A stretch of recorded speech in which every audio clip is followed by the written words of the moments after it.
What's up, everybody? Dissidents, welcome one and all. This is a big, long, thick, fat edition of the Do Dissidents podcast. My name is Keaton Weiss. This one's going to hit your back wall. Right, exactly. Here with Russell Dovular. Hello. And, of course, Anish Shivani. Thank you so much. Hey, great to have you, my friend. And Anish has been our special... of course. Anish is our special election week correspondent. We've been doing shows together all week, and this is the one we've all been waiting for. We want to thank everybody for joining us this evening. We have a packed show tonight. We got people coming. We have special guests lined up. We have a ton of election results to get to. Polls are closed right now in Indiana and Kentucky. There aren't too many races of interest there, but there are a couple, and we'll get to results from there as soon as we have them. But the first poll closures, the first major poll closures that are significant for this evening are at 7 p.m. Eastern, when polls in New Hampshire, Georgia, Florida, and Virginia all close. So we'll be getting to some results fairly soon. I want to begin this program by introducing a new feature, and that is our patron scrolls. We want to thank all of our patrons and paid Substack subscribers. You can see your names listed down there below on the scroll. We had quite a few people sign up just in the past couple of days. We had one person just now upgrade their pledge very generously, so thank you so much for doing that. If your name is not on that scroll, send me an angry email right now, and we will put it up there, or drop an angry message in the chat, but I'm pretty sure I got everybody, including our recent sign-up who just signed up. I think that might be anti-corporate capture. She says she patroned us today. No, well, she did, but also Adrian C. right there on the scroll, that very last one there before we went to the Substackers. And I am prepared here in beautiful Buffalo. I got my wings. Okay, but hold on a second. Hold that up one more time. Hold it up again. I'm going to bust your balls now. What flavor wings are those? Hang on. All right. So, excuse me. No, wait, listen. Those don't look like buffalo wings to me. Those look like some yuppie bullshit General Chow's chicken, honey teriyaki. Well, now I'm going to show you what a fool you are, and not even a dancing fool. All right. So Brian at Buffalo King of Wings, I was chilling with him. We were hanging out. I told him I was doing the show tonight. I told him I would show the wings on the show. He didn't give me a discount. I'm not chilling. I'm not grifting for free wings. I just sold out to Big Chicken. To Big Chicken wings. And he was like, "Yeah, we don't usually do 5 and 5, but if you want to do a flavor," and he gave me some samples. He was like, "I'll give you half and half." So that's why those are in there. I didn't even ask for that. Okay, got it. All right. So that's how that happened. And also a local delicacy. Am I on? Your video kind of froze. Yeah, I saw that. This is our version of corporate sponsorship? Yeah, right, exactly. Yeah, no, this is, am I still frozen? Your video's still frozen, yeah. You may want to exit and come back in. All right, I'm going to exit, and then I'll show you my other treats. All right. Keaton, what have you got there? I have tonight, so I'm actually, while Russell is conveniently absent, I just have a water bottle tonight. I'm going to start out with just water. I can't drink too much tonight because I got a flu shot this afternoon, so I have to keep my alcohol intake sort of somewhat limited. Reasonable. Yeah, reasonable. It's not to say I won't have one or two you'll later. Need it. You'll need it. Yeah, exactly. We will all need it. Yeah. Right. as we contemplate before and after. There's going to be another before and after tonight, right? Yeah, well, certainly. So, there is just absolutely a ton of stuff that we have to get to. In Indiana, polls are closed, and there is a race there between Jennifer Ruth Green and Frank Mervyn. Jennifer Ruth Green is a Republican challenger to Frank Mervyn, and she is a black Asian woman who is running as a Republican challenger And this is one of many examples of Republicans running either women or people of color in these House races. And of the 30 most competitive House races, 15, like I said, of those are being run on the Republican side by people of color or by women. And so Indiana's polls did close at 6 p.m. Some more boring and predictable results are filing in right now, but we do not have any results, as you can see in the first district, from the Green versus Mervyn race. But we will get to that as we come in. So, Anis, you were more hospitable than usual towards the Democratic Party in our last few streams, but you wrote me that you've been thinking of some certain things and that you had a little bit of a change of heart. So do you want to explain how you're approaching tonight? Yeah, forget Sunday. That was an aberration. Just wipe it off the slate, whatever. So I went a little soft in the head. I guess I was trying to make on Sunday night, contrary to my opinion and analysis all year long, and actually the last couple of years, that this was going to be a disaster for the Democrats. So I sort of was making a theoretical best case scenario, laying out that case for the Democrats on Sunday, how some things might break their way in terms of the Senate, that perhaps in places like Arizona, Nevada, Wisconsin, certainly Oregon, Washington, New Hampshire, maybe even Pennsylvania, I held out hope for Fetterman, that things might break their way. And in my case, it was more than what Russell was talking about in terms of Michael Moore's analysis of the hidden row vote and young women. I had more of a hope. I mean, if you wanted to make a case for Democrats overperforming, my case would be that it would be more of a growing realization, although there hasn't been time enough for the Kevin McCarthy agenda to filter in yet. It will very soon, though, that across the board, when you look at what they want to do, and with inflation, which really is nothing except, drill more and let's, push gas down, but that's not looking at the climate or even solving the energy problem in any long-term manner. I was hoping more. I mean, that's a case you could make perhaps, that maybe young people in large numbers, more than you think in a midterm election, would be energized, and they might say, well, you know what, we've seen this before. This is really bad. Yes, there's inflation, but these other guys have solutions that will make things even worse. And on top of that, you add the cultural stuff, not just abortion, but all the other stuff that they're piling on, the Republicans, I mean, right? That perhaps that might scare enough people to support boring, marginal candidates like, Katie Hobbs in Arizona, or maybe in Nevada, the Senate seat, Catherine. I took another look at Katie Hobbs, and actually she's looking really good. She's the kind of person we really need in office.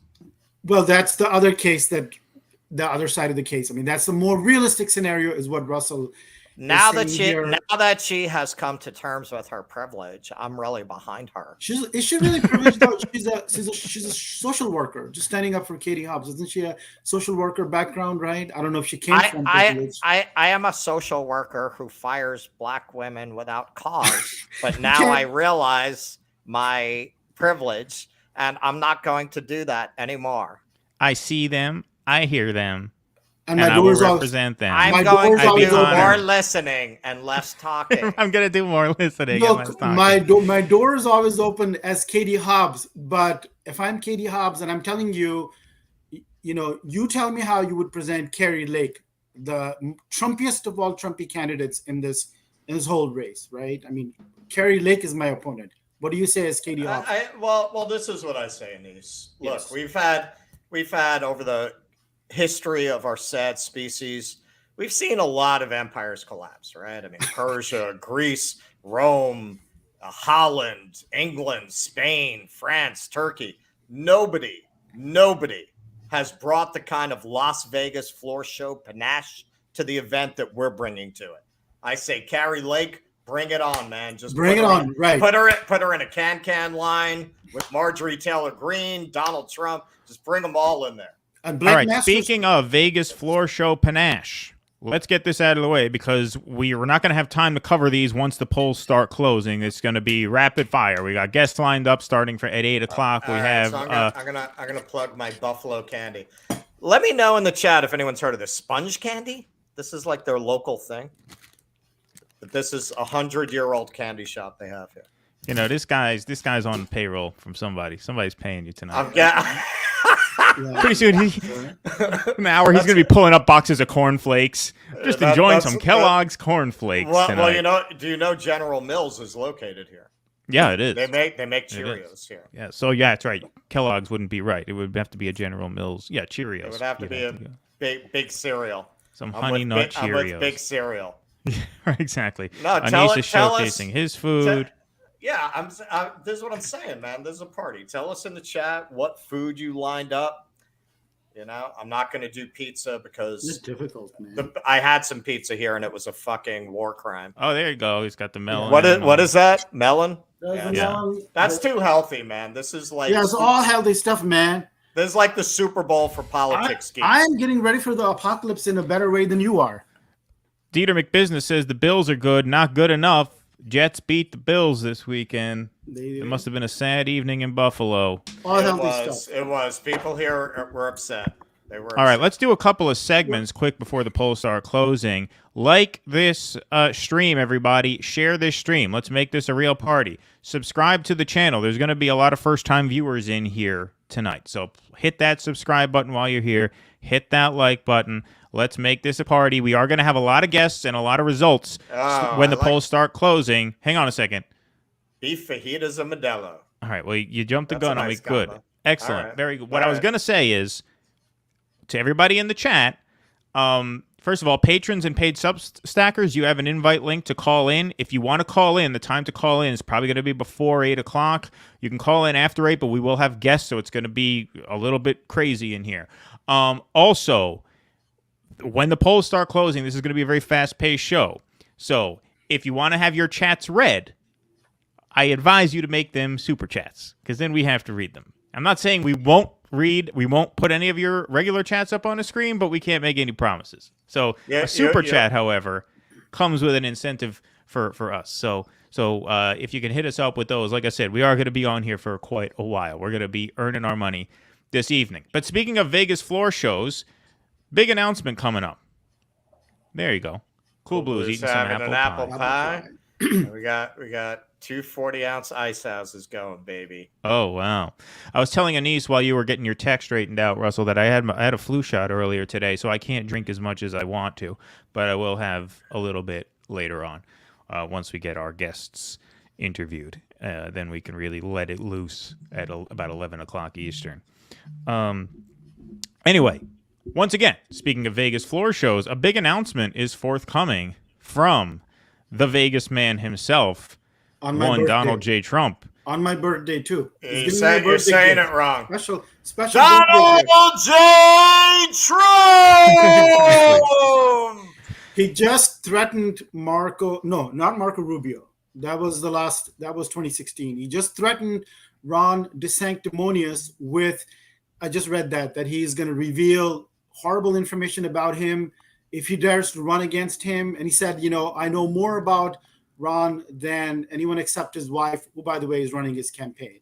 So, I mean, he's not. I want him to pick up right where the 2016 primaries left off and insult his wife. I want him to give her. I want him to do that with Ted Cruz's wife, right? And who else's wife? Call her Mrs. Wife, right?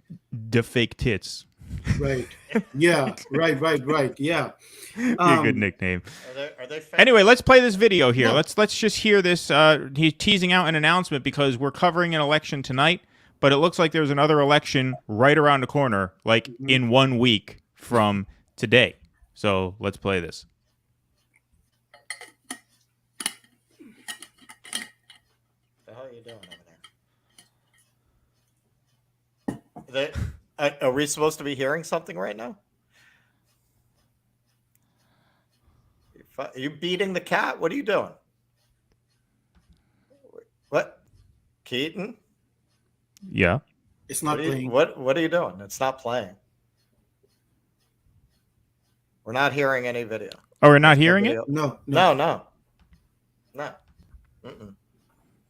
Oh, I know what's happening. I'm sorry about that, folks. No, because my cat is in the room here. Hold on. I had the impression. I thought there was cat beating going on. I can sense that. Yeah, well, there's no cat beating going on, but there is a cat in the room that I have to get out of here at some point. Okay, now we should hear it. From tomorrow's very important, but not to Are we hearing that? detract Yes. from tomorrow's very important, even critical election. And I would say, in the strongest way, it's a country-saving election. He has an organist for this Specifically campaign. It's going to play under every speech The he makes. election of all the people that I'm going to name. I'm going to be making a very big announcement on Tuesday, November 15th at Mar-a-Lago in Palm Beach, Florida. The Lord God Trump has returned.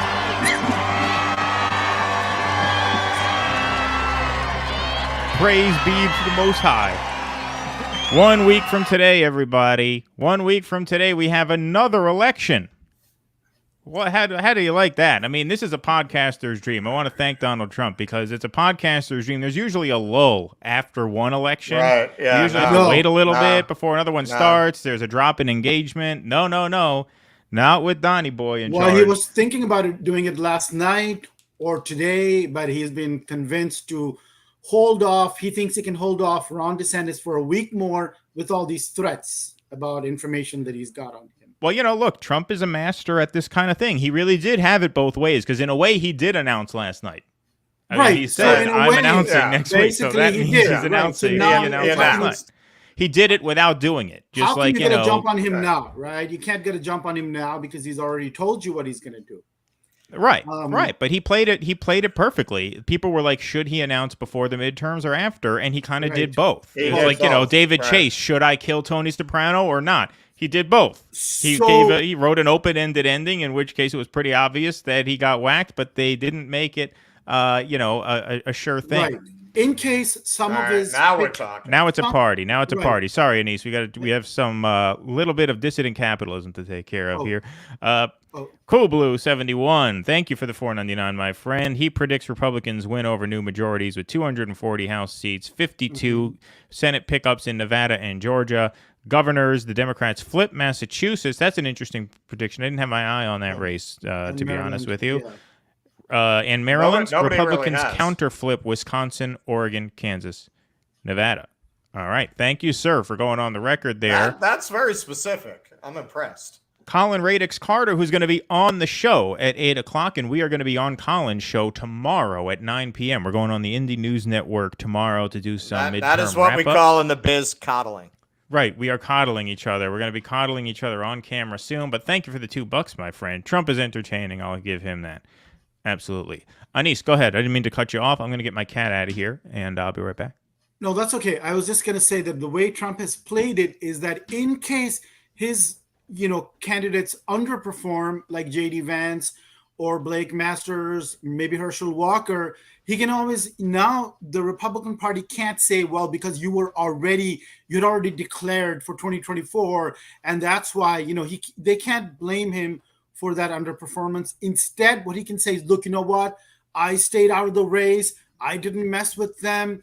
And they lost because they're bad candidates. And he'll dump Vance and Masters and Walker in a second. He'll be like, they ran bad campaigns or whatever. He's going to blame them. So he's scot-free in terms of the blame if they underperform.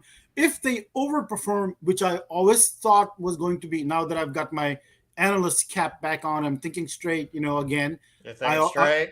I'm thinking straight tonight, right? Scotty ain't got that body no more? Not anymore. You're off that crack cocaine? I'm off that crack cocaine. You put down the stem? I just said no, and I'm back on track. So I think people didn't know what to make of that, man. They were calling you a liberal shill. Yeah, I was called a shill. And some other commenter asked, like, shill for what? I'd like to know because I've never been paid for anything. So he doesn't have overhead lighting. How could he be a shill? How could he be a shill, right? The worst shill in the history of the world. Get a nice laptop, get a new phone. He's not even a shill. He's a wannabe shill. I have a 25-year-old BMW, 25-year-old car. Who among you can boast that? Yeah, no, absolutely. I live in Manhattan. I don't have a car. I'm gonna blow the minds of people who live in most of this country right now. I've driven cross country 5 times. I drive, but I have not driven a car in at least 12 years because I live in Manhattan. At least 12 years, I have not been behind the wheel. Wow, that is inconceivable in most of the country. All right, Anis, go ahead. Sorry, we keep disrupting your flow. No, that's okay. I've done that from time to time. When I was in Boston, New York, I decided not to have a car, and it didn't make sense. And here too, I drive. Even though this is Texas, this is Houston, I drive very little when I'm in the city, 500,000 miles a year. So I'm responsible in that way, and walk and bike as much as I can. So anyway, as far as Trump is concerned, he can take the credit if these people win. And I never bought into this idea. We'll find out tonight what happens, right? But I never was convinced by the liberal media and even the lefties and progressives mocking Herschel Walker and Oz and Masters and so on all year long like they're bad candidates. I don't know what that means, because you are not part of the political class, professional political class. Does that necessarily make you? I don't see, in terms of communication skills, someone like Oz or, and in his own weird, sweet sort of way, Herschel Walker. I mean, he's talking to the. You got a real sweet spot for that brain damaged football player, man. I do. I mean, he's America. George Bush set the bar, set the standard. George W. Right after that, I mean, all the brain damaged people can. Hey, man, we don't. I agree, man. Why wait 200 years for President Camacho? Well, somebody. Why don't we just go for that right now? Somebody made a comment on our YouTube stream. They said, if you guys are so against both parties, you think both parties are terrible, why do you cover this? Why do you talk about this stuff, right? And the answer, I mean, I have my answer. So, you guys want to say something about that? Yeah, I mean, my answer is that I can't help it. I'm a politics junkie, much for the same reasons why I'm a huge baseball fan. I love numbers games. Yeah, right. I love numbers games. Baseball is a game of numbers. Politics is a game of numbers. To me, it's a fascinating sport. And I had a feeling that would come up. But I have a lifelong fascination with the post-apocalypse genre. And the closer we get to that, the more interesting it becomes. Yeah, I feel like we're living in like the opening sequences of a post-apocalyptic film. Where they explain how you got to the desiccated planet, where you have to dig around in the ruins of supermarkets for spoiled green beans. Anti-corporate capture says, "I see your Walker and raise you, Fetterman." I think Fetterman has got a real chance. I still think. I mean, Walker, the interesting thing is I was looking at some polls, and even though Walker and Warnock are still polling well under 50, the third-party candidate in that race, I don't recall his name, is only polling at 1%, and there were 3% left undecided, which means it is possible that it won't go to a runoff, because it's not like the third-party candidate is taking a lot of votes. It's just there were a lot of people answering undecided, 3%. Right? This person with Dieter McBusiness, you got to run for your money on best name on the chat. Braithwaite, Bone Spurs, Quackerbush IV. I am digging that. The deep state is going to pull out all fangs to prevent dear leader from ascending to the throne in 2024. I agree with you. That's why my money is on who? DeSantis. Russell's taking Ron DeSantis. They're going to indict Trump any fucking minute, because you're right. They are going to pull out all the stops. They are not going to let him be president again. I am telling you that right now. They are not going to fucking allow it. If they have to whack that motherfucker, they will. He is not going to be the president again. It's hard to see that. And this is why a couple of years ago, after the 2020 election, I started saying to you, Keaton, that I have a hard time visualizing this actually happening in 2024, even though I had predicted him in 2016 and 2020 also. I think he would also have pulled out 2020, except for, the pandemic and a couple of things like, stimulus checks going out a little, that package, or the vaccines being released a week early, and he would be president, right? But I have a hard time visualizing it, but I don't think that someone like DeSantis can take on Trump. I think Trump is just going to eat him alive. I mean, he's Trump's creation, and you know what he's done in the past too. DeSantis doesn't have that kind of charisma, right? He's more in the Jeb Bush wonky kind of, I mean, even though DeSantis, are you going to play the DeSantis ad, Keaton? No, I'm not going to play that. I don't have that queued up, but it's very eerie. It's where he's, God chose basically a fighter. He's calling himself God. So it's a perfect correlate to what you just played with the Trump, segment you play with Trump. It's a perfect, juxtaposition, because DeSantis is literally calling himself God. I've never seen, and it's a 1.5-minute ad. It's a long ad, right? God chose a fighter, and that's DeSantis. Okay, so yeah, in terms of post-apocalyptic visions of what the world would look like, it looks like we're winding up with a dark horse candidate. I have long said that, the really defining sci-fi visions of the future are Star Trek, the ultimate hopeful vision. And nobody thinks of it this way. Aliens, insofar as they get into what's going on politically in this universe, corporations are the government. Ripley works for the military arm of a corporation, right? And in Aliens, the sequel, like they're corporate Marines working for a corporation. So I always saw that as a pretty strong possibility. But actually, Escape from LA, and to a lesser extent, Escape from New York, probably called it, because their vision was an America that's basically like a third world country being run as a Christian theocracy, a repressive Christian theocracy. I think that's where we're going. And Ron DeSantis is very similar to the guy who is the president in Escape from LA. Well, let me just say my answer to that question, which has been posed to me many times in the past, like, why are you interested at all, right? I see us, and I don't know to what extent, I mean, I think you sort of already answered it. This is us chronicling the end of empire.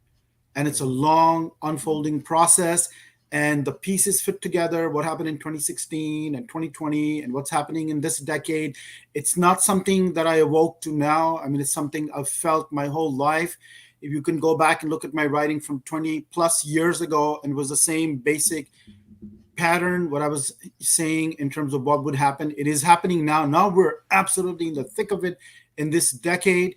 And if you have sort of a theoretical perspective, then these things don't surprise you. What happened in 2020 or 2016? You're like, okay, this is just the next piece of the puzzle. It's all falling into place. And I'm very interested. How could you be not interested in an empire collapsing all around you? Right? That's what you're saying, basically, Russell, right? How could you not be? This is something that, in the 50s and 60s, or even the 70s, when things looked very bleak for America, and there was this kind of sentiment like, okay, we are finally been outclassed by Japan. That was the fear in the 80s, 70s. In the 60s, there was real fear before détente of, Russia has gotten ahead of us, which was actually ridiculous, right? But nothing compared to the actual collapse of empire. That wasn't real. This is real now and has been going on, I think, ever since the end of the Cold War, since 1989. It's already been 30 years of slow collapse, another 20, 30 years left, right? So it's going to occupy basically our whole adult lifetimes. I just see this as chronicling. We're not doing what I think political analysts, too focused on the moment and what's happening and this, and they just have no clue. Like, how when people said after the 2016 election that they were surprised, they couldn't believe it, right? And I'm like, well, how could you be surprised? Because they are completely, and even today, the way, and again, going back to candidate quality, they're going to be surprised that Herschel Walker wins, or Oz wins, or whatever, or Blake Masters, or Carrie Lake. Carrie Lake for sure. I think she's going to pull it off, right? They'll be shocked, and they'll once again come up with their stupid rationales of the people are racist, or, who are these white, working class voters? I don't know. We got to send some reporters out to find who they are, like they've been doing for the last 6 years and still don't know. And now one of those people who wrote a book about them, J.D. Vance, is coming in. He's coming into a very prominent position. I think he's going to be a leader, and he's gone the nationalist route all the way, and he's very intelligent. You can't just dismiss someone like J.D. Vance, right? So Sure. these people are still clueless because they don't. Yeah. J.D. Vance is gonna be the intellectual founder of Gilead. One of them. There are many. I mean, I have a lot of faith in Blake Masters too, man. I have all of these guys. And yeah. Jarrett, I'm not leaving out Blade Runner. Obviously, Blade Runner. Don't make me start reciting speeches from Blade Runner. I am a major, major fan. Sushi. That's what my ex-wife called me. Cold fish. One of my favorite lines ever. All right, let me cut in here for 1 second. It is 7 o'clock, so polls are closed in certain states. Some polls are closed in New Hampshire, but there are polls that stay open until 8 o'clock in New Hampshire, so we won't get results from there for a little while. We should be getting Georgia results pretty shortly. Right now, nothing too surprising. Senate races in Vermont have been called for the Democrat Pete Welch, and a Senate race in South Carolina obviously has been called for Tim Scott with 0 votes in. Those are runaways. Those are gimmies. Those are nowhere factoring into the equations, but we are officially underway with results. I'm going to sort of mine my sources here to try and find some more. Go ahead, Russell. That's what we call in the business a game break. Game break. Hey, like and share this stream, everybody. Share the stream. Share it with your friends. Any friends who you know are watching, Steve Kornacki or John King or any of those bastards, say, what the hell are you doing? Get them in here. Exactly. Yeah. Because if they're not in here, they're not going to be here for our big reveal that we're actually starting a religion. Yeah, right, exactly. Yeah. That's the real underlying due dissidence long-term master plan. Well, what's the name of the religion and what's the deity? Well, I haven't really gotten beyond like Book of Keaton, Book of Venice, Book of Russell, but we're working on it. I mean, look, I don't want to step on any toes, but I thought Dobularity would be pretty good. Dobularity would be pretty good. I kind of like that. That would be a pretty good name. Well, all right, now we got some real results in. Very, very limited, obviously, but with 40% of the vote. In Richmond County, Georgia, Stacey Abrams. Who called Stacey Abrams a loser? Was that me? What did I know? Well, 73 so far, to 26. Yeah, but they've only counted the votes in her actual home. No voter suppression there. Right? Yeah, right. Exactly. Gotten outside no of voter her house suppression yet. in my home. Did any of those voters drink water? I want to know that. Did any of them drink water online? Because that's not allowed. They're taking the last piece of basil. That's right. They're coming for the basil. The communists are coming for your basil. They're coming for your basil in Georgia. Hide your basil in Georgia. The communists are on the march. Hide your chicken. Hide your basil. All right. I like that, Jane. That's funny. The most I can hope for is to die in a pose that confuses future archaeologists. Well, if they continue to challenge the idea that we can assume the gender of archaeological findings, everyone's going to be very confused in the future. Aren't we all going to die fixed in this pose of sitting in front of a computer or with our iPhones isn't that the pose we're all going to die right? Probably. Hunch over the screen. And they'll get one look at that and say they had it coming. Yeah. That's the Georgia Senate election coming in Augusta as well. Warnock 75, Walker 24.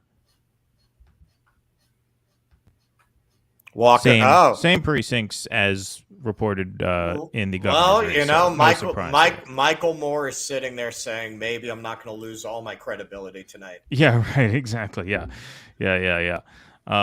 New Hampshire is also just closed. Is that right? They just closed. I don't know if they're going to be reporting results until all the polls are closed, because some of the polls are staying open until 8 o'clock. And New Hampshire is all in-person voting. Isn't that right? I believe so. Now, Florida also has most of the polls closed at 7, but that western tip of the state, they close a little bit later. Now, in the presidential year, they were reporting results before that western part came in. So we might start getting results from Florida pretty soon. We might have to wait a bit longer. We got a storm going down there? Yeah, there is a storm going down there. My parents are actually flying down to Florida on Thursday, but there's, I think, a storm that's going to hit tomorrow. We do have one of our guests on the show later is Joey Holtz. Those who know this show know Joey, and he's a labor activist down there, and he is going to be joining the show at 9:30. So by then, we should probably have the results in from Florida, because Florida is, first of all, not hosting any particularly close races this evening, and Florida is also famous for counting votes very, very fast. And so we should have results from Florida fairly early on in the night. Also, New Hampshire is interesting because we have talked about this last week with Don Bolduc, whom the Democrats partly funded. I mean, they were, I think, $3.5 million they put in his campaign and that's something that Sean Patrick Maloney, who's somebody else that might pay a price today by losing that swing district seat close to where you are, Keaton. Yep. So Sean Patrick Maloney was the one who gave money. And this came up a few months ago when we were talking and they were criticizing him.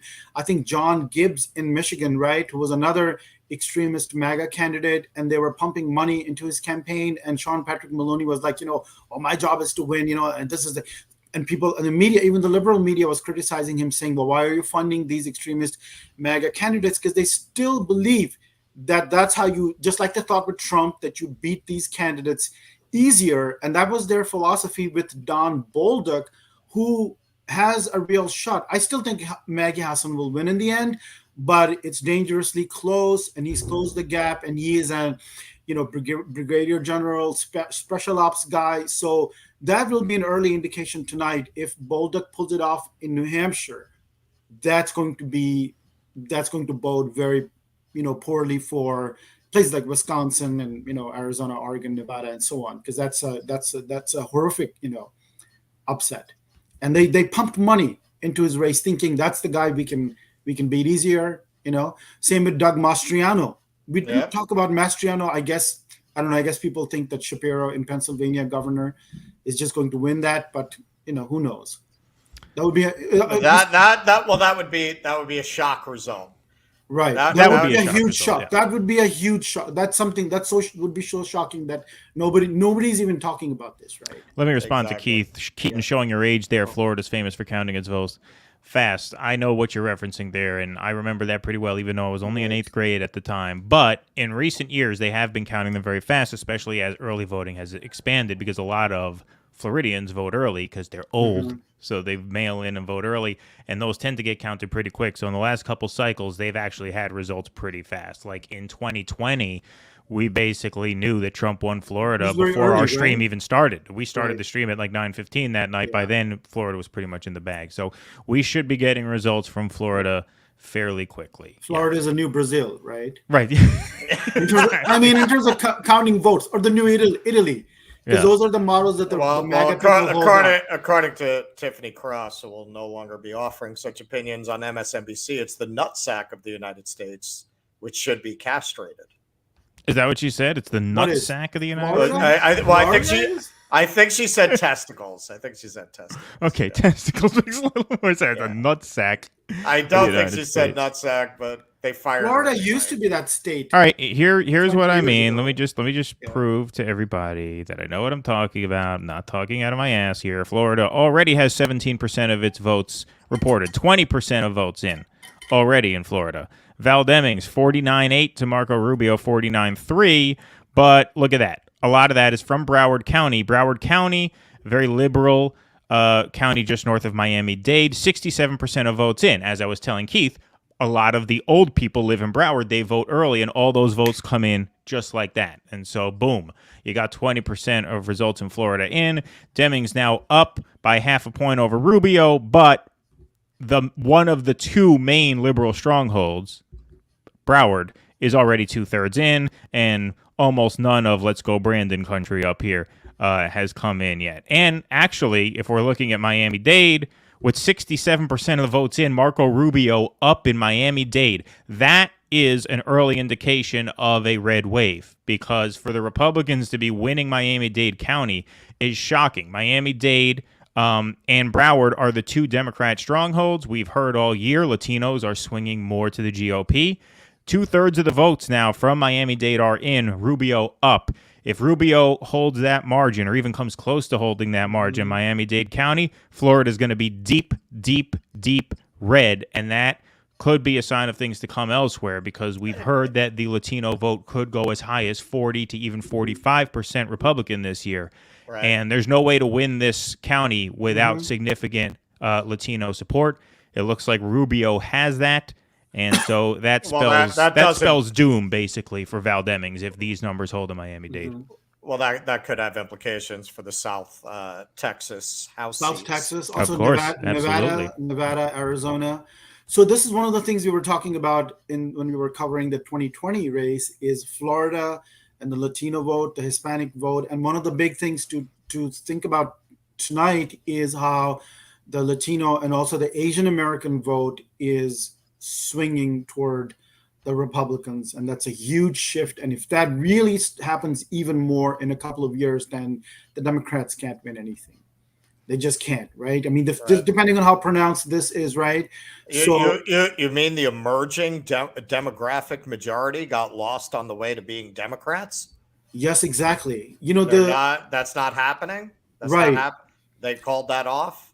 They called it off. Rui Tejera is the one who wrote. And 20 years ago. Here's Florida governor, by the way. Go ahead, Anise. DeSantis up in Miami-Dade, 54-46, with 66% reporting out of Miami-Dade County. Just so everybody understands, these two counties here, Broward and Miami-Dade, this is almost the entire Democrat vote in the entire state. So if Democrats don't run up the score here, they have no chance.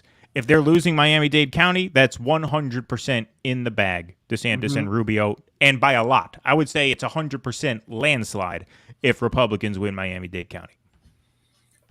Yeah, and it's interesting how Florida used to be one of the ultimate swing states 20 years ago, right? It was Ohio, Florida, we used to hear. We don't talk about that in terms of Florida because that's just red and gone, and that's why you have somebody like DeSantis doing so well there. Ohio is gone. That's no longer apparently a swing state. That's red. And Wisconsin seems to be going that way. Pennsylvania, not yet, but probably it's going that way. And Michigan is a little further behind even than maybe Pennsylvania. But the trend is in that direction. But Florida, that used to be, right? And instead, they counted on more I guess wider states like Colorado, to come in their column. And now they might be in trouble again because this is again, one of the big things for tonight is that the West Coast, their blue wall in the Midwest is gone. And they thought, well, nothing can touch us in California, Oregon, Washington, also increasingly Arizona, Nevada, Colorado. And all of that seems to be up in the air, right? So this is interesting that Florida just comes in and it's not even an issue anymore, and we don't talk about it. The big three swing states back in my day, in the 2000 days, in the 2004 days, in the 2008 days, when I paid very close attention to things, it was Florida, Ohio. We used to look at Ohio in those days. Yeah. Everybody looked to Ohio. They said, hey, the way that Ohio goes, that is how the country goes. Now, nobody even look. It's all red. It's red. There's a bloody nose over there. Can you do like Wolf Blitzer or somebody? Next time. I mean, how do you do Wolf Blitzer? Will you stop in the middle of sentences? Suck all the personality out of your body and just. Wolf Blitzer straight up looks like a South Park character, doesn't he? The big round head, the glasses, the wide eyes, always looking straight ahead. He looks like a South Park character. Yeah. They were all robots. They were all zombies. Pod people in keeping with our Halloween edition. They're pod people. Pod people, exactly. Pod people, let's look at some more results here from the great ball sack of America laying down truth bombs. Broward still 67% in, 63% Demings. I mean, this is actually kind of fascinating here when you look into these numbers, because Broward County is more like Joy Behar country. That's like the New York retirees. All the Yentas moved from the Upper West Side down to Florida. It's whiter. It's wealthier. It's more of the sort of New York City sort of shit-lib contingent goes down to Broward. Miami is more diverse, and this is one of the things that we've been saying for a while on this show. As the Trump years have gone on, and even the post-Trump years have gone on, Democrats have been hammering more and more and more on this idea that the Republican Party is this engine of white supremacy. And as they've been doing that, the Republican base has become browner and the Democrat base has become whiter. Mm-hmm. And now you have in Florida all of the white retired liberals from the Northeast who moved down here. They're voting for Demings 2-1. And as you can see, Miami-Dade County, 67% in, so that has not moved since our last update.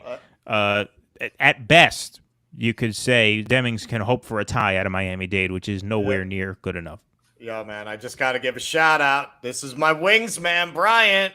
Oh, Bryant is in the chat. Hey, Bryant, what's going on, man? Yo, back me up on this. The Asian wings were your idea, right?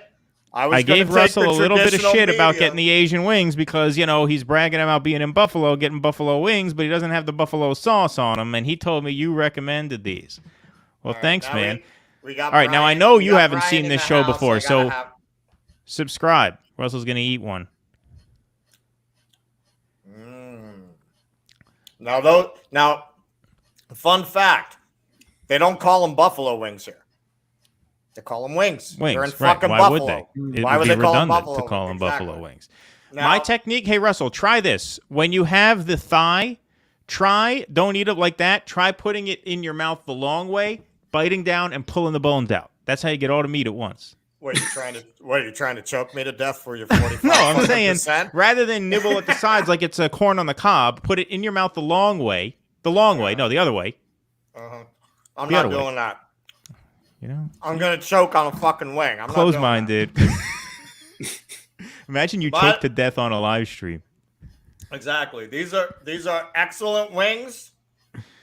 King of wings in Buffalo. Giving you a shout out. All right. I'm not even asking for a kickback, Brian.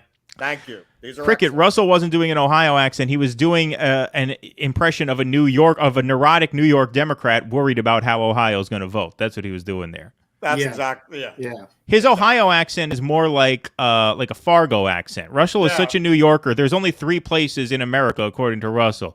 It's New York City, Alabama, and Fargo. Everywhere else is Fargo. It's a Fargo accent for every other place in the country. Come on, man. Tim Ryan is a Fargo-sounding motherfucker. Come on. So what if maybe we get into a little nuclear war? That'll provide jobs. Imagine all the rebuilding we'll have to do. Yeah, right. It's a way to bring manufacturing back to Ohio. Ohio. Yes. What if they were to bomb us? What difference would it make? Nobody would even notice. We've been deindustrialized for 40 years here. Yeah, exactly. Youngstown would come back. Youngstown. It's the only hope for Youngstown, right? All right, we got some results here from Georgia that are actually a bit interesting, so let's get to them here. It's no surprise that Warnock is winning here in Augusta and obviously in Atlanta, although his margins are not great in Fulton County, 75-23 with 56% in. You'd like that to be a little higher if you're Warnock. But it is a good sign for Warnock that he seems to be doing fairly well in some of these more rural counties. Obviously, these are low population centers, so we don't really know exactly what precincts are in and what are out. But if he can color some of these more rural counties blue, that's actually a pretty good sign for him. And so that is something to keep an eye on. Only 8% of the votes in the state are in, so this is nowhere near ready to start guessing in that way. But it is something to keep an eye out for. If Warnock can turn some of these rural counties blue, that would be significant. Rand Paul has been declared the victor over Charles Booker. All the progressives are so excited about Charles Booker going to run against Rand Paul. That race has been called with 6% of the vote in. No real surprises there. I'll go look for some more data. I'll be back in just a moment. Guys, go ahead. Do your thing. Do your impressions. Do your, Thank you, Bryant. They're excellent, as I knew they would be. in Fulton County, shouldn't there be a bigger margin for? That's what I would Warnock? think. I would Warnock, think right? Fulton It's County, plus 75% is a little 2%. low for Warnock out of Fulton County. I thought the same thing.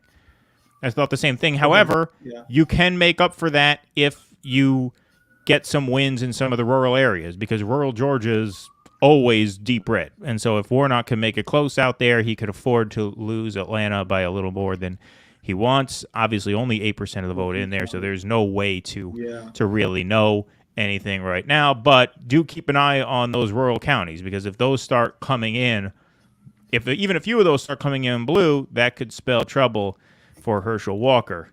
Maybe Warnock will be paying for Walker's abortion by the end of the night. Who knows?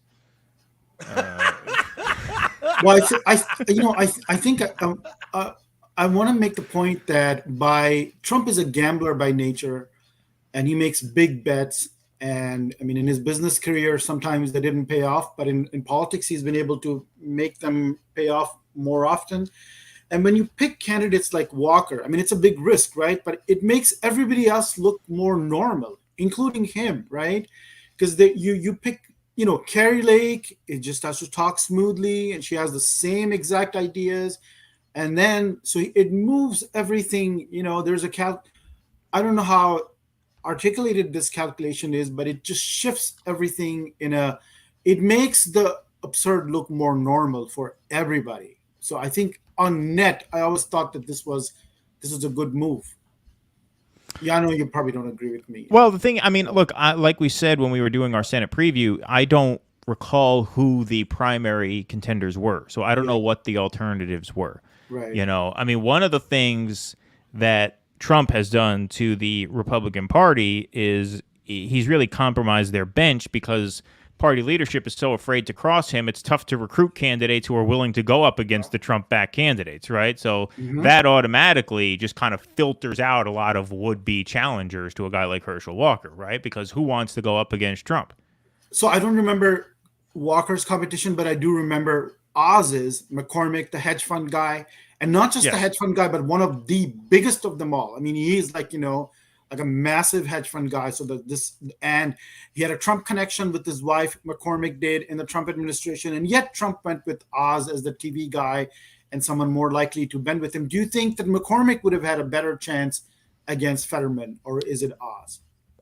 I think McCormick would have had a better chance. My thinking on this is that in a red wave year, you want to make it a referendum on the Democratic Party, period, and, running a sort of blank figurehead could be advantageous in that way, unless you have a candidate of particular talent, which Oz is not, and we'll have to see how that race turns out. Those results are coming in at 8 Eastern.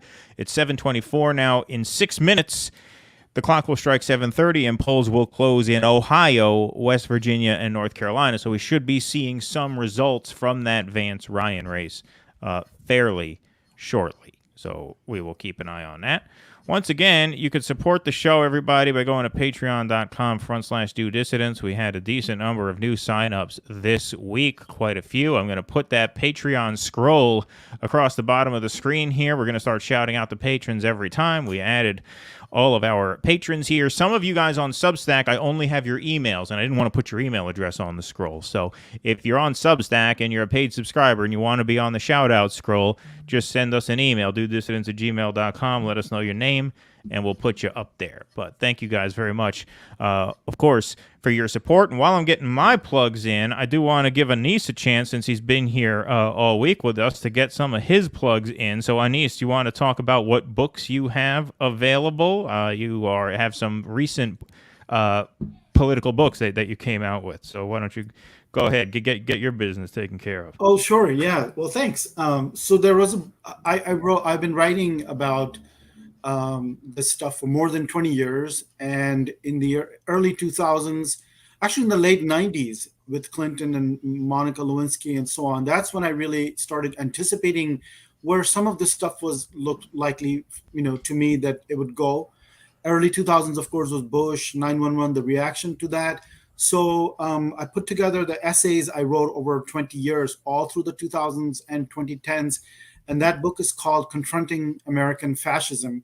So if anybody's interested, I was talking about things like, surveillance and torture, and some of basically the suspension of the Bill of Rights, basically, which is the regime we still live under. We never corrected for that. Obama came in and we just sort of like reconfirmed that, that new paradigm that Bush had established. So if you want to understand, it would help to understand, like, the stuff that Trump comes at the very end of this process, right? But how did these things become enshrined, that we became so used to violations of, Bill of Rights and the Constitution, and this weird normal that we've been living in now for more than 20 years. So that book is called. Well, we really. Yeah. Mm-hmm. Oh, go ahead. No, go ahead. Yeah. Well, if you go back, really, where I would peg the real beginning of this, and of course you can always go back and back and back and back. Like when Nixon got impeached, this is one of the things I always remember about where I grew up. Because when I was growing up there, it was very Democrat. But there were some of these kind of Nixon Republicans. He was the first Republican to really figure out how to kind of appeal to white grievance. So there were guys like that around when I was a child saying, yeah, Nixon did what they all did. He was just the one who got caught. Who were just very bitter about him getting impeached. Mm-hmm. But really, where you saw this tendency in the country come to full flower was in some of the backlash against Iran-Contra. That was where you really first saw this weird kind of fascist tendency where Oliver North became like a folk hero, somebody who completely violated the Constitution. And he's up there acting like Mr. Smith Goes to Washington. Well, you know what, Mr. Chairman? You know what? We needed to get those hostages out of there. There were American citizens, gosh darn it. And people went for it. I would say that's the first place where you really saw full blown what the modern era in American politics was going to look like. It was really the first true idiocracy moment. At least the argument that Nixon was the one who got caught had some salience to it. That was just batshit. That was just dumb. That was the first time in modern times, I think, that you saw what was going to become the Fox News right wing really rear up into visibility and help to define public perception of an event like that. You can make a case for that. Yeah, I that's the first time I can remember seeing something like the Trump phenomena. Like, what do you mean you're celebrating them? Look, what Reagan did with Iran-Contra makes Watergate look like a fucking parking ticket. He illegally funded a side in a war against the express wishes of Congress. Reagan should have gone to prison. Right. I mean, impeached at them, and Bush too. Bush got elected after that. As the next president, right? Yeah. He got elected after that. Right. Yeah. I actually remember Ted Koppel back when he was on Nightline. Doing Yeah. I remember him doing an episode about Iran-Contra and really going after Bush. This is when Bush the first was running for president and saying straight out, like, this is back when we actually had a press. We had a functioning press. He broke down Iran-Contra and all the ins and outs, made the case very clearly that George Bush was really the architect of Iran-Contra, and he said straight out, some very powerful, wealthy men broke the law and got away with it. That's what happened here. And this was in the middle of an election cycle. I can't think of any journalist outside of alternative media that would have done that would do that today. Yeah. Well, now the Democrats love the national security state, the intelligence agencies, right? So we've gone to the other extreme. The last people on earth to question them are liberals, are mainstream liberal Democrats, right? Well, you make a good case for that. But struck me also, the other side of it is, and Oliver North was a kind of spectacle, right? So Reagan is basically running a parallel government, right? That's one thing. But the public figure is Oliver North, is this little guy. He wasn't at the, and yet you saw this little fascist, right? Little German, like, I mean, that was quite amazing for that period. But then the other side of it is, with Monica Lewinsky, what made me realize that, and Clinton was very popular because of the economic prosperity of the times, and he had which is the criticism that people have of Biden, and I would too, is that he is trying to convince people that we should care more about Ukraine and unlimited war there, and abortion, and what they call the defense of democracy, and January 6th. It's not working. As opposed to inflation, the economy, and jobs. Of course. Because people will get to that once you've got these things taken care of, and they've completely taken their eye off the ball in a way that Clinton never would have done. And I also, by the way, think that Obama was pretty bad in that regard too, which is why you got Trump and the Tea Party. He was not like Clinton. He was already, his framework was, I'm a law professor. He was not a governor. He was a debater in the Senate, and he didn't have the political skills of Clinton to keep the focus on the economy, to keep the resentment of the white working class and everybody else sort of under the lid. So what Monica Lewinsky showed me, that you could create a spectacle out of nowhere. It was complete fucking unreality, right? You could just create something out of nowhere and subvert the reality of a good economy. And she showed Bill Clinton that you don't need a humidor. That's right.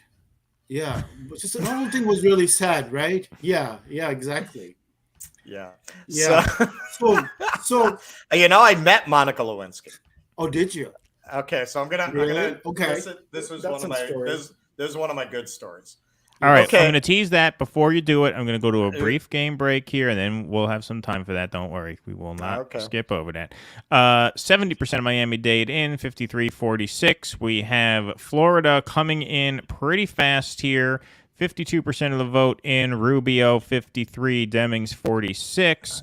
You have Tampa being split about 50-50. Not a good sign for Democrats, obviously. They need more margin there. They also need more margin out of Orlando, and they're not getting it. This one's, I think, going to be called fairly soon. It seems to me like, both Rubio and DeSantis are having a pretty easy time here. Yeah. Palm Beach will be some more Democrat votes. Palm Beach County, Democrats will do okay there, but they're not getting anywhere near the margins that they need out of the big blue centers to ultimately pull this out. So anyway, Russell, all right. Go ahead. Well, we also have Cool Blue, says Fox projects DeWine. Yep, DeWine has won in Ohio. That was easy. I mean, that was not even a contest. Right. And that, again, speaks to a candidate quality thing. Leading. I mean, because he's boring and competent. Right. The boring incumbent governor cruised to re-election, and the MAGA guy, he's probably going to win almost certainly, according to the polls. But the fact that they can call it for DeWine like that, and Vance, they're going to have to wait a while, that just shows you that the more Trumpian Republicans are lagging behind the more mainstream. And DeWine was pretty good and reasonable on the pandemic and lockdowns and so on. He was very reasonable about that because that's the kind of guy he is, right? All right. So my Russell's drinks Monica Lewinsky. My drinks with Monica. Okay, so this is when I've mentioned this on the show before. So I was dating, but way back before anyone listens, really. Did I ever tell the story on the show? You told it on the show before, but it was back when we were tiny. Yeah, exactly. Yeah, we nobody was listening. So that's actually not what I was referring to. I mentioned relatively recently I was dating a Kennedy. So this is when I was dating the Kennedy. She was like a Kennedy cousin. So she had all of these. He had his own little Algonquin round table there on the Lower East Side of New York City, dating a Kennedy, partying with Monica Lewinsky. Yeah. I mean, I was kind of cool, I will tell you that. So yeah, I owned theaters, so that opened a lot of doors. I had like 3 theaters on the Lower East Side at that time. So she used to manage a band, a jazz band, that was kind of like retro. And the director of the music video they were doing was dating Monica Lewinsky. So the one I was dating, I'm not going to say her name, she was invited to the video shoot by the band. So I went, and Monica Lewinsky was there because he was totally exploiting her, sticking her in this video. This was really not long after the scandal broke. Like, this is 99. This is about 99. So we all sit down at this table with Monica Lewinsky, me, my girlfriend, a bunch of other people. And there's this terrible, terrible, awkward silence. Because if you're put at a table with, say, Meg Ryan, you can say, you know, I really liked you in that film. But you cannot acknowledge that you know who Monica Lewinsky is without acknowledging why. Right. Mm-hmm. So there's this silence as everyone is trying to figure out how to handle this. Now, the girl I was dating, being a product of DC and having the kinds of social graces to handle a situation like that, she broke the ice and did the obvious thing. You just pantomime and play make-believe like this is normal and no one knows who she is, right? That was the sensible thing to do. So she just introduced herself. And when she did that, everybody did. Now, I had actually gone into that with the general Democratic attitude. Oh, Clinton didn't do anything wrong. He blah, blah, blah, blah, blah. He shouldn't have been impeached. This is terrible. Da, da, da, da, da, da. And by the time I walked away from that table, I was furious with Bill Clinton, because sitting there really taking in who Monica Lewinsky was at that moment in her life, she was clearly, the way she read to me was like a very sweet, insecure girl. The kind of girl who me, not being the president of the United States, would not take home because I'd be afraid she'd get attached. She had that vibe. She had that very needy, insecure vibe. So once I saw this human in front of me and really got a read on her, and I thought about being the fucking president and doing that to this girl, I said, what a fucking piece of shit. I never looked at that. That was kind of the end of my, I had been a fan. And after meeting Monica Lewinsky and seeing just the reality of what a fucking scumbag he was, to do that to this kind of girl, a girl with like this kind of vibe, like, you're the president. Like, me not being the president, being like, you know, some schmuck on Avenue B would have felt like I shouldn't date this girl. You're the fucking president. and he's a smart guy. There's no way he didn't see that. He just didn't care. In fact, he took advantage of it. That was when I really started to see who Bill Clinton was. Yeah, I mean, he's been known to take advantage of women, to put it mildly. Yeah, well, we didn't know half of it. What's sad to me then and now is anybody, not just the president of the United States, you know, that he had to be in that, he was in that position where he felt constrained and it was in secret and hiding. And, you know, I mean, like, why can't you just go out with anyone, have sex with anyone? I mean, come on, what kind of a country are we that the president of the United States feels like this is what I got to do? And then he gets exposed. And then there would have been no George W. Bush had it not been for that. No, right? that's true. You're right about that. Al Gore would have been president if he'd have just walked been away able with to that. fuck anybody and say, you know what? Yeah, whatever. This is my life, and why is that even an issue? Well, I mean, yes, You know? but that's a complex interpretation. The simpler interpretation is, if he hadn't taken advantage of Monica Lewinsky, Al Gore would have become president also. That's the other thing, right? Because if he had accepted, well, this is what the country is, we're a fucked up country, and so I can't do this, let's just wait a couple of years, then I can do whatever I want, then too, Al Gore would have been president, right? But what Russell's saying is true. Yeah. It's a scummy thing to take advantage of a young girl that way. I mean, that's a kid, basically. What was she, 24 or something like that? Yeah. Yeah, she was, yeah, I think she was younger than that. Something like that. She's early to mid-20s. Yeah. She was around that age. Yeah. And yeah, man, she read as like an insecure girl with some extra pounds and with the insecurities attendant to that because of what we do to women psychologically. The counter argument to that was made then and could be made now is that we're infantilizing her by saying somebody in her 20s is just a kid. You know, man, I heard that argument from a lot of women who were trying to justify backing Hillary Clinton in the primaries. Well, she was a grown woman. Get the fuck out of here. Shut the fuck up. Listen, man. He's the fucking president. Right. She's a 23-year-old intern. Right. No power imbalance there. It's like, yeah, he didn't rape her, but was it a scumbag thing to do? Did he do something illegal? No. But is he a fucking evil human being for doing that to that girl? Yes. Of course he is. All right. Let's do another game break And here. then- I did not have I was waiting. I was relations with say, that when are woman. you going to drop that? Yeah, exactly. Let's not forget that, too. West Palm Beach. So Palm Beach County is coming in 69% in, 54-46 for Charlie Crist over DeSantis. Now it's down to 51-48 with 77% in. Okay, so Charlie Crist's hopes are fading very, very fast. Pretty much have totally evaporated there. Right. Ron DeSantis winning Miami-Dade County, 54-46.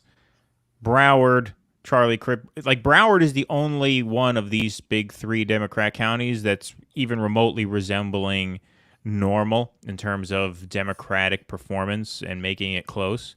And, you know, I think that says something. Palm Beach is a little bit wealthier, obviously, and so you have Charlie Crist barely eking it out there. These three counties tell the story here. Democrats nowhere near what they need, nowhere even close to what they need to compete here. DeSantis 55-43. That's going to be projected officially any second. So Florida, that's pretty much in the bag for Ron DeSantis as we predicted. Let's see how the Senate race is going over here. Come on, where's my Senate race here? Marco Rubio. I'm going to back up here. Oops, backed up too much. Rubio, 54-45, with 64% of the Senate ballots counted. If we take a closer look here, Demings doing a little bit better than Crist in Palm Beach, which is not too surprising. Demings holding strong in Broward, but Rubio with 70% in out of Miami-Dade, 53-46. And, of course, look, all these little red counties still have votes. Tampa, look at that. Rubio actually winning in Tampa. Tampa's supposed to be a Democrat city. Rubio up there with 87% of the votes in. So, yeah, these Florida races are just about ready to be called. They're going to have the check marks next to them any minute. Yeah. It's amazing how quickly Florida is counting votes. It's the model state for counting votes now. And why can't everybody be like that? Why can't Pennsylvania be like that? I mean, this is whatever they're doing. It's great that it comes in, you know. On the other hand, I don't know if they are. Do you know why that is? Is it because they're more restrictive, which means that there's just not these ambiguous votes to count in the first place? I think a big part of it is that because Florida has older people in it, they tend to vote by mail and they vote in early, and those early votes get released all at once on election night.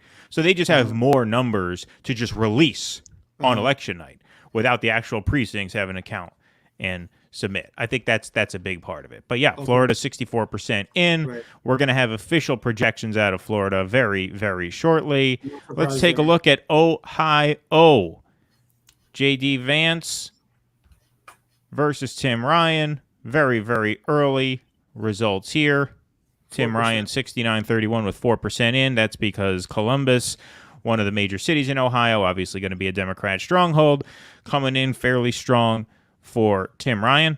And so that's something we will keep an eye on. Let's take a look at Georgia. Warnock up 58-40. What's that, Russell? Monica was 21. 21. All right, 21. So in Georgia, 56% of Fulton County's in, 75-23. Augusta, 75-24 for Warnock. Some of these red counties are starting to fill in here. As you can see, Walker putting up big numbers here. 88-11, 90-8. These are very small counties, but these do add up. Georgia is a deceptively big state. You know, people don't think of Georgia as a big state, but there's a whole lot of peaches down there. And Atlanta's 56% in, so that, you know, there's still more votes for Warnock to make up there. He's at 209 to 64,000. Figure you can double those margins, which should mean what, if I'm doing my math correctly? Warnock nets about 300,000 votes out of Atlanta. I'm going to have to do some quick research and see how many votes Biden netted out of Atlanta in 2020. That's how you really start to weigh the odds here, because that's how you start to see, okay, is Warnock performing ahead of where Joe Biden was or behind? And so that's how we'll get a better idea of how things are going in that state. Like this stream, everybody. Like this stream. We need to get a party going in here. We have a good crowd so far. It's very, very early in the night. I understand people are still eating dinner and getting stuff together, and peak viewing hours are going to be a little bit later, but share this stream. Share this stream and subscribe to this channel if you have not. On this rock, we build our church. Yes, on this rock, we build our church. At 8 o'clock, we have poll closings in Rhode Island, Pennsylvania, Michigan, and in Anis's home, Texas. Texas. No surprises here. Yeah. Deep in the heart of Texas. Beto is losing again, I guess. Yeah, that doesn't seem no surprises here. Too surprising there. Absolutely not. So let's take a look here. Anis, can you lower the volume on your laptop a little bit? I'm getting a little bit of an echo. Yeah. Just a little bit. Check 1 2 1 2. Okay, that's better. Hold on, I didn't do it yet. Okay. So you're just imagining. How about now? I'm just imagining. Better? Yeah, no, I don't hear it now, unless it was Russell. Yeah. So okay. Is it better now? Yeah. I don't hear an echo. I was hearing a slight echo. Okay. Right, but cool. That's okay. We have got the best people on Due Dissidence. We have people doing research for us. Who just did some research for us? We got a staff, like Crystal and Sagar have a staff. We got a staff. Who's our staff? This is basically our staff. Our viewers are our staff. Oh, they do the research for us? Banta. Oh, thank you so much. So, thank you. That's awesome of you. So you did that research. Hey, we have our interns right here. Look at this. Our interns are the audience. There you go. Yeah. So Biden netted 300. Now, was that Biden's net total, or is that his margin of victory? Do you know that, Mansa? Was that his total out of Atlanta? No, it couldn't have been. Atlanta's too big of a city. So if he netted that margin out of Atlanta, that would mean that Warnock is trailing Biden, because Warnock is on pace to net about 300. So that will put him 80,000 behind Biden. Now, we don't know that's what's going to happen. You don't know which precincts have reported and which haven't. Some of the smaller ones may have reported. Some of the bigger ones may be out. We're just talking about pacing. Here's New York Times House breakdowns. We have our most competitive races right here in this middle column. Obviously, most of these votes are yet to come in. In Virginia's 7th District, with 7% of the vote in, incumbent Democrat Abigail Spanberger. She's the CIA agent who cried about how the socialists blew it for the Democrats in 2020. That's why they lost seats. So far, she's eating a little shit here. We don't know exactly what these breakdowns are of all these counties, but so far only 7% of the vote in, so no reason to panic for Spanberger yet. But she is trailing by about 4,000 votes. I told them keeping students in debt peonage was the best way to win a damn election. Yeah, right, exactly. I would actually be kind of satisfied if she lost, honestly. Thank you, Frank. He's not watching Sabby Sabs to watch us. Oh, thank you so much. I actually invited Sabby Sabs on this show, but she told me that she's hosting her own show this evening, so that explains why she can't make it. But we do have some guests coming up. It's nearing the 8 o'clock hour. We have on tape our response. Go home and get your fucking shine box. Yeah, right. Alrighty, so it says that Biden got 72% from Fulton County. Okay, so if that's true, then Warnock is slightly outpacing Biden in Fulton County. Warnock now sits at 56 to Herschel Walker's 42. Let me bring up this map again. Let's see where we're looking at in the governor's race. Let's see how Stacey Abrams is doing down there in Georgia. Oops, wrong button, Keaton.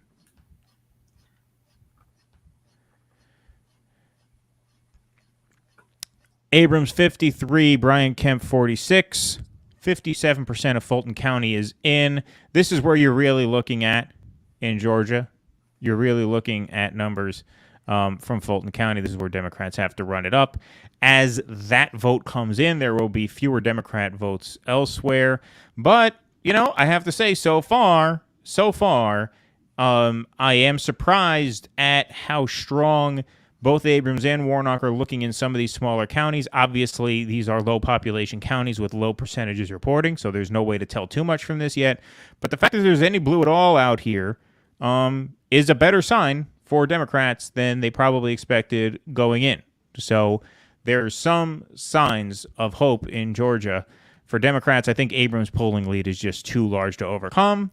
But it's looking like Warnock could be giving Herschel Walker a run for his money there. So something to watch out of Georgia. We knew that race was going to be very, very, very close. Mm-hmm. There's a possibility that goes to a runoff. There's a possibility that one of the candidates might be declared the winner in a few days. I mean, that can be so close that we could be counting those votes for quite a long time. But so far, Democrats looking slightly stronger than expected in Georgia. That would be what I would have to say about that, just because some of those rural counties are coming in very, very slightly blue. But the fact that they're not deep red is so far that's an encouraging sign for Warnock. I'm sorry. We had a Nigerian prince trying to scam our audience. I was taking care of that. Oh. No, that's our new Patreon rep. That's we just sent. I just met with him this morning. You blocked him? Damn it! Listen. Tell them you have starving children. Yeah, right. Exactly.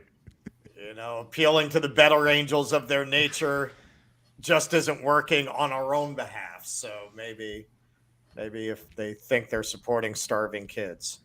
Yeah. Of course, one of the macro things. I mean, you have kids. You could play that angle. I do have kids. Play that angle. True. I could play that angle if I wanted to. Exploit them, man. I mean, put them up on the stream. Give them little cardboard signs. Yeah, right. You know? Exactly. Dirty up their faces a little bit. Give them those little Dickens caps. Yeah, exactly. We have about 7 minutes before our first guests are due to start showing up. They don't have to show up right at 8. We have 8 to 8:30 reserved for them, but we have a few minutes before they're going to show up. So why don't we play a little bit of sound here? As we know, the major issue in this election is the economy, and more specifically, obviously, inflation. And so let's hear what Joy Reid had to say about inflation, because according to Joy Reid, Americans had never heard this term until Republicans made them aware of it. So here's Joy Reid. What is this inflation of which you speak? Here's Joy Reid the night before the election doing some last-minute outreach to the working class. The people I ever hear use the word inflation are journalists and economists, right? So that is not part of the normal lexicon of the way people talk. So it is part of the lexicon of the way people talk. It's just the reason you don't hear people talk about inflation is because all your friends are rich, so it doesn't matter to them. It doesn't matter to them how much milk costs. Right. Normal people actually are very, very familiar with that term. Interesting that Republicans are doing something they don't normally do, right? Which is not use the common tongue, right? Not use just common English to sort of do on their campaigns like they're doing with crime. But what they've done is they've taught people the word inflation, right? Yeah. Most people who would have never used that word ever in their lives are using it now because they've been taught it, including on TV, including in newspapers. They've been taught this word. It's like and the they caravan. sort of wrap this word around whatever it is that they really want to vote, the reasons they really want to vote. Right, they're wrapping that word around the reasons they really want to vote. So it's not real inflation. People can't see it in the grocery store or housing listen, cars. It's just they put this word out there, which is a very complex economics. You need to be a PhD in economics to have heard the word inflation. What the irony is, and then I'll toss to Russell because I know he's chomping at the bit here. The irony is inflation of all issues is the easiest for people to understand because they experience it literally every time they leave the house. It's an issue they don't need anyone to bring up to them right, for them to notice it. Okay, Joy, listen, there are a lot of fucking flaming assholes in the business. She's the biggest. I give Joy Reid the crown for the biggest fucking piece of shit asshole motherfucker in the commentator business. There is no bigger piece of fucking garbage commenting on politics in the world today, than Joy Ann fucking Reid. Let's not forget. You know, I read somebody wrote something that went kind of viral that makes a lot of sense to me. If you notice, a lot of these people who are the most into attacking people on identity grounds, you know, the most woke, all these people, you dig up their old tweets, you dig up their old articles, and they used to be homophobic, right? Or they used to write out racist shit, because it's the same theme. These are narcissistic bullies. The best way to be a bully used to be a homophobic racist. Now the best way to be a bully is to use those terms against other people. So it is not at all surprising that Joy Reid was busted having written old homophobic blog posts, which she then went and denied she had ever written, claiming it had been hacked, which was impossible because the evidence came from the Wayback Machine. So they would have had to go in and change everything on the Wayback Machine. Made no fucking sense. She never admitted it, never took any fucking responsibility for it. And she got promoted. This goes back to what we were saying on the Brianna Joy Gray video. If you are in good standing with the Democrats, you can fucking get away with anything. You can get away with anything. She said shit that if she had not been in good standing with the Democrats, would have gotten her canceled in a heartbeat. Instead, she got given a bigger platform and more of a voice. Why is this person on the air? They talk about deplatforming people all over the place. And this person who's saying that the American people are too fucking stupid to understand inflation unless the Republicans tell them it's something they should be concerned about. This person has a platform. So she is gaslighting people by saying, if you are worried about inflation, you're some kind of a racist or nationalist or MAGA person. That was before. That was what this one. She's just saying people. Oh, inflation! I never thought of inflation, Everybody, but I heard of Republicans, right? But so you're a bad person. But she said that before. We don't have that clip, but she did say that. She said basically that talking about inflation was a privileged position. But why she's just an unsophisticated version of Paul Krugman. So if you want to give an award to the biggest asshole journalists, writers, thinkers in the world, it used to be Tom Friedman. Now I think I'd give it to Paul Krugman, who's been a complete hack. Well, he's just an ass sniffer. You know, he's dying to get hired by a Democratic president. Right. They're never going to hire him. So he's just a kiss ass. Yeah, My professor, by the way, at one point in time when he was just a normal academic, long before, you know. Oh, really? So 30 years ago at MIT, he was teaching international economics. And so, you know, I never thought that he could become so much of just a hack. He's just a spin doctor, right? Whatever it is, he's going to twist the reality to the Democrat side. And it's just unbelievable that in his profession, his reputation, he doesn't give a fuck about anything, right? He just come out and say something Joy Reid-ish in every single column, and it's ridiculous, right? So he's doing the same thing with inflation, with all these issues, making up his own reality in contrast to what people can see in real life. He just makes it up, right? Yeah, no, I mean, but that's with him, man. I mean, that's just common punditry. They all do that shit. Okay, so Joy Reid is a special kind of evil, man. So Joy Reid is fucking horrible. She's a liberal. She's a shit lib, right? But here's my point I was going to get to is that I wouldn't even call her a shit lib. I think she's just a fucking horrible, narcissistic human being who likes to bully people. That's how I read her. Like a lot of these people, yeah, they're assholes, but they're true believers. You know what I mean? Like she's only a true believer in the sense that her positions reinforce her narcissism. Like I read her whole shtick as this is just a narcissist who likes to attack people on any basis. I don't think the ideology really matters. That's why I brought up that meme which I think very much applies to her. Yeah, she used to attack people for being gay because that was a good way to bully people then. And now that's not the way to bully people. Now the way to bully people is to become this identitarian Democrat. So that's what she does now. If you change it to something else, that's what she'll do then.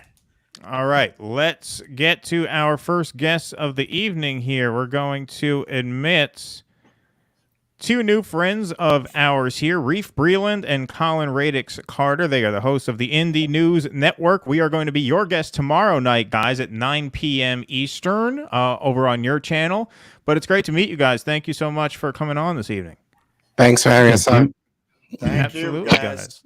It's really great to meet you. We're big fans of what you do. I thought it's funny because I always thought the left needed a sort of curation hub. Like we needed people who would go out and find left content and curate it and sort of package it and sort of, recommend stuff. And you guys do a lot of that, but you also obviously create your own content. We're going to be coming on your show tomorrow. And so, awesome to meet you guys. So what do you guys think of what's going on so far? What are your takes on all this madness?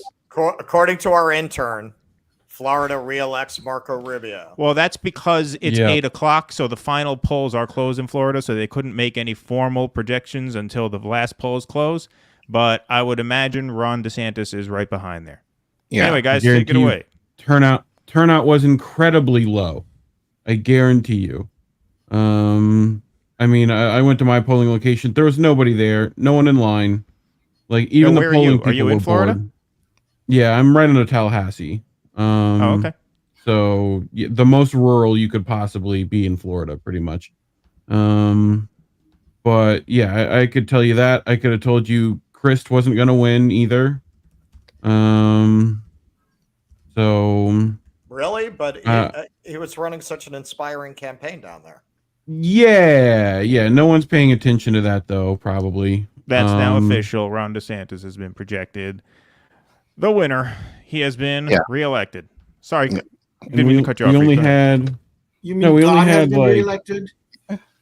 Yeah, God has been reelected. God has been reelected in Florida. God himself. There's nothing beyond that, right? Super deity. God is the most he can go for, so he went for that. Yeah, right, exactly. Yeah. I mean, DeSantis will probably take it. Like, they only had two NPAs, one libertarian for senator, one libertarian, another NPA for governor, and that was the only third party candidates. So, everything else is just judges that don't deserve to stay in office anyway. So, that was my state. Well, it's really because over the last few months, people learned about inflation. Oh yeah, right. Yeah, right. They hadn't known. The Republicans taught everyone. Yeah, everything was going great until the Republicans taught people the word inflation, and then all of a sudden, everything went off the rails. Yeah, it's very Prometheus. They brought fire to man. Yeah, right. Interesting results coming in here out of Virginia's 7th congressional district. Now a considerable number of votes are in, and Yasiel Vega is up over incumbent Democrat Abigail Spanberger. This was a race that is technically a toss-up, but Spanberger was slightly favored to win just because, those affluent sort of white moderates have really become the base of the Democratic Party. And there were enough of them in that district that it was thought that Spanberger, especially post-Roe, might be able to pull this out. It's not to say she won't, but it's looking tight. And when you're down by 10 with half the vote in, that's when you start sweating a little bit, right? Some of that, what do you call it? What's the fucking fake disease they came up with at the CIA? Havana syndrome. That's when the Havana syndrome starts kicking in, right? Sweating. Yeah. Yeah. The Havana syndrome sounds like a STD, I have to admit. It just does a little bit. One good night there. Yeah. It's probably still more popular than Biden in that district, though. So, that could cured be by rum and coke problem. and cigars. That's what it is. A couple of mojitos, you're good to go. Right. Yeah, exactly. Well, that's what happened to Al Capone, man. He went down to Havana, got that sif. Absolutely. Got to be careful with that shit. So yeah, but if we just wait for an hour, we can see what's in his safe. You know, Yeah. like just stay tuned for these commercials. We asked Geraldo. He wasn't interested, unfortunately. Yep. We asked him to come on. So, Colin, you're out in California, right? You're not in Florida. No, I'm in DC. Oh, you're in DC. Oh, so you're DC. Why did I think you guys? Oh, I'm sorry. I had you confused. There were a couple of guests who were giving me West Coast time zones. So no, that's not you guys. I'm sorry about that. Yeah. I apologize. So you're in DC. All right. So you're close to the Virginia races. Obviously, Spanberger, you know, in the suburbs out there. Don't care. So, don't care. No, but I think people tend to think of Virginia as very liberal when it's not. Like the DC suburbs are, but the rest of the state is very red. And yeah, sure, of course. Yep. You know, so it's not surprising. And I think given was it Youngkin who won the gubernatorial race 2 years ago? Yeah, I mean, that should have been a warning shot to the Dems right there, you know, in terms of how that flipped. So given that Democrats haven't done shit. So it stands to reason that it is going to switch over to red, you know, at least in this congressional seat. So not surprising for me, not surprising considering that I live right here. So, but yeah, Virginia is very red. You know, it's just really the DC metro area just outside the city that's blue. All right. Well, New York Times is now estimating. They have their little ticker, if we all recall that from 2020 and 2016. Their ticker is now up and functioning. This is based on very little data, obviously. Very little polling has come in. Very, very few vote totals have come in. But they're estimating Republicans with 233 seats to Democrats 202 by the end of the night. So that is looking sort of right in the right in the sort of top of the bell curve of Republican gain projection. Which that's a lot of damage.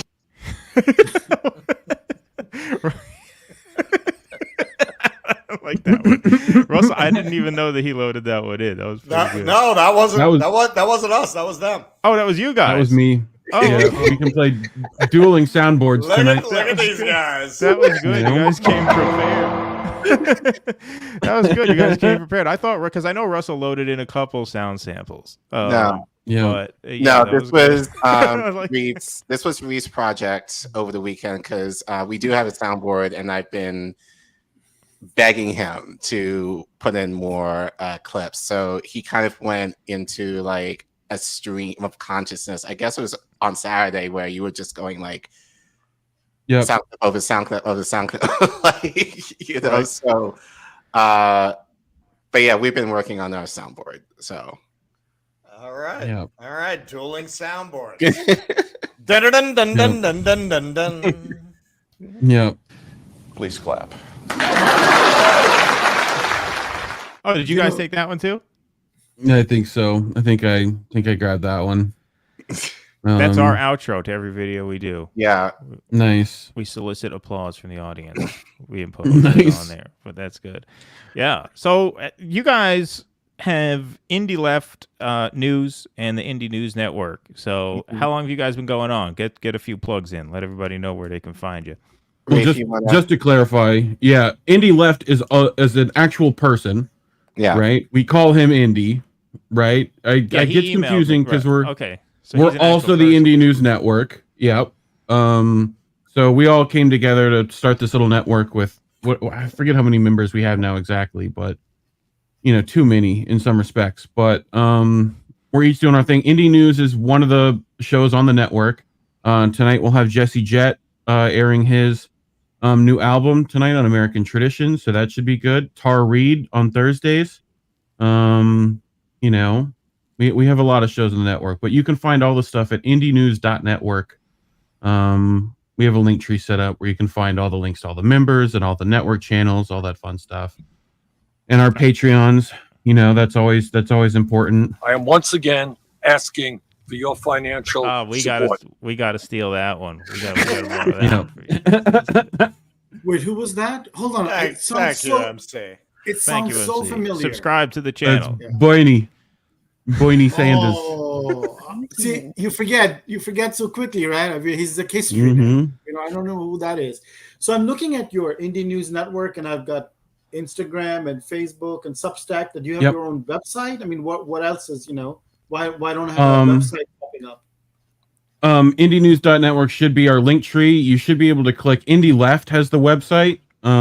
If you find that, if you go to Meet the Members, that little tab there, then there's all the members list, and you can click Indie Left. That's his website. But we don't have a website set up for Indie News other than that link tree. I want to go to North Carolina here. This was a race that everybody took kind of for granted. I was gonna say that too. Yeah. And you have Sherry Beasley running 11 points ahead of incumbent Republican Ted Budd. Only 47% in. They do have vote in from some of the big urban centers like Raleigh, Charlotte. But as you can see here, as in Georgia, there are some blue pockets out here in rural North Carolina. That is a good sign for Democrats. That is better than they would have expected.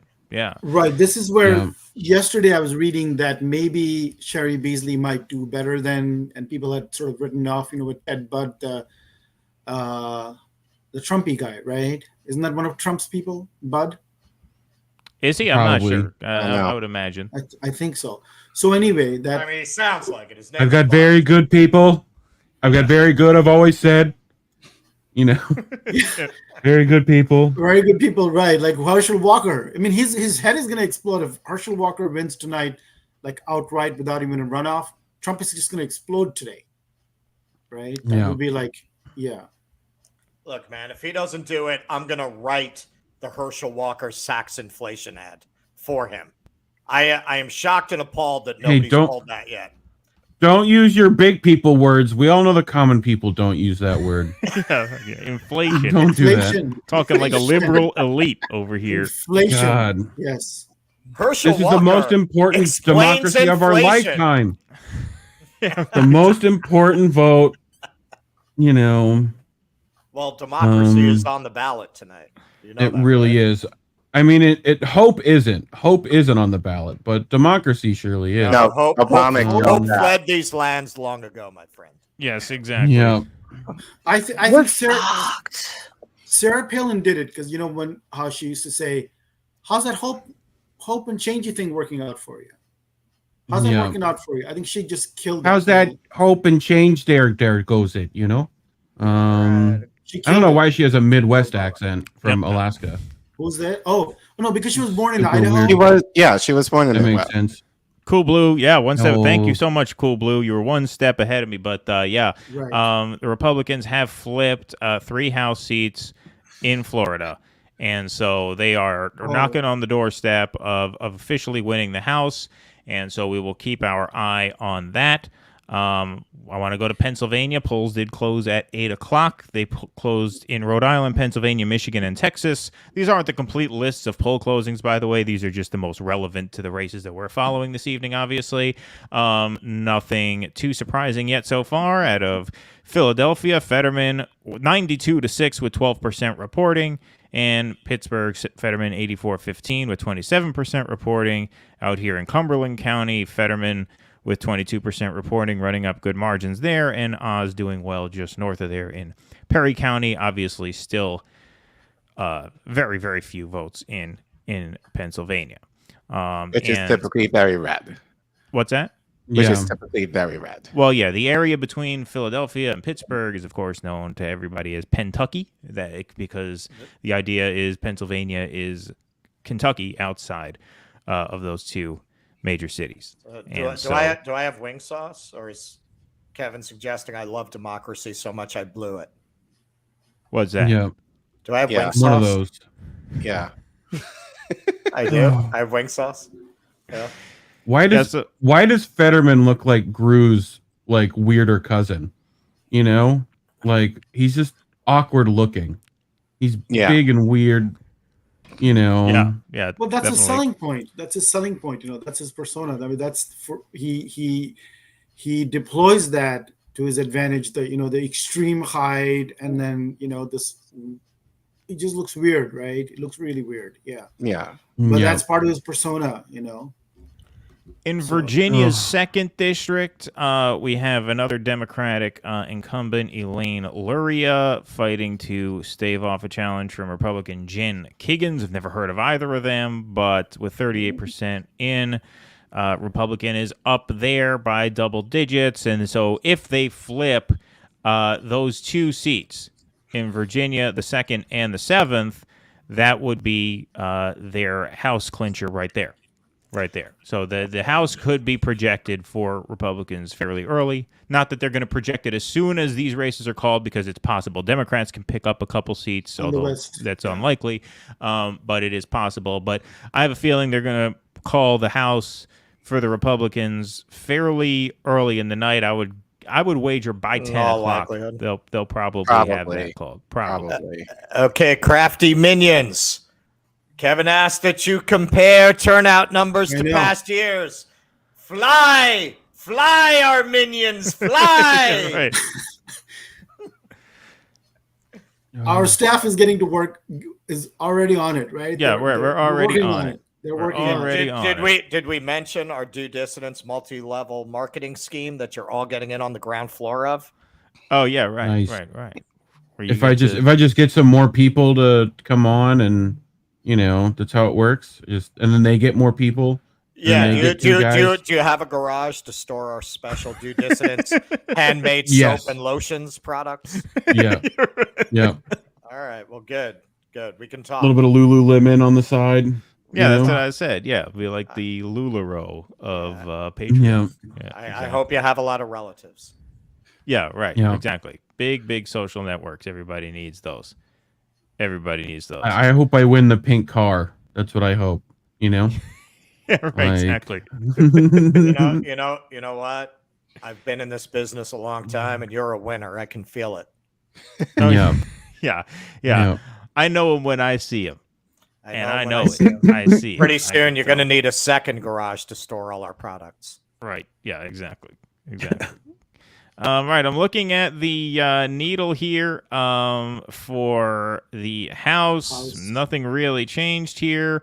The needles here are looking pretty even so far. And so, that looks so far, early results here. And these are early. And we have numbers in from big cities earlier than we thought we would. So far, if you're the Democrats, you have to feel like things are going better than expected so far. Now, it is very, very early. I want to put that caveat there. But so far, you're seeing Democrats run up decent numbers in the urban areas and even doing a little better than they could have probably hoped for in some of the rural areas in some of these states. Now, again, I want to say we're looking at relatively low numbers of votes in so far. So all of that can change. Just saying right now, looking where we are, I think the Democrats are performing a little bit better than a lot of people expected them to. And that's even having their ass handed to them in Florida. The fact that they are looking like they're in the North Carolina game, I'll put those numbers up again. That is encouraging for them. 50% of votes in. Beasley 54 to Ted Budd 45. This would be a very, very, very surprising victory if she were to be able to pull this out. Again, not saying she's going to, but if, that would be massive. So yeah, that's where we're looking at. That's what we're looking like so far. According to Mika, we are annihilating convo at breaking points. I love that comment, man. That's That's such a huge compliment. That's a huge compliment. That it kind of sad. Look, Breaking Points has Kyle on tonight, so they have an ace in the hole. They could start a strip show if they want. If their numbers are lagging, they could start. We don't know what they could do, right? They have like a negative charisma zone there. Just sucking all the entertainment value off the show. Exactly. So, but that's good to know. Good to know. Thank you. I just know that Kyle was expecting Biden to be the next mini FDR at the very least a couple of years ago. So that's, I never bought into his shtick at all, which kind of gets me. This is a question I'd like to, since you're a curator of left news opinion, right? I'd like to ask both of you this question, which is what Russell and I were sort of, going at with Joy Reid and Paul Krugman and so on. Let's forget about those people. I've never watched Joy Reid. I have no interest in ever going there. But I'm more concerned about, and this is something I've noticed over the last 6 years, and especially after 2020, the pandemic and the Trump re-election, where let's talk about the left media, left outlets, progressive outlets, right? And as a writer who's written for most, if not all of them over many years, I've noticed the shift where they feel that they can't speak the truth anymore. They feel that if they even are critical of liberals or neoliberals or even the authoritarian types among liberals, that they're somehow facilitating the fascists, that they're going to help end democracy. So they are so constrained. This played out. Are you sure it's not that they're concerned they're not going to keep getting booked for commentary gigs and these are not the kind of people who get booked for commentary gigs. You're not talking about the commentary. No, I'm talking about the people who used to be what we used to think of as the real left 15, 20 years ago, 10 years ago. Listen, man, I know the ones I would have written for, and I don't need to name those outlets. You guys know exactly who I'm talking about, right? Those, and then there are the actual Marxists. These are really Marxist, outlets, organizations, opinion makers, and they have all gone. So, for example, on pandemic politics, on January 6th, on Trump, on the defense of democracy, on the security thing, and now on Ukraine, they're all the way. There's nothing really to distinguish them from Joy Reid and Paul Krugman. And that's one of the most disturbing things. I feel like I don't belong to any of this stuff. There's no place for me. I'm sure others feel the same way too. What are you guys seeing in terms of this phenomenon that these guys have moved? They're liberals now. They're what used to be liberals. They're not leftist. They're not even progressive by any stretch of the imagination, because they'll always tell you, do this thing, do this pragmatic thing that the Democratic Party is telling us. And they feel over the last 3 years that if that's not the position they take, they're facilitating what they consider fascism. And they have no analysis anymore of this neoliberal vacuum that's created this, authoritarian tendency among liberals. They have no analysis of that whatsoever. If they did in the past, they've just left it. They've vacated that. So how do you feel about that? I wouldn't say that they have no clue. I feel like the nuance is not there anymore, or at least in the sense it's the classic, is it ignorance or like is it malice? It just feels like propaganda, intentional propaganda to me. Yeah, but I think Colin, go ahead, Reed. Colin knows what I would start with is, first of all, labels are bad. Stay independent, which is what we normally end things on our show. Only because it's I don't know if people have read Alan Watts at all. Language is subjective in and of itself, right? The moment you try to self-label yourself or label an entire movement, or it starts to it gets co-opted and changed, and what you thought of as left, which you could have self-identified as 15 years ago, you now don't accept that, or liberal, or progressive now, or it's like they just keep coming for those labels, and unless you decide to get rid of them, you're kind of stuck in that world, right? And you're still stuck in thinking electoralism will save you, which I know we're here for election coverage, but generally the stuff that really helps is the mutual aid, the activism, the actions. That's how change actually happens. It's not through a vote. I think it was Kwame Ture today, right, that said how sad it is that we've duped an entire populace into thinking that the only political action they can have is one day a year. Right. Because, I think a lot of it is the idea, and we talk about this, Leaf and I have talked about this on INN News all the time, especially within the last few months. I think people are so involved in the illusion of change, in a sense of, you might go to a rally or whatever, something like that, and that might get some press. That's something like the bigger channels that may talk about. But as far as the organization aspect, that's not a sexy thing. As I'm going to quote, Anna Kasparian, it's not sexy. It's work. And that's not we got something Pago. that, Oh, and that's not something that sells, you know, like, so I think it's more the shift in regards of what is marketable. And I think just given the state of social media, just everything runs so fast and we are so like distracted so easily, you know, people are not willing to necessarily kind of sit and kind of think through a lot of these things, debate on a lot of these things in a way that people won't necessarily think that, oh, like you are a fascist or right wing or whatever else. How dare you think of this? But the idea is like trying to figure out where do we align and where do we have some room of sensibility and that we're able to kind of figure out, okay, we agree on these things. Let's move forward and progress in these things. I don't organize for what we are for. Right. We're not necessarily in that discourse anymore. It's a lot more, I think, especially in this space, it's a lot more marketable to go into the drama of it rather than like talk about what you're against. Right. Like, we wouldn't have a channel if we didn't do that. Right. We got our audience by attacking the Vanguard. We owe this channel to the Vanguard. Right. We get that. Anybody here knows who the fuck they are. I actually was watching your those motherfuckers don't invite us to their wedding to Jackson Hinkle, we're going to be very pissed. Right? Yeah, right. Exactly. But like I watched some of your streams and I remember you saying like you're doing that, you know how the algorithm works on YouTube. So, but it kind of sucks. Well, it's no inside information I have. It's just like, you know, we put up a video of us attacking the Vanguard and it gets 5,000 views in 10 hours. And then you put up a video on the Brazilian results or, you know, the Hurricane Ian fallout or whatever, 75 views in 5 days, you know. Yeah, they're supposed to react to Jesse Jet's spoken word about them. We haven't had that happen yet. I think they might have watched it beforehand and decided that wasn't a good idea. But nonetheless, they said they'd do it, and I'm double dog dare you. Please do that on camera, please. I'd love some content. You know they're not going to.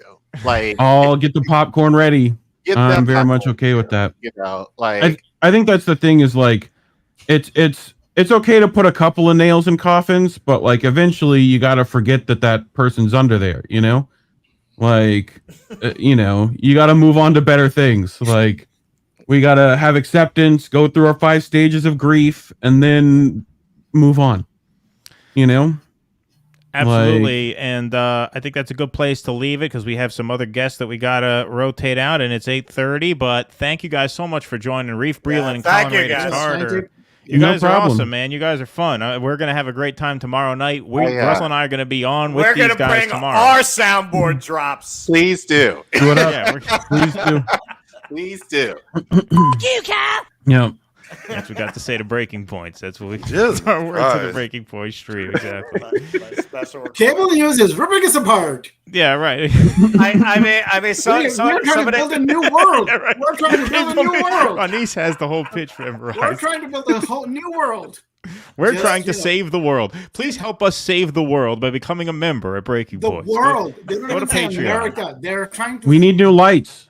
Right, right. Russell and I are operating. We need new lights. We need to be able to work less of our job. Right, we need bigger desks. That's why you should go to our Patreon. We need to send Anise a ring light. Right, we got to send Anise a light. He needs a ceiling light. That's why you can go to our Patreon. We don't tell you you're saving the world by going to our Patreon. We're not lying about saving the world. No, we're not saving the world. No, we're making the world a worse place. Come on. The world is worse off for all of this. We're making people angrier, more nihilistic. We're like the It's a Wonderful Life. We're agitating people instead of we are nihilists. Over the bridge. We should create that. We should believe be our in network. nothing. The Pottersville News Network. That should be we got it down. All right. Oh, we are nihilists. I got it. All right. I do if you that want speech really well. Hang on. IndieNews.network. In the whole great scheme of things, you're nothing but a scurvy little spider. And that goes for you, too. Well done.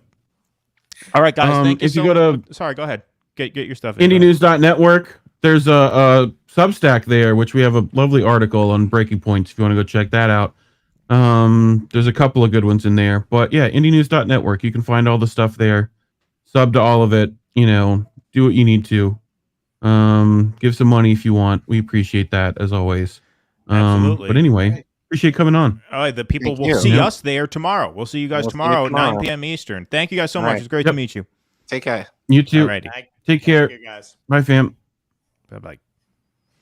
All right, everybody. So it is 8:30 p.m. We're going to welcome in 2 more guests. We got to keep coming in here. I'm gonna grab a bottle of water so I can. Oh, hello. Nice to All right, Hello. go grab Cheers. some water. Did Talking we save here. democracy yet? What's going on? Well, so far, democracy's doing a little better than I thought it would be so far. So, you know, Yeah. we're doing all right. God, in addition to the world, because if we don't do things the right way, then God itself is on. He's on the. It's on the ballot. Well, God. I mean, God already won tonight. God already won tonight. Of course, Ron DeSantis, God's fighter, he already heard won. that. So he's in. So it was a good night for God. God is up as always. Hard to beat God. God is really tough. Especially when he's an incumbent. She certainly is. Yeah. Sanctimonious. Florida God. Yeah. Maybe a ballot initiative. Is it Lila? It is Lila. Lila. Yes, So Lila. we got Lila Charles Lee here and Patrick Cole. You may know Patrick as Pat the Burner. That's his Twitter handle. Now he's Pat, just Pat. But you may have seen his tweets around. He's a big All presence of our heroes have died. in the online left. Yeah, right, exactly. But hey, thanks, guys. It's great to meet you guys. Thank you so much. Yeah, Nice thanks to for finally having meet us. you. And you have your own podcast still, right? Is it still, Yeah, the every Punch Up week, podcast. Go ahead. Punch Up Pod. Yeah, that's right. Wednesdays at 5 p.m. Pacific, 8 p.m. Eastern. Okay, All right. awesome. Excellent. Yeah. And we drink our way through it because neither one of us could do this anymore after all these years. Yeah. Without a What kind beverage. of beer you got there? That looks like a pretty decent one. I try to match it to the theme of the week, and all I could find was Lazy Jack, Jack. Yeah. Oh, What's okay. Biden's line, Got it. It's Lazy tough to get Jack. a new beer every week. But Right. Oh, see, you have a fan here. Gene, I love Pat's tweets. Yeah, Pat the Burner is an institution in the online Twitter world. He has been Let's for a see. while. And fuck off, Pat the Burner. Let's keep the full. Fuck off, Pat the Burner. Nice to hear you. Blast from my past. Yeah, people miss you. I feel like you were more active a while back. What happened? Yeah, absolutely. You found happiness? You don't tweet as much anymore? You would think, you would hope, but no. I mean, you can only get so disenfranchised, and at some point, it's like, what are we doing? I want to keep people informed and help with that, but I know we're not going to change the world. We're not. We're going to maybe rally 100 people at best to think like we do. I mean, that's collectively. We're just here to celebrate the world's destruction. We're just here to watch and cheer on the destruction. Cable news is tearing us apart. We are here. Oh, see, you're good, man. So, man, yeah, that's perfect. That's perfect. That sounds great. Now you that sounds amazing. Just need to find your Kyle Kalinske, and you'll be all set. Yeah, right. Exactly. That's all you need. Yeah. Exactly. The hour is getting late for Abigail Spanberger here. This is a House race. It's one of 435 House races tonight, but this is a race that she was slightly favored to hang on to. Democratic incumbent, CIA Spanberger, anti-socialist Spanberger. I hope she loses just so we get to hear her cry about how the left cost her the election. Defund the police, man. It's bringing down regardless, right? Yeah, right. Exactly. Well, they're going to do that anyway, but the Democrats, despite winning overall, obviously the big prize in 2020, they did lose House seats, and she was among the most vocal, saying it's because the left cost us these seats by, wanting too many things like, healthcare and housing and right. And meanwhile, aren't the exit polling showing that nobody gives a shit about democracy? It's one of the. It's like I just watched a video. It was just a clip from CNN or something, and they said democracy was like the 6th lowest issue for voters or something. Well, because, I've made this point before, but, FDR talked about this in his famous For Freedom speech. He said, people will only invest in democracy if they feel like democracy is investing in them. If democracy can't get them to a doctor when they're sick, if democracy can't keep a roof over their head, people are going to say, what the hell good is it? And he mentioned at the time, this was 1941, he gave that speech. He said, people didn't just wake up in Germany and decide they wanted to be ruled over by a fascist dictator. It's they lost desire to stand up for, to go to bat for, to invest in democratic systems because they felt like the democratic systems had left them behind. And, same thing's happening here in slightly slower motion. But, that could kick into overdrive tonight, depending on how these results come in, obviously. Well, they've already got all the excuses and blame lined up. It's insanity. It's the left. It's black people, black men, especially. Yeah, defund the police. Black men who have been misinformed. That's Stacey Abrams. I'm glad you mentioned that. Well, they taught them the word inflation. Right, that was Joy Reid, right? Yeah, you taught them never inflation. heard that word before. What? Yeah, what is inflation? Yeah, exactly. And meanwhile, the interest rates, the method they have to beat inflation is purely through.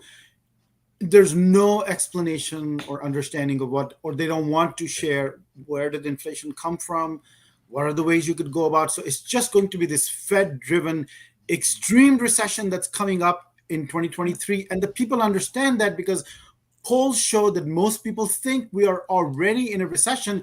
And in a way, that's right. Technically, we may not be, but they can feel that with these interest rates going up. And as if when they go to buy a house, not that you can do that in most of the country anyway, but if you're lucky enough to be, in that position, if you look at the interest rates or to buy a car or whatever, as if they don't realize, what's going on, and they don't know what inflation is, right? So look at the interest rates and what that's doing, and what's coming down the line in 2023, and people understand that, right? So how are people going to care about democracy when that's just you got to take care of this basic stuff first, and that's where they've completely lost the plot where they are.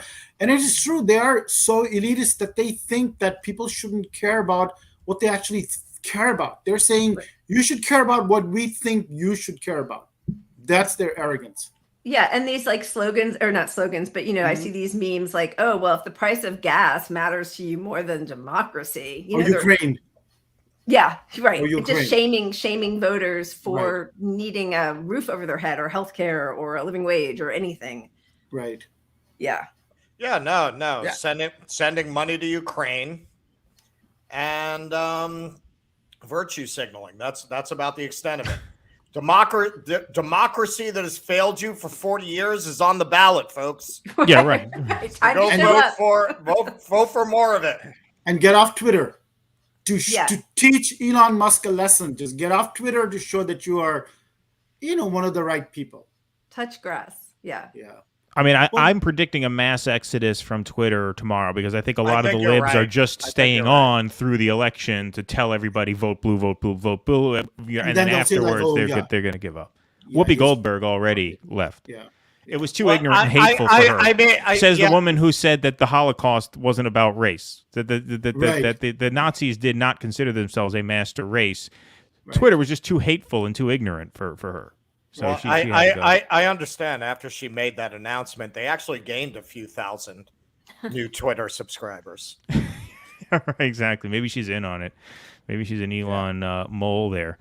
I mean, look. Aside from, I keep hearing from a lot of people I respect that Picard sucks. I can't watch it beyond season 1 because she's in it. I can't. When I heard they were bringing her back, I was like, I can't.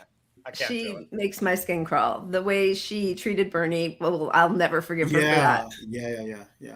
Well, especially I hold her accountable because it's one thing for somebody who's never even heard of of a housing project, much less seen the inside of one, to be that much of a rancid fucking asshole. But she has no excuse. Yeah. It's funny. The New York Times is kind of letting me down. They're very slow on their vote count. CNN, which is usually slow on their reporting, is ahead of it. It's the Hillary effect. It's annoying. Yeah, it's really kind of annoying because I'm looking for different sources now. But here's CNN. They have more votes reported. Come our flying monkeys. Lord. With 45% in, Kemp has overtaken Abrams. Let's see how much is in from Clayton. Fulton County is only 63% in, so she has some more space she can make up there. I'm going to try and see if I could find a different source because at times they're just too slow. I mean, we have to compete with breaking points here. We have to compete with the majority. I know I've got my needle on the other. We can't have these slow as shit fucking counters. Don't we already know that Abrams is going to lose this race, right? Because all the media has already said it except she lost it. Yeah. I mean, she was down by an average of about 8 in the polls. So, yeah, I mean, it's looking like, I mean. And you saw that expose, right, with her PAC, where she's giving her friend, like, yeah, Russell and I did a patron exclusive video on that. By the way, everybody go to Patreon to watch that video. We put these Patreon videos up and our patrons don't watch them. It's funny because we create exclusive content for our patrons and they don't give a shit about it. And maybe it's just they're good natured. Maybe they just want to support us for the sake of supporting us, which is admirable. It's nice. But, we make the content for you, so, watch it. You're blaming your audience. Yeah, well, yeah. Shadows of the DNC. It's just the black man in the audience. If we didn't have an audience, I wouldn't have to do this anymore, and I could get on. I could live a more productive life. This audience keeps us around here. You're a negative influence. Well, it could be because we save the think pieces for the patrons, and we know how that goes. That's the thing, right? We published we were just starting to get into that with the INN guys. Yeah, it's interesting when you get onto this side of things, because what you quickly discover, we're going to give you all a peek behind the curtain. What you quickly discover is that in spite of what you might hope to find, the alternative news audience, they like fighting too. They like controversy too. Like the videos you do of this person owns this person are always going to do a lot better than the videos you do that are getting into a policy issue or something. Yeah. Oh, of course. 75 fucking people watch that show. And okay, it's not that there's not an audience for film criticism. That's just not our audience. But we did like top 10 politically themed horror movies. What did that just break 200 or something? Yeah, not much. Although we had a good live audience for that. We had a good live audience for it. So what about your pod? How long you guys have been doing your show for a while, right? And now you're on YouTube. Like a year and a half. Okay, cool. Yeah. We have a lot of fun. I mean, we're all sort of like desperately sad and I don't really see a path forward. And so we decided we would dissect the news in a serious way. Like we take it seriously, but have some fun with it. So we drink copious amounts and encourage our audience to do the same and kind of go through the topics of the week. But we don't trash other podcasts. We actually don't. You don't? That's never gonna think. You got to get in on that. You should trash us. Well, after we know trash, we should. We're trashing you right after this. Yeah, the next guest, we're trashing you. Going on. Right. Probably good. A good idea. Belligerent drunk Lila Charles Lee embarrasses herself. Yeah. Please, yes. Get those viewers. We have the worst marketing plan. We're like, no, let's not do anything sensational. We can't be the sensational people. We don't even have a tip jar. We got nothing. It doesn't work like that. You don't have a tip jar? Nope. No Patreon. We're just like doing it for the love of the art. The love of the game. Well, look, man, we'll get like an Andy Kaufman, Jerry Lawler thing going on. I like it. Where we pretend to hate each other. Good. And it's a whole kayfabe thing. Feud. Right? Oh shit, Keith, you're gonna have to cut that out when the live stream's done. So nobody realizes it's a setup, except the people who watched it live. Right? Yeah, right, exactly. Throwing chairs and Well, we considered doing the old school SNL Jane, you ignorant slut stuff. Is anyone old enough to remember that? Russell dropped that. Yeah. Whoa. Russell just put Jane, you ignorant slut. Oh, there you Russell go. just put that soundboard up for tonight. And I want to make it clear that was directed at you because I said as soon as I loaded this in, we can never use that with a woman. What? Not ever. I love it. No, I'm the ignorant slut. Yeah, not Lila. Let's make this clear. And that's actually accurate. I'm not ignorant. Okay. All right. I'm kind of ignorant too. Really? All right. Well, then, Jane, you ignorant slut. I heard your Monica Lewinsky story, and I thought that was lovely how you came around to deciding that she needed to be defended. I agree with you. Well, I think what was done to her was pretty horrific. Well, it was interesting, man, because this is a very rare experience that you would actually get to see the subject of this major scandal up close. Yeah. And how that just completely changed my perspective on it. Yeah. It shows it really demonstrates how many things we interpret through a media lens and lose that human dimension because for the most part, you're never going to interact with any of these people in a human way. I was just caught up in the punditry of it. I mean, not enough that you were dating a Kennedy. Then you have to throw Lewinsky on top of it. That was quite a night for you. Those were interesting times. It was interesting times. Good times. That was the genesis of the Move On organization. Was to tell Democrats to move on. Yes, away move from, on. That's why Move On is called Move On, to get over the Lewinsky scandal. Exactly. Yeah. All right, Georgia is tightening. The New York Times, even though they're slow, their layout is by far the best. So I guess we'll stick with them for a little while longer here. Only 65% in Fulton County, so Warnock still has room to make up some votes there. And obviously, Walker is performing okay out here, but I have to tell you, so far this looks pretty good for Warnock so far. If I'm just looking at this, because Walker out here running up decent numbers, 60s. There's very few counties where he's really hammering him. Like in here, 88, 90, 74. That's good, 75. But it's all going to come down to what else comes in here. What else comes here? I mean, that's really where it is going to come down to. Only 47% of the votes in, so we'll have a better picture of this when the rest of Fulton comes in. And DeKalb only 7% in, and Warnock running up margins there, as is expected. So Atlanta is sort of split between Fulton and DeKalb. So the fact that DeKalb's only 7% in, and some of these rural counties are not coming in as strong for Walker as they should be, that's a good sign for Warnock. New York Times still has this as a toss-up here, but so far that is looking promising for Warnock, which would obviously that's crucial that the Democrats hold that if they want to hold the Senate. That's not to say they will hold the Senate if they hold it, but it gets a lot easier for them if they hold this. And obviously they have to avoid a run. Tighter than a raccoon's asshole. There you go. You should have a sound drop for that. That's my Dan Rather. Oh yeah, you would say weird stuff like that. I'll be peppering those in all night. Those Texas, yeah. Well, Pat, are you in LA too, or? No, I'm in Sacramento, Northern California. Oh, okay. Well, I was gonna ask you guys from California. So I watched. I've been following a little bit of the Karen Bass, the mayoral race, which will be much later tonight. We'll know what happens there. And Rick Caruso, the billionaire. So God. What was that? It's still so early. It's still very early. These guys, it's barely the beginning of the day. They got 2 more hours to vote. Still very early, right? A lot of hours. True. Yeah, your polls aren't even closed out there yet. Right. So Rick Caruso, this complete asshole, another billionaire developer. That's exactly what we need in politics. And then come in with the politicians, and I can.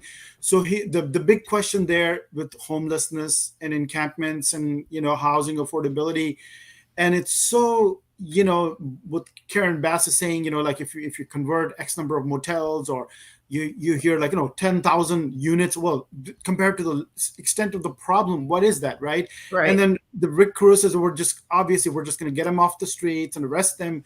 What is your take on, on what's going on there with this housing, the tents? If you were mayor, what would you do? What are the things that are not even part of the discussion, because it's very depressing to listen to. Obviously, it's depressing to listen to. To listen to what Caruso is saying, but even with Karen Bass, because as liberals, they are just, there's not even though she's more compassionate, but where is the grasp of the problem, right? So, what do you think being out there? So first of all, it's horrifying. And it's just mushroomed. It's everywhere. And it's just so devastating. There are tents on every block. And, some places they put hand washing stations, but it's really just rampant everywhere. And, about maybe 6 years ago, we passed some measure. It was over $1 billion, HHH, Proposition HHH, $1 billion to build, as you said, 10,000 homes, which barely would make a dent into it back then. Even worse now. I was just looking, I think the median wage here in LA is about $24 an hour, but in order to have a 1-bedroom apartment, you need to make $39 an hour, right? Hang on. Did you say the minimum wage is $24 an hour? The median, Yeah. Oh, I thought you said the minimum. I was like, no. You gotta move to LA. Yeah. But it's $15, right? But like that doesn't even begin. It should be closer to 45, 50, you know, Yeah, to because pay the rent in LA. Right. Yeah. You're not supposed to use 50% Well, it's the same of your income. It's the same in New York. Yeah, it's horrifying. So until I think of somebody like Shama Sawant in up in Seattle, and how the socialist on the city council, and how she didn't wait around, right? Like she used that inside outside strategy that all of the members of the squad said they were going to use, and just like told us how to fuck off as soon as they were elected, to galvanize people on the street. And they had a $15 minimum wage, like close to a decade ago, right? So like they're just angling for committee seats. No, it's going to work out. It's going to work out. Right. Yeah. And so there's all this like red tape and bureaucracy that you have to go through, and the developers, like the Rick Caruso's, can bypass a lot of the regulations by buying off their ability to build, and then everybody gets stuck in red tape. So I think until first of all, we do need band-aids to stop the bleeding right now, because you're living on the street right now. You can't afford to wait for the minimum wage to go up, even if it happens in a few months, or healthcare, or the rent, the eviction moratorium is going to be up soon, right? Like January 1st. Is that even still in effect? I didn't realize that. I thought it was over everywhere. Specific. Oh, she's talking about California. Yeah. I just, Karen Bass, like I hate being put in a position where I am rooting for Karen Bass, but like, but what's the alternative? Yeah, Caruso's. He's just Trump, right? He's disgusting. Right. Although it's been interesting to see the celebrities who come out for Caruso. He's apparently much more palatable. Katy Perry, Gwyneth Paltrow, like. Did Katy Perry actually? I want to make sure we don't get this wrong, because that tweet that people tweeted out, it looked like it was a fake. Somebody said it was actually a tweet of her playing a cartoon for her kids on a screen, the photo. Okay, I saw that yesterday, the thing where she shows that she voted. I don't know about that one, but I did read an article maybe 2 months ago, because we talked about it on our show, and maybe that also is a fake, but about. No, I'm not saying you're wrong. I'm just, I hadn't heard about that until today. I agree. I do not want to be spreading the misinformation. I do. So I think you have to work for MSNBC to do that and get away with it. You are tearing this country apart. But I think that until Karen Bass comes forward with, she's such a liberal, right? So like, if none of her solutions is going to be something that actually sort of forges ahead in a big systematic way, it's always going to be Band-Aids. So I'm not encouraged by either one of them, although I do think it would be really disastrous if Caruso. So what would you do, both short term and long term, if you were, beyond what Karen Bass is, proposing? Like, what should be on the table, right? Like, she's talking about living wage, but that's a very long term thing. Right. And how is it? What about the immediate situation? What do you do about people who don't have housing? And then in the longer term, in a city like LA, what should happen? And by the way, I also didn't realize how bad the problem was, the way you're describing it, because it's very hard unless you're in a city. You see that in Houston too. You see that in all the big cities, right? But exactly how bad it is in a particular city, that's hard to know, because you wonder, is the media exaggerating it? It's hard to know. Well, there's a whole area of Skid Row where it's been bad. Oh, sorry, go ahead. No, go ahead. Yeah. So is it like everywhere in the city, you said? Where I am, yeah, it is. And, I'm along the LA River. You're on the west side. Where are you? I'm in the Valley, which is like where all the people with 2.2 kids move. It's in the Valley? Really? Oh, it's horrible. Wow. And, there's the LA River, which is so funny because it's like a little like shitty stream. But there are people who live, there's like all 10, occupied? All. Wow. Parks. Everywhere, under all of our overpasses, which is like every 4 blocks, there's an overpass, so, I do know, like, but go ahead. Sorry. I just want to say I'm sorry. I have a little delay, so sorry if I cut you off, but it's the same in Sacramento. So this is not an LA specific issue. And obviously San Francisco's famous for its homelessness problem, but Sacramento just surpassed San Francisco in homeless ratio. Wow. So it's not just LA is all I wanted to say. Yeah. Right. I know during COVID, there was a lot of money put for hotels to take in people who, so, I guess I'm not in the weeds enough to know what the best solution is, apart from the big sort of systemic changes I would make. Certainly arresting people and taking away all their belongings, I don't think is, and like throwing them in jail is not the way to move forward. Or making them disappear. I think what happens is in some liberal cities, like, you know, LA, San Francisco, and so on, you actually see this problem partly, or Portland, because they are liberal and they don't like make them disappear, which in more conservative cities or in the South, perhaps they'll just vanish them. And you may get the illusion that maybe the problem isn't so bad, but here in these more backward places, you wouldn't even allow them to be there in the first place, right? Well, in New York, that's what Giuliani did. I always get asked, what happened to the homeless? I said, Soylent Green. It's made out of people. Yeah, but what people don't understand, though. Sorry, go ahead. He enforced obscure vagrancy laws that nobody had thought about since the 20s. And basically, the cops told homeless people, you can go to a shelter, you can go to a jail, you can't stay here. And it just invisibilized the problem. I mean, under de Blasio, he had a program. He'd buy them bus tickets. He was sending them to Florida, and he was sending them out to you. He was sending them to California. It's like the reverse of DeSantis. Yeah, exactly. Yeah. Exactly. So, that was under the Democrat. I think this keeps happening. You know, this is a cycle. I feel like in a lot of ways, this is the 70s redux, because the system creates this poverty, and that poverty creates homelessness and crime. The system is not set up to adequately address it, and then it empowers a right-wing backlash. This happens over and over again. It's a systemic breakdown, and this is one symptom, right? Pat has a solution, though, right? Pat, you got a solution for the whole thing? Sort of. I mean, I just want to tell you what Sacramento just passed recently. It's sort of a compromise between liberal ideals and conservative, but the program lets them criminalize homelessness, so you can actually go to jail for homelessness. Obviously, it's not one of the first steps, but as in order for the police to enforce that initiative, the county has to provide alternate housing. So they're building all these units off, out in the sticks, far out of town, to house these people, and they have to provide whatever the homeless number provided by the Census Bureau. They have to have housing for 40% of the people. 40% of that number in order to be able to criminalize and arrest people. Oh my God. The problem with that is ultimately you need to defund some of the police and take some of those resources and put them towards the social services to coincide with the homeless encampment. So you're not going to ever get these people out of this situation without drug treatment programs, without job training, without, all the skill sets, that cops don't bring to the table at all. They bring nothing to this. They're just, all they know how to do is arrest you. So go full Clockwork Orange, make them cops. Yeah. Right. Well, if this happens in LA, this whole thing is stalled anyway, because they're not even building. They haven't even built anywhere near the 40%. Right. And it's a fight now between Sac City and Sac County, because the numbers that the initiative depends on are from the county, even though the burden is on the city.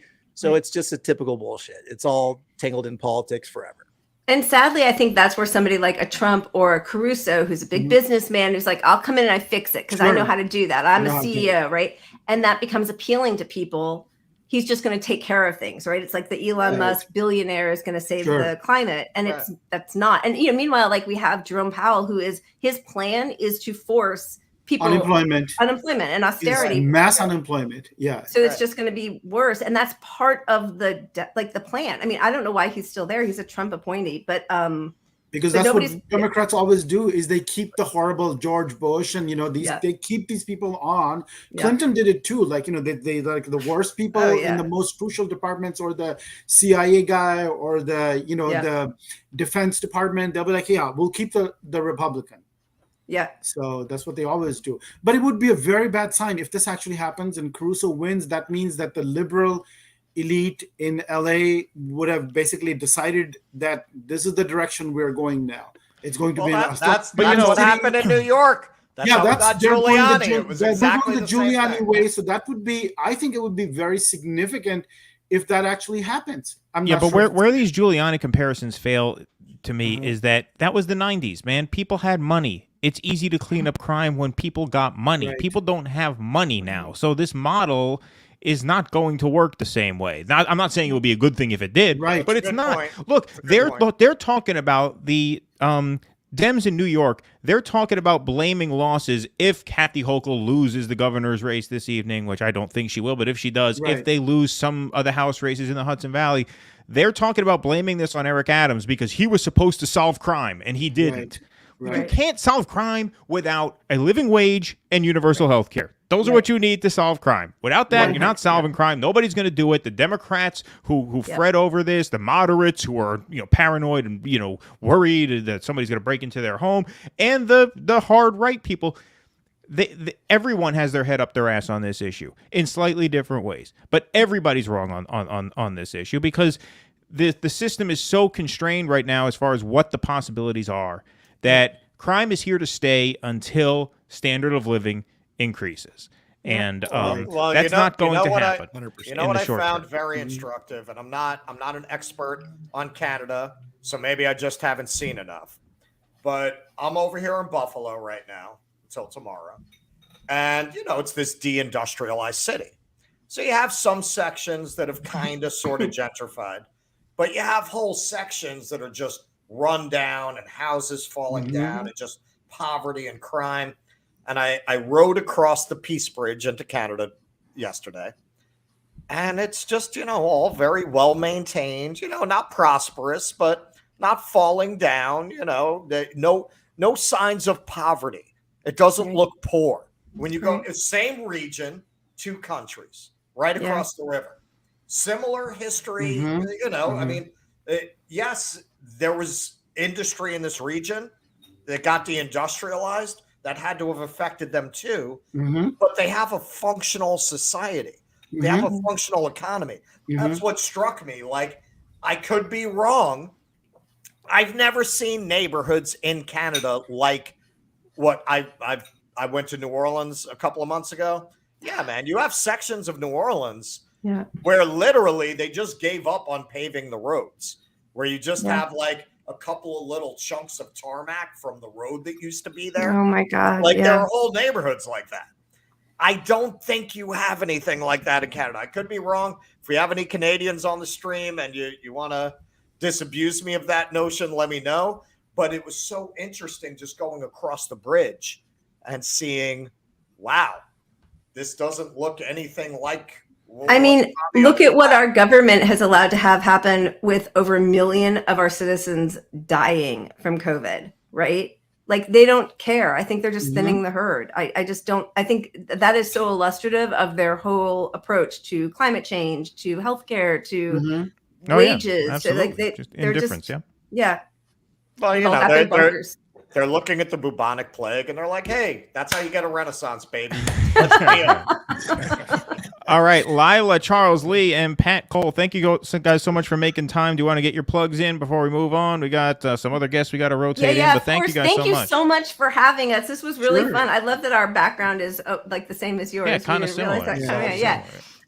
Pat and I have our weekly show Wednesdays at 5 p.m. Punch Up Pod, and you can find us. We're on Twitter. We're at YouTube. 5 p.m.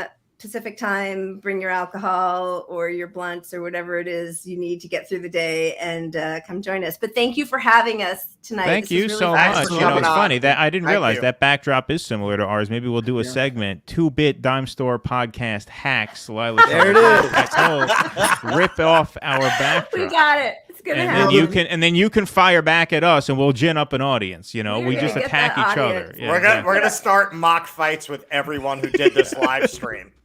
Right. I like this hat. What the fuck is wrong with you guys? Can't believe you said that. All right. Well, fuck you guys. Thank you so much. All right. Thank you guys so much. Have a great night. Thank you. It was great meeting you both. Yeah. Thank you, guys. All right.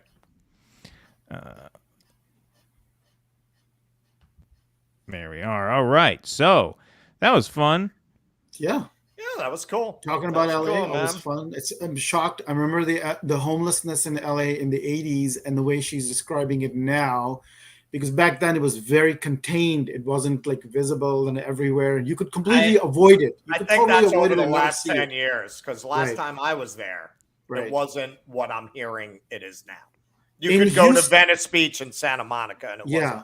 Like all right, we got a familiar face here. We're going to add to the stream. Haven't seen you in a while. Arizona. But Laura Hodge is here. Make sure you unmute your mic there before you start. You're still muted. That's all right. There's a new software for you, Laura. I know that. You just got it. There you are. All right. Beautiful. Thank you so much, Laura. It's good to see you again. We haven't seen you since the Russia-Ukraine war started. Yeah. And we did that stream together that everybody got so angry at us because, how could you say blah, blah, blah, blah. Meanwhile, what is it? 9 months later, everything we said proved to be exactly right, times 10. Yeah. Yeah. What are you going to do? Well, because we actually had a military person to talk to. Yeah, right, exactly. You didn't support the freedom fighters there back then? The freedom fighters? Laura bringing the ink, finally. I've been very disappointed no one's had any ink on this show all night. Oop, that one.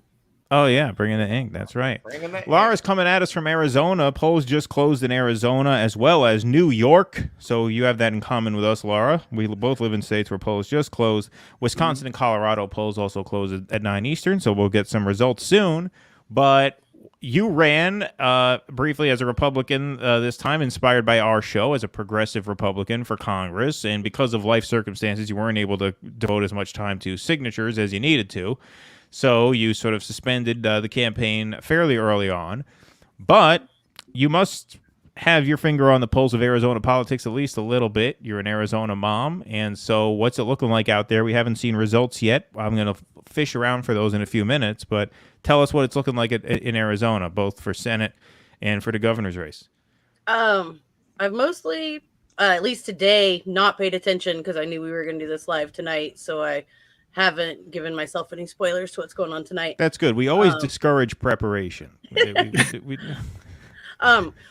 But for my campaign, we worked right up until the deadline. It was the combination of the redistricting maps, and then my campaign staff got COVID right at the very end. So we just didn't get on the ballot for the primary, but didn't quit.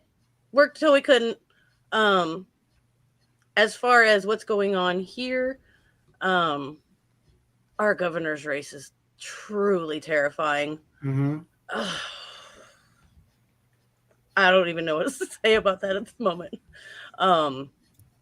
Senate race, it just depends on how the rest of the Senate goes. It's probably going to be, congressional race, I'm sorry. It's probably going to be Andy Biggs. That's just my assumption. That's why I wanted to run in that Republican seat, because I think that's who's going to win. Right, pretty safe red district. Yeah. Let me go quickly here to Georgia. Just another snapshot here with 54% in Brian Kemp, 51, Abrams 48. In the same race here with 57% in, you have Raphael Warnock at 51 to Herschel Walker's 47. More of Fulton County did come in. No, actually, more of Fulton County did not come in. More of DeKalb County came in. I'm sorry. I knew more of Atlanta came in somewhere. So now 68% of DeKalb County there. Warnock really running up the score there. Those are very, very good numbers for Warnock out of DeKalb. And so getting very, very close here. Getting very close. There's still spots for Walker to make up. But here, let me show you. If you notice, so like the deep red, the deeper the red, the higher the margin for the Republican candidate. And if you notice on Herschel Walker's ledger, there's some deep red here, certainly, but there's a lot of shades of pink. If you look at Kemp's map, there's a lot more deep red.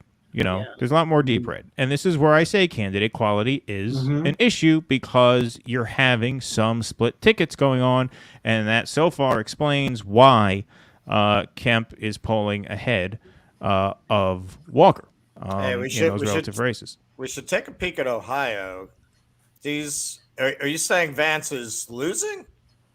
Vance so far is down 51-49 in Ohio. 12% or something, right? It's only 12% in, and Cleveland, 36% of Cuyahoga County is in.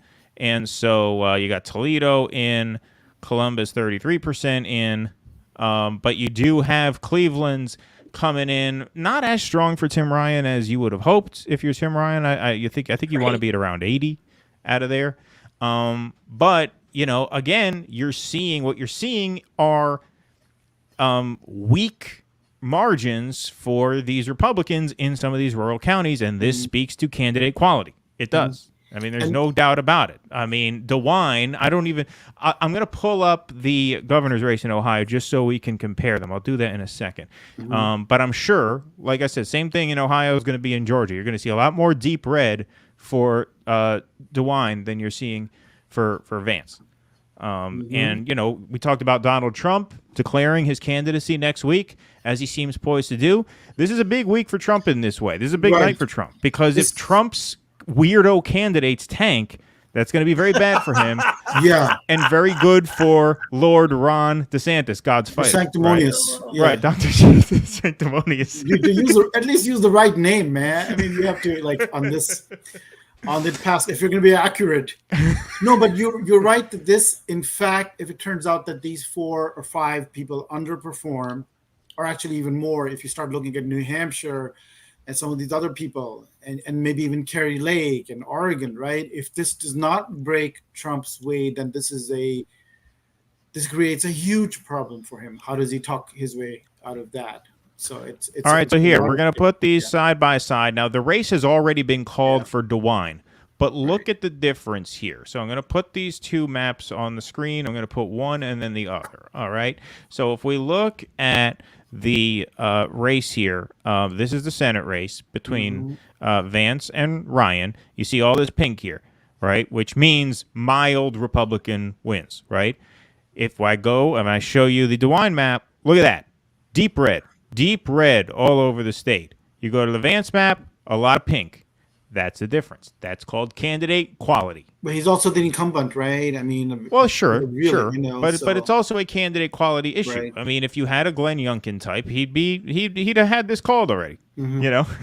And by the way, you get some weirdo ranting about fentanyl and Halloween candy, and you're going to have a tougher time. It's not to say he won't win. I'm sure he's still favored to win. Well, this is a fentanyl election, right? Everywhere.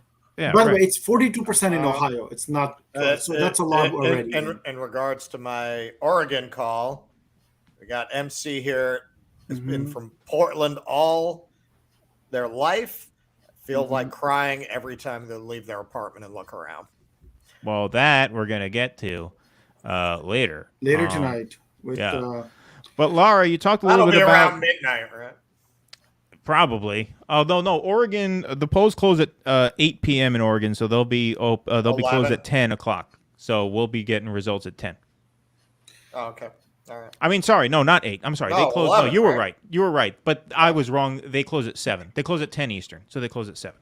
So we'll be getting results at 10. So Lara, you're scared of Kerry Lake, right?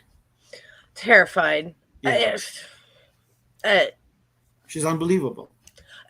I mean, unfortunately, she's not. Who's scarier to you, Masters or Lake? Yeah, a good question. Great question. How do you choose? Honestly, Lake, just because she's by herself there. At least Masters would be part of He's one of 100 body. Right, exactly. So probably Lake. Because as a governor, she could create unbelievable havoc in terms of the border. That's the first thing. Oh, that's the very first thing they've already said. Yeah, it's not looking good. Well, let's see how those results come in. We want to make sure that we're staying on top of these things. Arizona polls close 9 p.m. Eastern. They've closed before. Where's the New York Times, man? Slow ass New York Times tonight. Well, we're waiting. Not impressed. I'm really not impressed with the New York Times. They're doing a terrible job. They don't have good people. They don't have good people there. not like we do. So, Laura, how do you feel about Katie Hobbs? Do you feel? Oh yeah, she's. Yeah. I mean, better than Kerry Lake. I mean, I don't know. Yeah, sure. Good and bad. I mean, Oh, hey, here's a nice story. This is not a surprise to anybody. This is not something we're even going to bother making a projection screen for. But here we go. This might be a president down the line someday. Where is it? Sarah Huckabee Sanders has been elected the governor of Arkansas. So congratulations. She takes Bill Clinton's old job there down in Arkansas. Congratulations to Sarah Huckabee Sanders, Governor Huckabee Sanders. God. Did anybody else fail to bring a barf bucket to this event? You know, I like Sarah Huckabee Sanders. I don't know why people give her a hard time. Okay. I like it when press secretaries fight with. That represents the healthy relationship between the presidency and the press corps. They should be combative. They should be hostile to each other. They shouldn't be nice. You know? Okay, sure. I mean, that's what it's all about. If that was her big I like flaw, Spicer fine. too. Okay, so that's the opposite of combative. So Bill here says, wait, you think Kari Lake is going to create havoc at the border? What do you call what is happening right now orderly? Oh, no, but it's just going to get worse. No, it's terrible right now, and we need to be doing the exact opposite we're doing, but it's only going to get worse with Kari Lake. She has said as much in all of her campaign ads. It's border crisis, stopping it, build the wall. Like, that's all of her signs out here. Trump endorsed. It's going to be terrible. Well, this whole thing is not living in those states, not living in a border state. It's very hard to evaluate what's really going on down there. I do know that DeSantis' stunt, it's a stunt, but it achieved its desired effect. It exposed a lot of hypocrisy. Here's New York City, the richest city in the country, I believe. And yeah, they're complaining they can't handle it. They need the federal government. So that's what he was hoping to expose. Well, if you feel that way, how are these border towns supposed to feel? Right.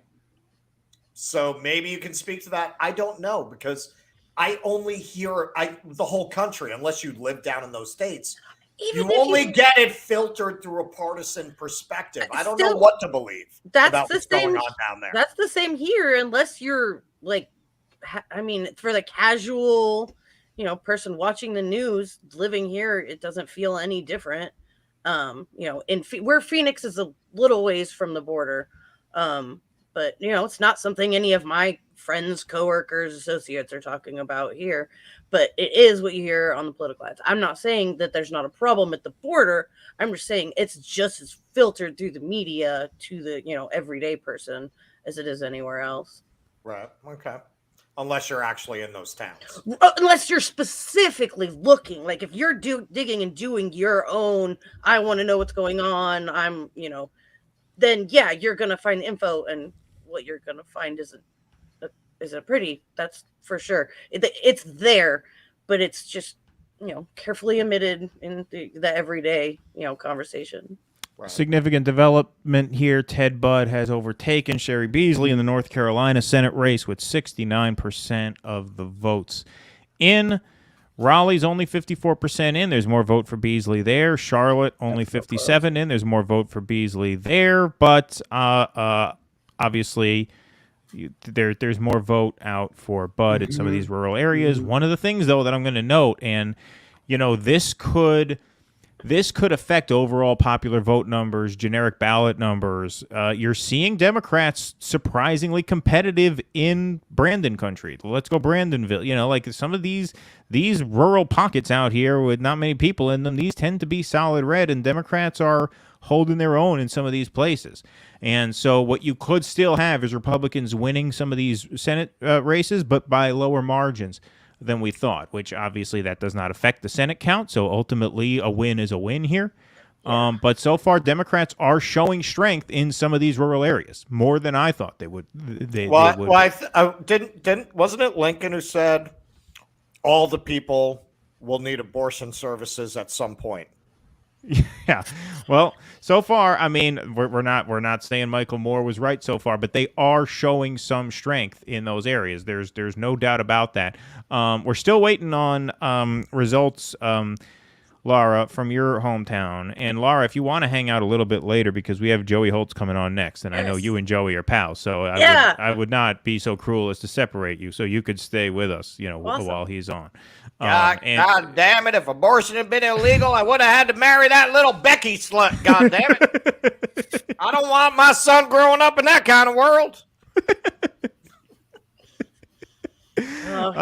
Let's take a look at New York. Good old New York. Governor's race numbers are coming in. Chuck Schumer, that race has been called for him. That was very obvious. No surprise there. Kathy Hochul up 70-30, basically. Here we are. Let's take a look at some of the numbers here. Was that ever in dispute, though, Kathy Hochul? I'm sorry? Yeah. It is. It's definitely in dispute, man. Look, my neck of the woods, I'm in Orange County. I don't know if Orange County has numbers yet. A little tuned out of national politics the last little while. Well, look, I'm up here. I am in Orange County. So everybody knows this is where I am reporting from right here. That's now highlighted. That's where I am. No numbers in Orange County yet. Just North Ulster County, which is more liberal right now than Orange County, has Zeldin 63-37, obviously 1% in, so that's not at all a good sample. But we do have, vote in from New York City. Hochul 75-25 out of Brooklyn. Right? Hochul 85-15 out of Manhattan. Bronx Hochul plus 59. Yeah. Who knows? I mean, who knows if those numbers are strong enough? Because I'm telling you, as somebody who lives up here, for every one Hochul sign you see 10 Zeldin signs. So Zeldin is going to do well. I'm seeing that here in Buffalo. I'm seeing that in Buffalo. Yeah. So, Zeldin is going to give her a run for her money. And so, that is something that we're going to have to keep our eye on. We're still waiting on numbers from Arizona. I'm going to see if I could find them anywhere else. But we are still waiting on those numbers here. We have numbers from Pennsylvania. John Fetterman, 62-36 over Oz with 17% of the vote in.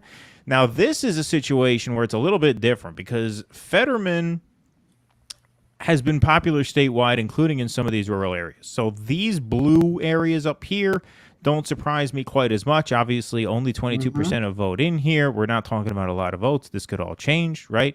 And also, we have to keep in mind the question of what kinds of votes are coming in, because Democrats tend to vote early, Republicans tend to vote day of. So if early votes are being tallied first, then that would mean that there's more Republican vote out than the numbers would indicate. And so we have to keep that in mind, too. I don't want to give anybody false hope, but I just want to say, as I've been saying for the first few hours, Democrats are showing surprising strength in some rural areas where you would not expect them to. So far, you have to take that as an encouraging sign. If you are a Democrat, that does not mean you're out of the woods by any stretch. These are very, very close. We've got a long night ahead of us, but that's where we are right now. So on the Senate side, Laura, Masters versus Kelly, how do you think that's going to go? It's close. I know. It's tough. Yeah. Either way wouldn't surprise me. Kelly might surprise us. He's got an okay track record as far as, nothing terrible. Hasn't done anything incredible either, though. But, he's a vet. That's, carries weight here. He's a household name. So that's going to be something, too. But, man, people here are just pissed. They're just pissed. They're just fed up. That's everywhere you go, man. Yeah, exactly. And that's going to go a long way for Masters. I went to get a slice of pizza at this pizzeria that's been, open. It's been a fixture of the town for many, many decades. The second generation owners now. And one of the guys, one of the co-owners, is this nice guy. He's very, born to run a pizza shop. His father ran the pizza shop. He runs just a very nice guy, just a simple guy. And I don't mean simple like dumb. I mean just simple as in like a jolly, innocent guy. Talk to you about the ball game, right? Never has a bad thing to say about anybody. I've known him for a while. I was driving. I was working. I paused my apps for 10 minutes. So let me go grab a slice.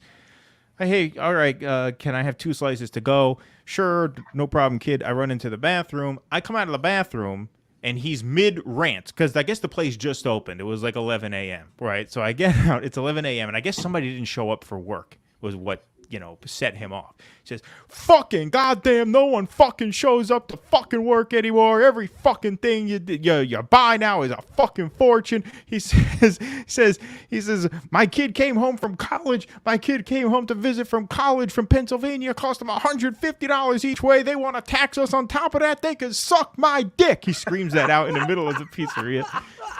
And so I tell him, "I guess you're voting tomorrow." He says, "Yeah, damn right I'm voting tomorrow. I can't wait to vote tomorrow." So yeah, no, I mean, there is that frustration. There is that is everywhere. That's not just, in my neck of the woods. That's all over the place. Yeah. And that's going to manifest itself across the entire nation.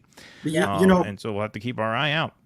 How does the frustration manifest? So Bill Bradley, one of our viewers, asked this question just a few minutes ago, like, if she is going to create havoc, what is that havoc, and is what's happening now orderly in terms of the border and immigration? So I live in a border state, and I know something about this, and my view is she has said, Carrie Lake, that she will declare an invasion immediately. That's the first thing, and basically the most important thing she's ever going to do is declare an invasion, which is going to give her emergency powers, fuck around with the immigrants, create a sense of chaos and sort of hysteria and harassment that will be, it'll make what happened 12 years ago with SB 1070 or whatever that was in Arizona, look like nothing. That's what she's coming in with. So gross. Right. And as far as the immigration situation is concerned, I see it exactly as homeless people. It's a symptom. It's like you've created this global situation. You've created this situation. People want to come over. Yeah. I'm actually... You can't solve it at the one-off individual person. Right. We need more immigrants. This is my belief. I am a completely open border guy. I think it should be so easy. Just like you literally file a piece of, and it's not going to be at all the Nigerians and the whole world is going to come over, because people say oh, the whole world is going to come over. No, that's not how it works. And if that's the case, make the world so that people, let them, and so that we go, they come. If the world is more equalized, right? We could go other places. Maybe we should go. Maybe we should go try. People tell you all the time, if you don't like it, leave. Do you have any idea how hard it is to renounce your citizenship and go somewhere else? So we need to make it, we've created a problem. Now, Bill Clinton is the one who started the modern immigration problem, because he made it's so difficult with technicalities that people who would ordinarily have been processed and ended up with citizenship or regularizing their status, everything became held up. And that's been going on now for 30 years. As a result, we have this backlog of millions of people who can't fix their status the way they used to be able to. So now you're making the problem worse by making it a completely punitive, bureaucratic thing. It's almost impossible to address this problem through more punishment, more harshness, more border patrol. That's not the way to do it. And meanwhile, they perpetuate stereotypes, like Carrie Lake will say, fentanyl comes in with illegal immigrants. Not true. It's not true. Vance, Masters, all of them are saying that. This is just not true.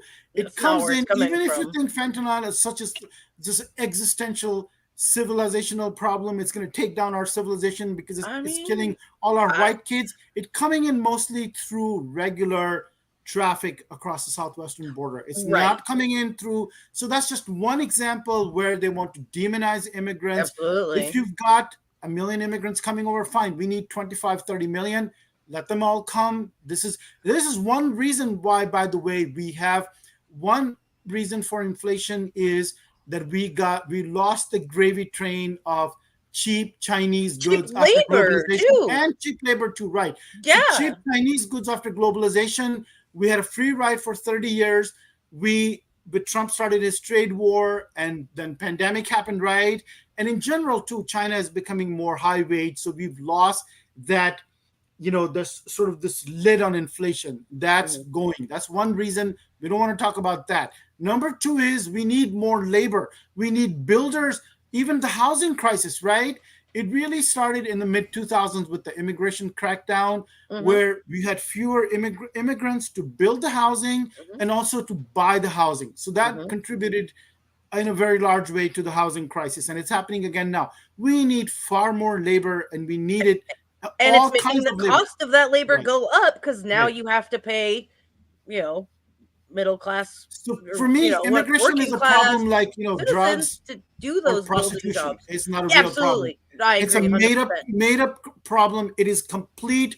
It's just not like that is not a real problem. It's only a problem because it's illegal. Right. You've created a bureaucratic setup. So you said, well, you are illegal if you come this way. You make it impossible. Just one example. It could have just been anything else. Just as easy. I wrote a book. One of my other books that I've written is on immigration. So if you just plug in my name, Anish Shivani, and immigration, Amazon, it'll come up, and it's called A Radical Human Rights Solution to the Immigration Problem.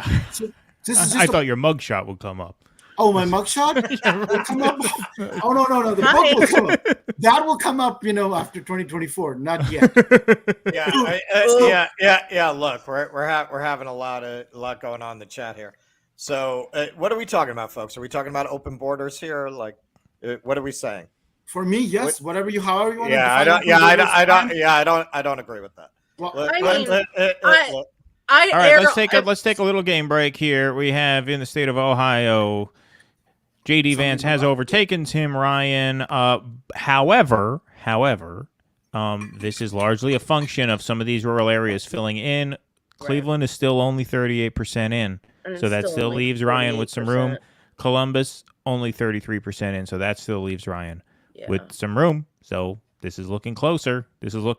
Time still is thinking Vance, but this is looking closer. Democrats are showing some strength. In general, it's a lot what I was saying, closer to what I was saying so far on Sunday night, right? That it could be the surprisingly... Yeah, and then you changed your mind. You shouldn't have. I know. You gave in to the audience who called you shill. The people called you a shill. Shill, and like, and you coward. Yeah, exactly. And then you just went back. I tried to have it both ways, and ended up with nothing. Yeah. So with Carrie Lake, she, the person who asked what is more havoc, somebody who comes in and declares a state of invasion, is that going to make things better or worse? And that's what she wants to do, right? You don't live in those border towns, and well, but here's the thing. Okay, so we're talking about by her own admission, doesn't either. Listen, no, if you're I'm not saying Carrie Lake is going to be a great, exemplar for dealing with this issue. But if the issue had been dealt with by the people in charge, maybe you wouldn't be on the verge of electing Carrie Lake. Yeah, but what these guys are saying is that if you hadn't criminalized immigration in the first place, these issues would not exist. These wouldn't be issues. But what do you mean by criminalizing? I mean, Anish said straight out, open borders. You can't do that. So you cannot do that. Oh, that's your opinion, okay, Russ. But everything's black and white in this. No, that is reality. Look, I made a joke earlier about the bubonic plague leading to the Renaissance, but it actually did. There are a lot of places in this country. I'm not saying only because of immigration. It's also just natural population growth. We've talked about this on the show before. A lot of places are partly shitholes because there are too many fucking people. It's too competitive to get into college. It's too competitive to get a job. I was in an industry that got destroyed by unrestrained immigrant labor, destroyed the wages. That actually happened to me. I actually experienced it firsthand. So you cannot just completely dismiss these kinds of concerns. Well, let's and you can't just say let everybody just go over the border. Let's just have no. But if you're giving us choice A or choice B, as soon as you go, no. I'm addressing what Anish is saying. I'm addressing what Anish is saying. Let's ask Lara. We should reform. We should reform the immigration laws, absolutely. And neither political Let's party make it easier. has Let's the ask political Lara. courage to create She said she's not in these border towns. She said straight out. Hold on. Nobody she lives talks in Arizona, about it where she lives in Arizona. Does Arizona? She says nobody around her talks about it. Do you think Arizona needs more immigrants or less? This is exactly the kind of shit that gets Carrie Lake elected. People running around going, no, it doesn't. Immigration just be able to walk over the border. Technical. You think that plays with the public? Listen, the average American citizen, if you want what they tell you is centrist, is not centrist. The average American wants to legalize pot and wants a border wall. Yeah, that's the average American. Listen, that doesn't make that a good thing, though. I have an answer to that. No. But he's saying that's answer. not what gets people like Carrie. Well, first of all, I'd like to ask. Setting that aside politically, that's fucking poison. Well, Russell, you don't live in a border state, but Lara and I do. So, Lara, my question to you would be: does Arizona need more immigrants to help with all your current post-pandemic issues, supply chain, all the stuff, right? Do you need more laborers, more workers, more immigrants, or fewer?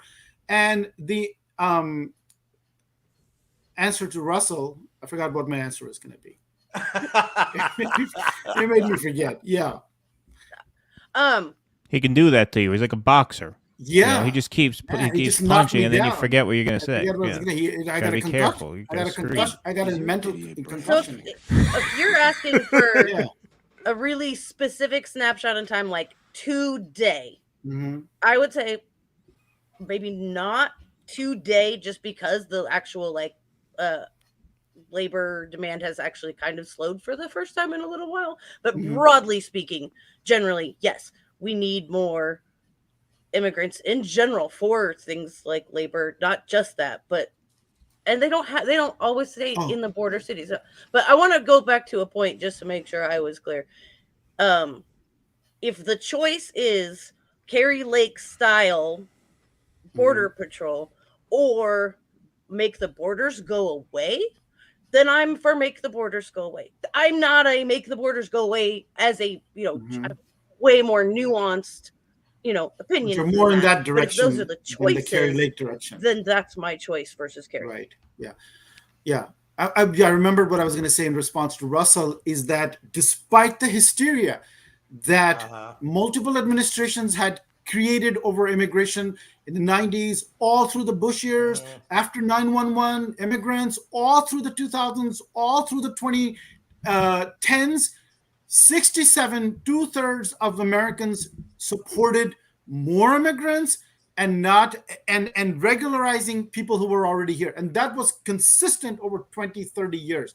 More recently, just recently after the pandemic and the chaos that's created, now you may hear, I don't know where you're getting your numbers from, man, because when you poll people in the America that we live in right now, today, the majority of Americans want more limitations on immigration.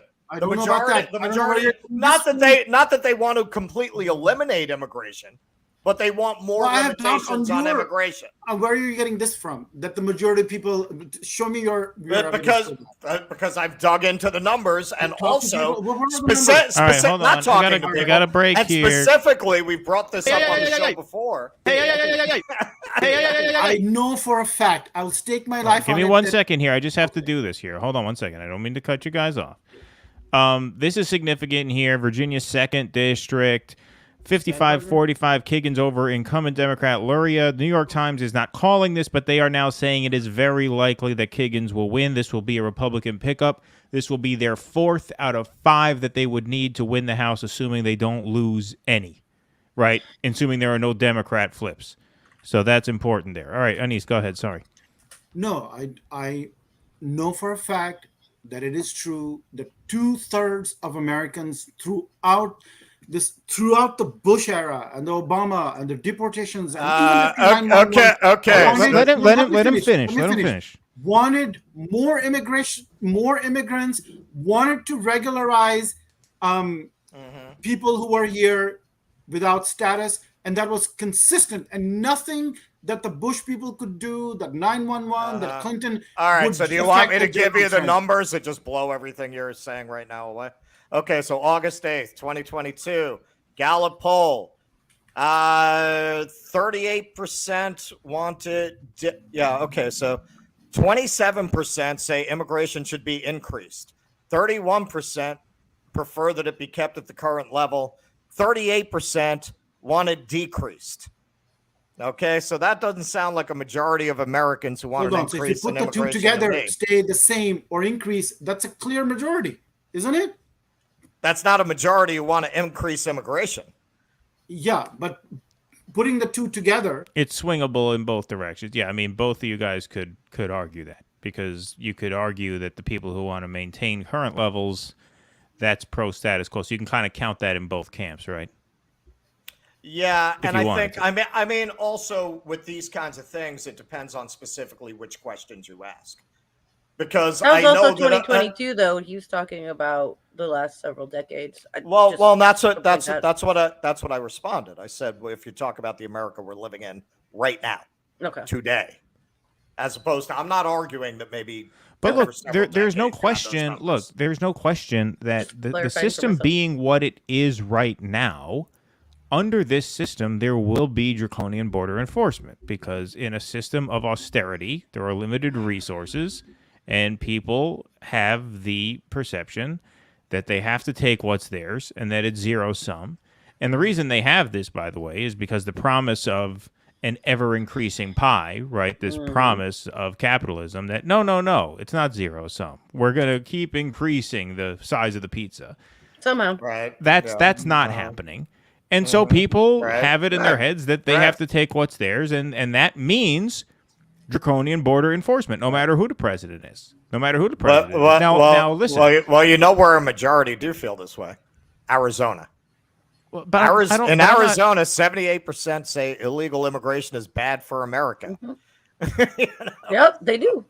Yeah, so, well, I mean, but that's not surprising. That's not surprising. But I think that's different from having a theoretical argument about, should we move towards a system of more open borders or not? I think that's different. Yeah. I think there's no question that under the current system, people are going to be protective of what's theirs, which means keeping as many immigrants out, as they feel might take something that's theirs. Now, given that, those polling numbers, Russell, that you just cited, are about even. It's about a third, a third, a third. A third of people want more, a third of people want it to stay the same, and a third of people want less. Right. Sorry, Anis, go ahead. No, yeah. I mean, so we've created a zero-sum That's system. not a majority who want to increase immigration.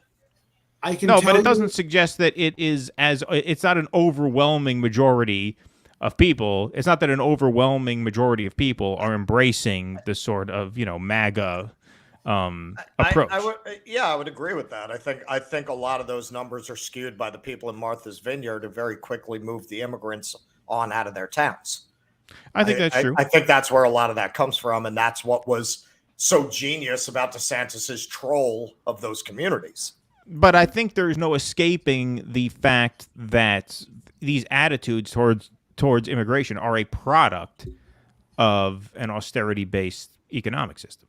I mean, I don't think there's a way to argue against that. With Trump, the idea was, with his nationalism, is that this pie is what we have.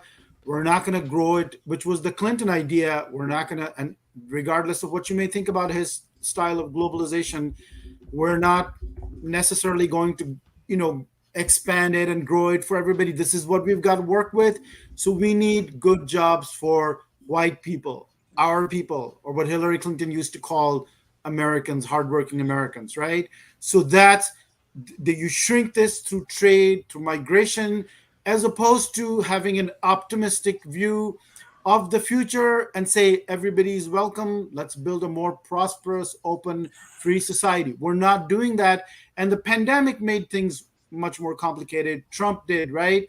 But these are very recent attitudes. There is a partisan divide also with these Republicans, and especially as they get more and more radicalized with these MAGA people. And the thing is, this is a tautology you make, just like with crime, right? Or homelessness that we were talking about earlier. You create a situation, and then you say, well, now you got a homeless person. Well, you created this problem. Right. And now you are rallying people against homelessness to bring in more authoritarian policies, economic policies that will make homelessness worse, or bring in policies that will make immigration work because you'll make it even more difficult. For example, one thing that used to go on throughout our history of immigration is the circular flow. People used to go back and forth to Mexico, come back, go back and forth, go back and forth. The vast majority of people in the early 20th century, European immigrants, went back. They went back. Most of them did not stay in this country, right? Because we had made it possible for people to circulate, come back and forth. You didn't have to get a citizenship and, have your kids here. And what happened since the 90s is we've blocked off that option. We're like, no, we've made it so difficult that once you come here, you feel like, geez, I can't go back and can't leave again because I won't come back. I've got to stay here. So in a way, you're drawing in a pool of permanently exploitable labor, sort of indentured servitude. That's what's going on with immigration, right? And you create this situation. It's an artificial situation. Biden. Now you got it. We've never. That's why the problem never gets solved, man. The corporations love this shit. Okay, so bring these people in so you can charge. So that's what they want to do, right? Pay them shit wages. So, but then you can't say to workers that it's in their imaginations that wages are being depressed this way.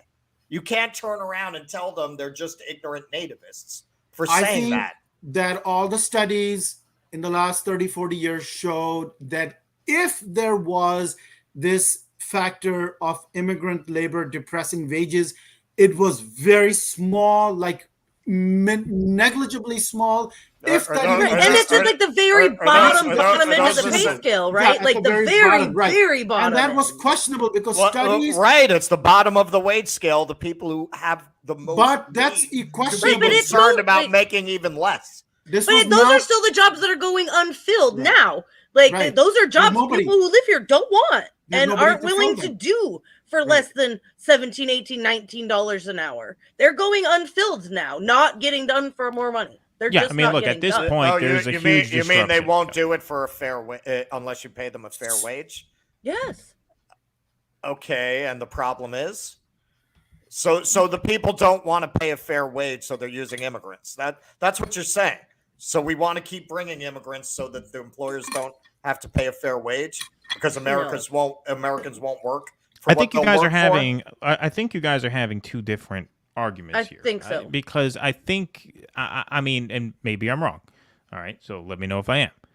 But I think given the constraints of the system, given the neoliberal order, yes, there's going to be competition for resources, and low-wage workers are going to be victimized to some extent in a job market that somewhat resembles a normal job market, which we have not had in a couple years now. So it's tough to really, have that argument in the context of 2022.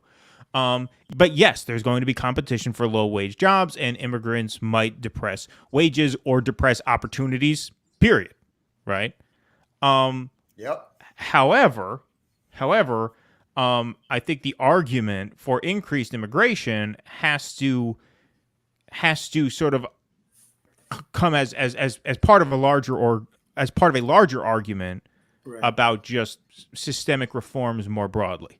I agree with that. Right. I agree with that. Yeah.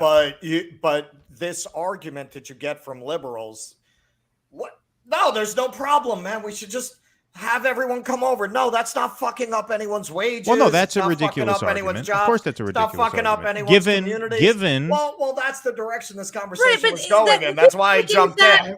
Right, but people are making that argument are making it a piece of a whole broader array of changes. Like that is not a standalone. If we open the borders, that solves everything. Nobody's making that claim. Just like people who are making the claim that would solve things are also making claims to change other criminal justice reform, other areas, right? Like it's not a standalone that way that you're trying to make it out to be. Right. I think that's right. Raphael Warnock has now fallen behind Herschel Walker in Georgia. However, I must include as a caveat to that There is still significant vote from Atlanta yet to come in. Fulton County is only 70% in, still vote there for Warnock. DeKalb only 68% in, still vote there for Warnock. This is shaking up to be, as we predicted, extremely close. Extremely close. Times has not moved their prediction to toss-up, which means that given all of these factors, it means there's vote left for Warnock to get. It means there's vote left for Walker to get. So going to have to keep counting. Like I said, this is going to be a long, long, long night. The only major race we've called is one we knew we were going to call from the outset, which is God won in Florida. Actually, we don't know anything about any of the others so far. Everything is up. No, everything else is a toss-up, which by the way, is good news for Democrats. It's good news for Democrats that the North Carolina race has not been called yet. It's good news for Democrats that Ohio has not been called yet. I mean, that's encouraging. Now, just because these races are closer doesn't mean they're going to win them. And ultimately, the Senate, Senate is 100 seats. You're right. You have to win these, right? There's no silver medal here. So, in North Carolina, you have Ted Budd now opening up a little bit more of a lead over Sherry Beasley with 79% of the vote in. However, votes in Raleigh are still at 56. Votes in Charlotte are still at 63. I think what happened here, because look, so much of the narrative on these election nights when we're counting votes has to do with what kind of votes come in from where. And so I think what happened here, we saw this in Ohio, we've seen this in North Carolina so far, we even saw this in Florida, is that a lot of the major cities had early votes come in. They reported those early votes out immediately. So you had significant vote in from major urban centers. But now that they're waiting on the in-person votes, we're not seeing the votes come in as quickly. And so it's a little frustrating because we got 50% of Raleigh in as soon as the polls close, and now they're only up to 56. And so it's kind of frustrating, but we will have to keep counting and keep checking, as they say. I'm going to take a look at that House race because that Spanberger race in Virginia is very, very close. Here's an interesting race, though. This is a little bit of a different thing. This is a ballot measure in Kentucky, and this is a proposed constitutional amendment that would state there is no right to abortion or any requirement to fund abortion in the state constitution. That measure is looking like it's going to fail, which is a pro-choice victory in Kentucky. And so, there you have it. There you have it. No, that's awesome. That's something that speaks to what Michael Moore was talking about, and we saw this in Kansas where, people came out to protect reproductive rights there by an overwhelming margin. In Kentucky, it's a slimmer margin. But if you look at these rural parts of the state, these are very, very red. I'm sure these parts of the state here that I'm highlighting in the map all went to Rand Paul. I would bet quite a bit on that. They went to Rand Paul, but they're also going blue in the sense that they are striking down. Oh, no, I'm sorry. Wait a minute. Nope, that's wrong. I take it back. Sorry. That was my fuck up. I got it mixed up because no is yes and yes is no. So no. I take that all back. The rural parts of the state are voting pro-life, and the urban parts of the state are voting pro-choice. Very predictable there. I apologize about that. But nonetheless, the fact that Kentucky seems to be going pro-choice by about 10 is an encouraging sign. Yeah, that's definitely good. We'll take all the little wins we can get tonight. Yeah, you're gonna have to take what you can get tonight. You know what the irony of this immigration discussion is? I had a very nice conversation with our Costa Rican friend Jean here in Spanish, in which I told her that I would be going there in the apocalypse and that Keaton would be coming too. That's what what did you say about me in that conversation? Because I saw my name came up, but I couldn't read any of the other words. I said, Jean, yo voy a Costa Rica en el apocalipsis. Yo será su huésped. I am coming to Costa Rica in the apocalypse. I will be your guest. She told me I was welcome. And I said, Keaton también. Keaton also. And she said, you were welcome with your entire family. Oh, there you go. So look, our friend here in Central America is welcoming us. I like Costa Rica. Us. I've never been, but it seems like a lovely place. It's very nice. It's very nice. And, here we are denying Jean the same opportunity. All right, here's something that's people are going to be interested in. Here's Sean Patrick Maloney, DCCC chair. With 20% of the vote in New York's 17th congressional district, Mike Lawler is up by about 4,000 votes over Sean Patrick Maloney. Russell, this is the guy who you said you were going to donate to. I don't know if you made good on that promise, but your heart is with him at least, I assume. I am totally rooting for Mike Lawler in this race. Yeah, well, so far, so good for Mike Lawler over Sean Patrick Maloney. If ever there was a fucking douche who deserved to lose to a turd sandwich, it is Sean Patrick Maloney. Oh, yeah, well, that could be, absolutely. Anis went to feed one of his cats, but he'll be back in just a moment. But yeah, Sean Patrick Maloney down so far, 52.8 to 47.2 in New York's 17th. And let's take a look here if any of the other New York congressional races are in. New York's 18th. This is my congressional district. Pat Ryan up 60-40 so far over Colin Schmidt. Let's see Orange County. This is where I live. I live, for everybody wondering where I'm broadcasting from, right about there, right about where the arrow is. Very, very close to there. Pat Ryan, 58. Colin Schmidt, 42 in Orange County. Pat Ryan is an Ulster County executive, so he is expected to poll pretty well in Ulster County, 77-23. No surprises there. Dutchess, a little bit closer. And so there you have it, Pat Ryan and Colin Schmidt. Let's see what else we got here. In the 19th is a historically swing district. This is the one that really kind of goes according to the wave. And so this is a bellwether here. Now, these districts are a little bit more liberal now because a lot of the transplants from the city have sort of moved up in with the wake of COVID. And so we are seeing, like I said, a little bit more of a bluer trend up here. But obviously, this is still very, very early up here in New York's 19th. Last update, 9:57, so it's coming in real time. That's pretty good. 20% in. Riley over Molinaro, 64-35. Molinaro ran for governor against Andrew Cuomo back in, when was that? That had to be 2018. He did very well in Dutchess County because he is the executive from Dutchess County. So he was a formidable opponent. He lost this race to Pat Ryan, oddly enough. In what was that? That must have been August or September, whenever the New York primary went on. There was a special election to represent New York's 19th because Antonio Delgado vacated the 19th in order to become the lieutenant governor.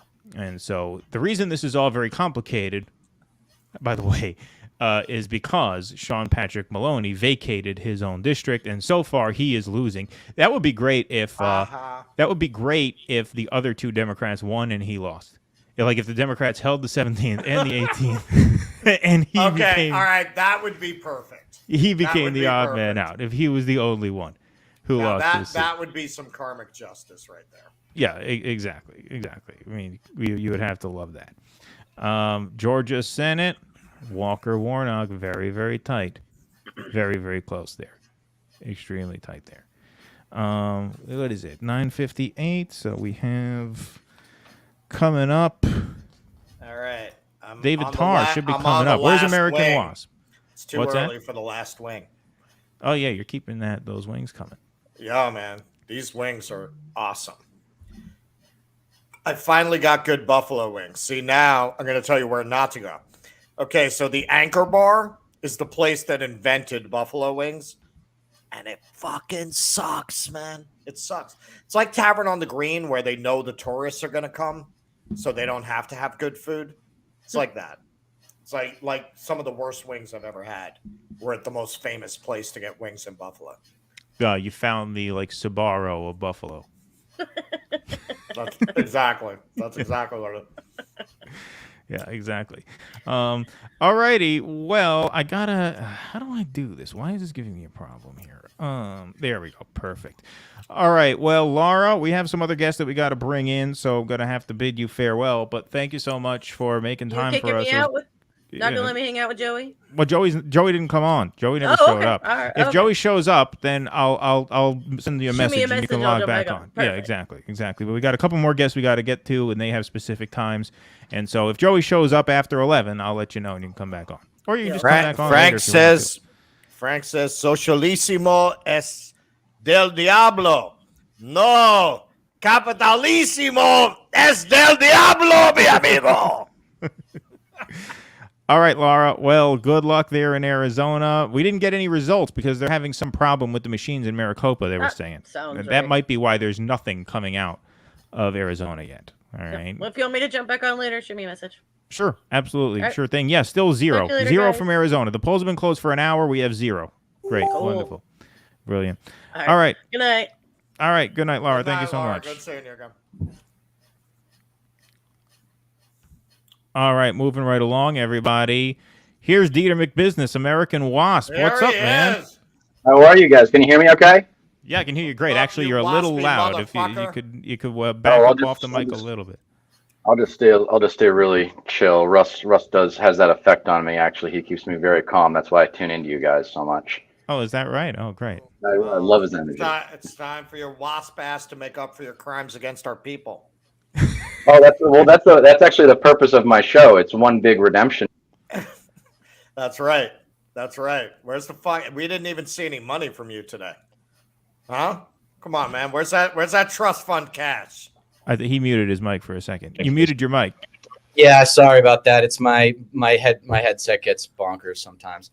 I sent you a little bit of cash this week, I believe, didn't I? Yeah, you did. You hit us up in the last super chat. Listen, you know the fucking vig we charge.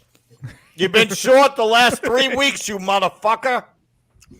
Oh man, the scary New York Jews. I know you guys are connected. I know it.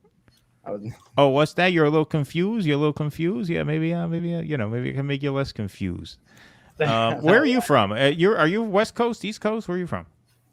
So I'm a New England Wasp gone West Coastal. So I grew up outside of Boston and spent a lot of time on Cape Cod. I lived all over the country. Went to school in Nashville, Tennessee, and lived in New Orleans. Lived in LA for 10 years and then just moved to an area known as, I don't want to get too much more specific, than the Central Coast, California, which is in Santa Barbara County, where the movie Sideways takes place. So basically a Bostonian that's, sold out and went to the West Coast for the weather. Okay. All right.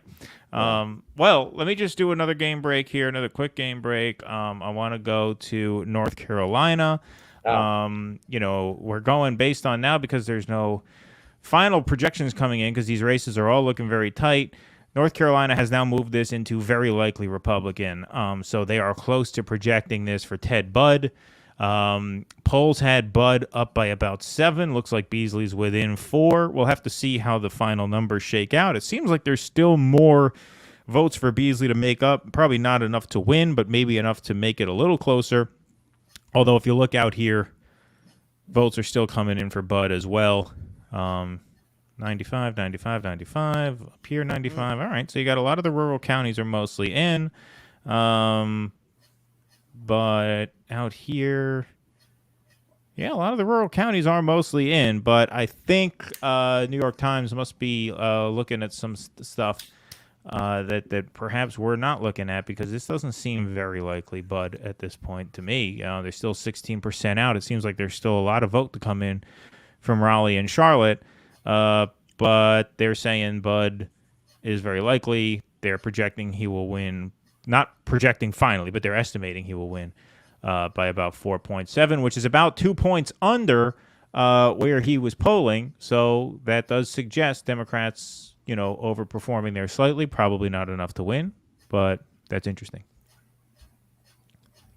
Yeah, I have a little bit of a connection to Charlotte, North Carolina. People don't know that is the largest, second largest major metropolitan area in the South, not including Florida. People think of Atlanta. Right, but Atlanta. Right there, Charlotte's a huge economic center with a lot of jobs, particularly strong, Bank of America is there. So hugely influential. Yeah, that makes sense. Because I was thinking the only other the only other two could really be, well, three, I guess, Little Rock, Nashville, and Memphis. But Memphis is small, and Nashville's pretty small too. So I guess Charlotte, would be second. Sorry, I didn't mean to cut you off. Go ahead. Oh, not at all. Not at all. Just it's awesome to be on y'all's show. I really appreciate you guys having me on. I think I keep searching for. Well, we talked to a lot of Jews about it. They said the show's too Jewy. Yeah, right. It's too Jewish. We needed some wasps. I don't know if you noticed in the chat, I just actually married an Ashkenazi Jew from Moore Park, California. I'm sorry. Yeah, that's right. Oh no, that's nice of you. Yeah, no, Keaton gave me some Mazel Tov love when I first mentioned. I did. So I hope you got in a last consummation of the relationship before you tied the knot. That's the last one you're gonna see for the rest of your life, buddy. Yeah. That's what I keep hearing. We had a good honeymoon, so I'm optimistic about the future. All right. And Keaton, is your wife Jewish? She is a quarter. She's a quarter Jewish because I think she's like a fifth or a sixth Jewish. I think her mother is a quarter, so that would make her an eighth. Her mother might be half. I don't know. So your children are like Jewish octoroons. Yeah, right, exactly. All right, let's go to the map here because it looks like J.D. Vance has taken a lead in Ohio, 53-47. The Times has moved their projection here to likely Republican. So we're going to have to see, one of the things that's going to be interesting to see, and I'll have to measure this up against turnout in 2020, but, these counties out here, it could be that they're just turning out in higher numbers. And so even though the Democrats are running up decent margins in these urban centers, although 70-30 is not great for Cuyahoga County for Democrats. They want to be up around 80 there. Toledo looks like 72-28. That's a little more like that. But Cleveland, you really want to run up a little better margin there. And Delaware just north of Columbus. So obviously Vance doing okay in some of these suburbs here. Columbus, Franklin County, 69-31. Ryan, only 61% in here.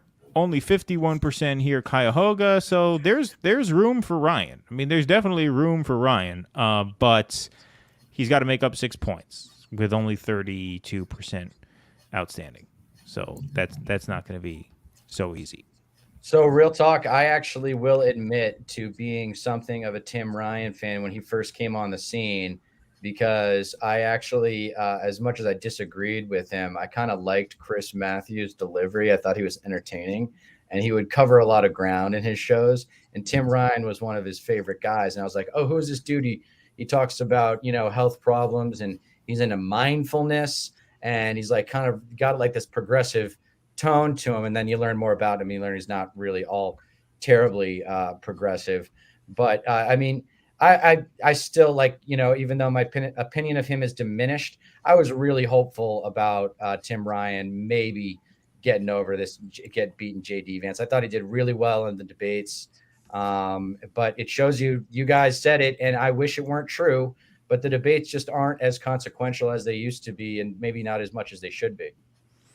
I mean, I thought his answer on the nuclear threat was terrible in that debate. And I will admit I did not watch the entire thing, but I thought that was really awful. And I think Vance came off much, much better on that question. I thought Vance came off as a common sense guy. When they asked, what would our response be if Russia detonated a nuke in Ukraine? And Ryan just stood up there and he said, well, that's not likely to happen. But if it does, we'll respond forcefully, just very nonchalant, no big deal.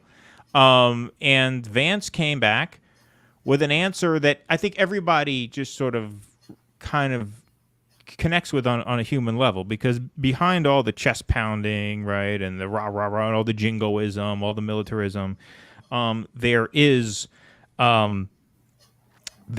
a sort of just basic human instinct that kicks in and says, wait a minute, nobody actually knows what we should do if nuclear war breaks out. There is no answer to that question. And that's what Vance said. Vance says, listen, no one knows how we should respond if things go nuclear, because the stakes are just so high at that point that no person could possibly know, even a senator, right? No person without access to every possible piece of information can say, okay, how do we respond in that situation? Because the stakes are the end of the world. That's a situation where you have to get it right. And so for anyone to just stand on a debate stage like a jackass and say, oh, yeah, we should respond forcefully, that's ridiculous. That's ridiculous. It's a ridiculous answer. Right. You can't there's no the getting it right. But well, that's the other thing, is that there is no getting it right. But what I'm saying is that nobody knows what they would do there because the stakes are too high and nobody has the information that they would need. And so to just say, that's fine, we'll be strong, I mean, that's just a ridiculous answer. And, now look, we care about he's in the pocket of the lead-lined bunker lobby. Right. I mean, we care about the Russia-Ukraine war more than the average person, right? And so it is possible that, most people just didn't really give a shit about that answer. Yeah, it was a shitty answer, but maybe people overlooked that. I don't know. But either way, I thought that was a terrible moment for Ryan. Yeah, sure. I mean, I admittedly didn't watch the entire debate as well. But I saw the coverage of them. I did watch most of them. And I agree with you. It kind of honestly slipped my mind because I kind of coldly don't think that has a huge effect on Ohio voters. But, hey, I'm not a professional political analyst by any stretch of the imagination. So your point is well taken about him struggling with foreign policy. Just unfortunately, I don't think that's what ultimately sways voters. This seems like a pretty straightforward election. It's a blame election. Everything sucks.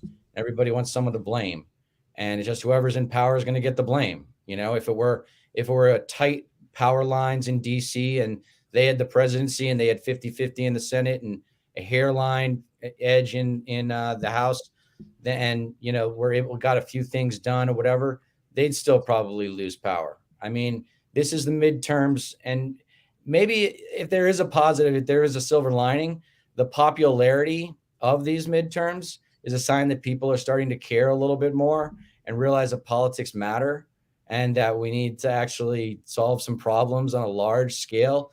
And if I get across any one of my own messages tonight, that would be the ultimate one, would be that if there is going to be a change in rhetorical discourse for the better, it would be a change from left, right, and all these paradigms that we've used in the past. And one simple question: do you want? We all can agree, I think, or at least we can get 80 or 90% of people to agree we need to change, right?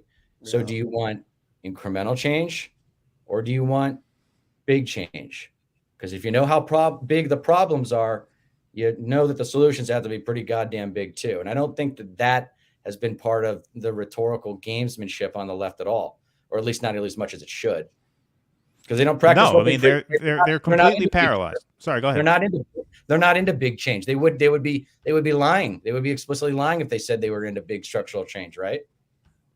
Well, yeah. I mean, look, the problem is the voters, and people might confuse that with me blaming the people, right? Because that's what a lot of Democrats do. They like to blame people, right, for being too stupid to vote for them and things like that. And when I blame the electorate, to me, there's a great distinction to be made between the electorate and the people. Right? When you talk about the electorate, you're talking about the 40% of the people who vote, right? Sure. Most of the people don't vote. And the only solutions to be had now are to be found in that group who is just a sleeping giant, right? They're just not engaged right now. When you put this to a vote in terms of an election, this is how you get guys like Rick Caruso, possibly, we're not saying it's going to happen, but gain momentum in a place like LA. Because when push comes to shove, the libs have a class interest and they're going to protect it. Yeah. And that's that. And so, when I say we need to blame the voters, that's what I mean. I mean the voters. The voters are not the people. Only a small percentage of the people actually vote. But yes, the voters are now the problem. How can you tell me the voters are not the problem? Look at the last three major nominees from the two major parties. It's been Donald Trump, Hillary Clinton, and Joe Biden. You're going to tell me the voters are not the problem? How'd they get there? They didn't fall out of the sky. People voted for them. They voted to nominate them. They're the problem. How could you say that? How could you say how could you say anything different? It's ridiculous. Well, just for the sake of clarity, you might want to say electorate instead of voters because of what you started with when saying that blaming the voters is blaming the people. People are going to make that misconception. Yeah, the electorate. Okay, fine. That's probably more precise. Although voters really means electorate. They mean the same thing, but I understand. Well, yeah, to you. But anyway, that's just my 2 cents. No, it's nice to see how the WASP majority processes what we said. Because, that's it. That's No, it. He's going all Joy Reid now. Yeah, right. He's teaching us the word electorate. Right. The WASP is inside of the white bubble, remember. So we're not necessarily a majority. It's just a plurality inside the biggest bubble. Right. It's a majority inside the biggest bubble, which probably makes it a plurality in the United States. That's how to look at it. That's how I look at it. By the way, Anis is out feeding his cat. It's an outdoor cat, so it's a little more complicated than just pouring food in a bowl inside. But he will be back. He just messaged me. Yeah, let's go tase those motherfuckers. Let's go to Pennsylvania here, because now we're getting vote in Pennsylvania and starting to look a little interesting here. New York Times still considers this a toss-up. Fetterman 51, Oz 46, with 45% of votes in. Man, this is just... all of these races are just so brutally close. Like, it's amazing we've not had a call anywhere since Florida. I mean, this race is tighter than a midget in a field cannon. Don't the cities in Pennsylvania count quicker than the rural areas? Isn't that right? Don't they get ahead? You would think, right? But if Philadelphia seems now that they're getting their vote in. I mean, I think in the last couple cycles they started counting in the morning in Pennsylvania. I'm pretty sure. I don't know. That's right. They count the mail-in votes throughout the day. Right, exactly. And so that's why I think we had a big batch in from Philly early, but that's getting that's getting up there. 32%, still a lot more votes out of Philly to get in. Impressive margin for Fetterman. I mean, look, Russell and I have to eat a little bit of shit here, because when we saw that debate, we both thought this was over. I mean, we didn't. Oh, I'm with you. I was with you. We had no. I was with you. 100%. I thought there's no way this guy has a shot, and so he does have a shot. So we were wrong about that. I mean, Oz is such a repulsive little creep. That's the reason. That's the reason. Dr. Crudité is there's just no reason to vote for him. There's no affirmative reason to vote for that man. Oh, okay. All right. Big development here. We finally got some vote in from Arizona. All right. We were waiting for that for over an hour. So in Arizona, with 40% in, Mark Kelly 56, Blake Masters 41. My hunch is that this is all early vote. I could be wrong about that. I don't know. But that's my hunch, since this all came in a fairly short period of time, because as of 15 minutes ago, we had nothing, and now we have 40%. So that would suggest to me that a lot of this coming in is early vote, which is why it's so heavily in Kelly's direction so far, although he is slightly favored to win this race. So not a huge surprise there. Oh, Anis is back inside. I just saw him. So as soon as he sits back down, we will readmit him to the chat. Let's see here. Oh, wow. In Virginia. Okay, wow. This is an interesting development here. In Virginia's 7th, Abigail Spanberger has overtaken Yesli Vega with 95% of the votes in. New York Times is now saying it is very likely Spanberger holds on. So that's a big hold. That's big defense right there, as they would say. That's playing some tenacious D. The Democrats. That's a big hole. Your sound is a little. Yeah. I'm sorry. Oh yeah, you got to plug your headphones in. Sorry. Yeah, and I just have to turn off my cell phone, which I was. Hello. Okay, there we go. Yeah. Now we're good. Great. Yeah, right. Which I was using to hear you guys while I was outside feeding this cat Neo, for whom I still have to find a home, and I can't just leave the food for him. This is his first feeding because, the possums will get the food, so I have to watch while Neo eats outside. Make sure he eats it so the possums don't steal it. Possums don't get it. Yeah, so I apologize for that. I'm back. And the CIA made a comeback, Anis. The CIA is still in business. Abigail, you're getting called out there, Keaton. Anyone else declared themselves God while I was gone? Voters declared themselves God. Yeah, the two-party system and first past the post is the problem. The two-party system does not explain the dog shit nominees that the parties come up with. I mean, right? I mean that does not explain that. Right. I agree. It doesn't explain why Barack Obama was able to get up there and do the Monday Night Massacre the night before Super Tuesday, and the fucking Democrats just walked into a voting booth and voted for a fucking zombie. Right. Exactly.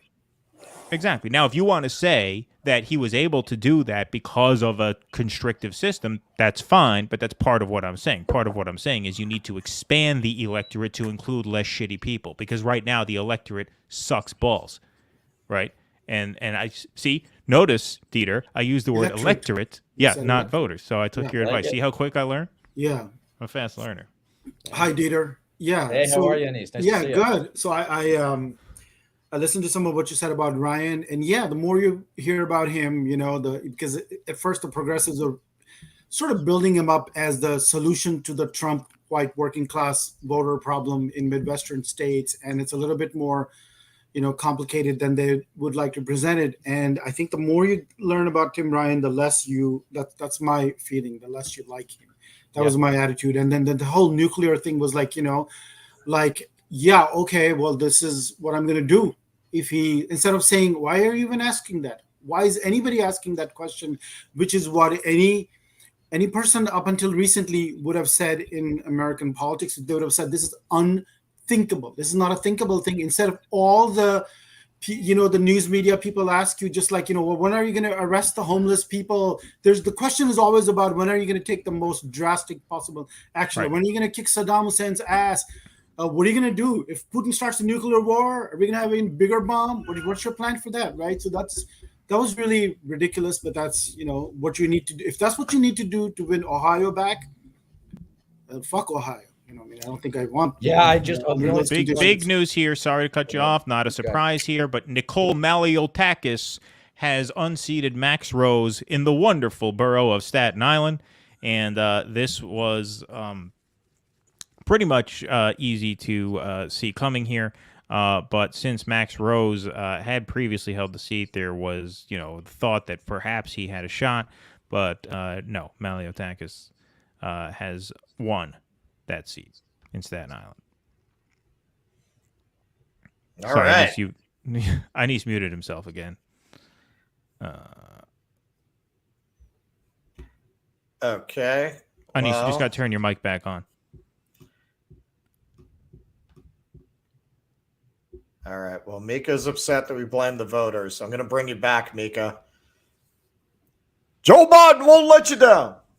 Joe Biden, he might not know where he is. He might speak a little funny sometimes. But he's clearly the person you should elect.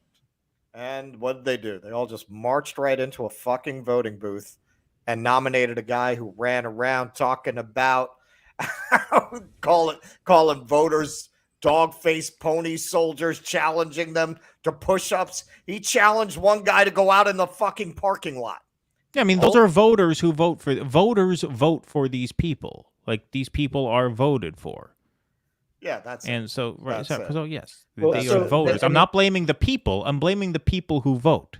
Exactly. Well, there is that the Monday Night Massacre was it for me. Whatever last shred of hope that I had that you could work to reform the Democratic Party went out the window when I saw Barack Obama the night before Super Tuesday fucking whack everybody left in the race except for Elizabeth Warren. You want to talk about a fucking shill?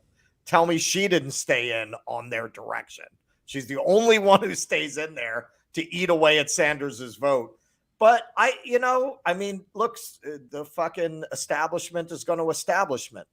But the voters have no fucking excuse for walking into a voting booth and voting for a man who was clearly cognitively in decline. That was very obvious that the man was sunsetting, it was not. And then immediately, and this is somebody here said, I've argued with Democrats for years. It's like a cult. Exactly. It is like a cult because the second he became the anointed one, it was a stutter. It was a peculiarly racist stutter that he had. And you were an ableist monster if you said anything about it. Now they're starting to, because they want to push him out. Now talking about his cognitive decline is becoming acceptable again. But during that election, all of a sudden, Cory Booker had said it.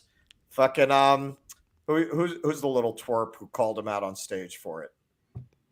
Julian Castro. Yeah, Julian Castro. That's right. Called him out. All of a sudden, you couldn't say it anymore. So yeah, the Democratic. Okay, Mika, listen. I'm a voter too. Okay, I voted today also. All right, don't take everything so personally. I'm not talking about you. I'm not saying every voter is a moron. I'm saying voters en masse are fucking stupid. They are not with it. They don't have it together. I don't see how you can think anything different. So exactly. Look, I'm a voter myself. I'm not. We're not insulting every single person who voted today, obviously, right? But obviously, as a whole, as a collective body, the voters don't have their shit together. Voters suck, man. So the motto of my YouTube channel is "Don't get change in America by asking nicely." You guys should go with "Voters suck," like that, before and after. No, Anis, can you hear me? Give me a thumbs up if you can hear me. Can you hear me or no? No, he's still struggling. Yeah, we're gonna make "Voters suck" bumper stickers. No, I think look, it obviously dissidents, the voters suck. I think when you say the electorate, and you know, I agree. I don't think it's about persuasion anymore. I think it's about participation, like persuading to get voters to turn out.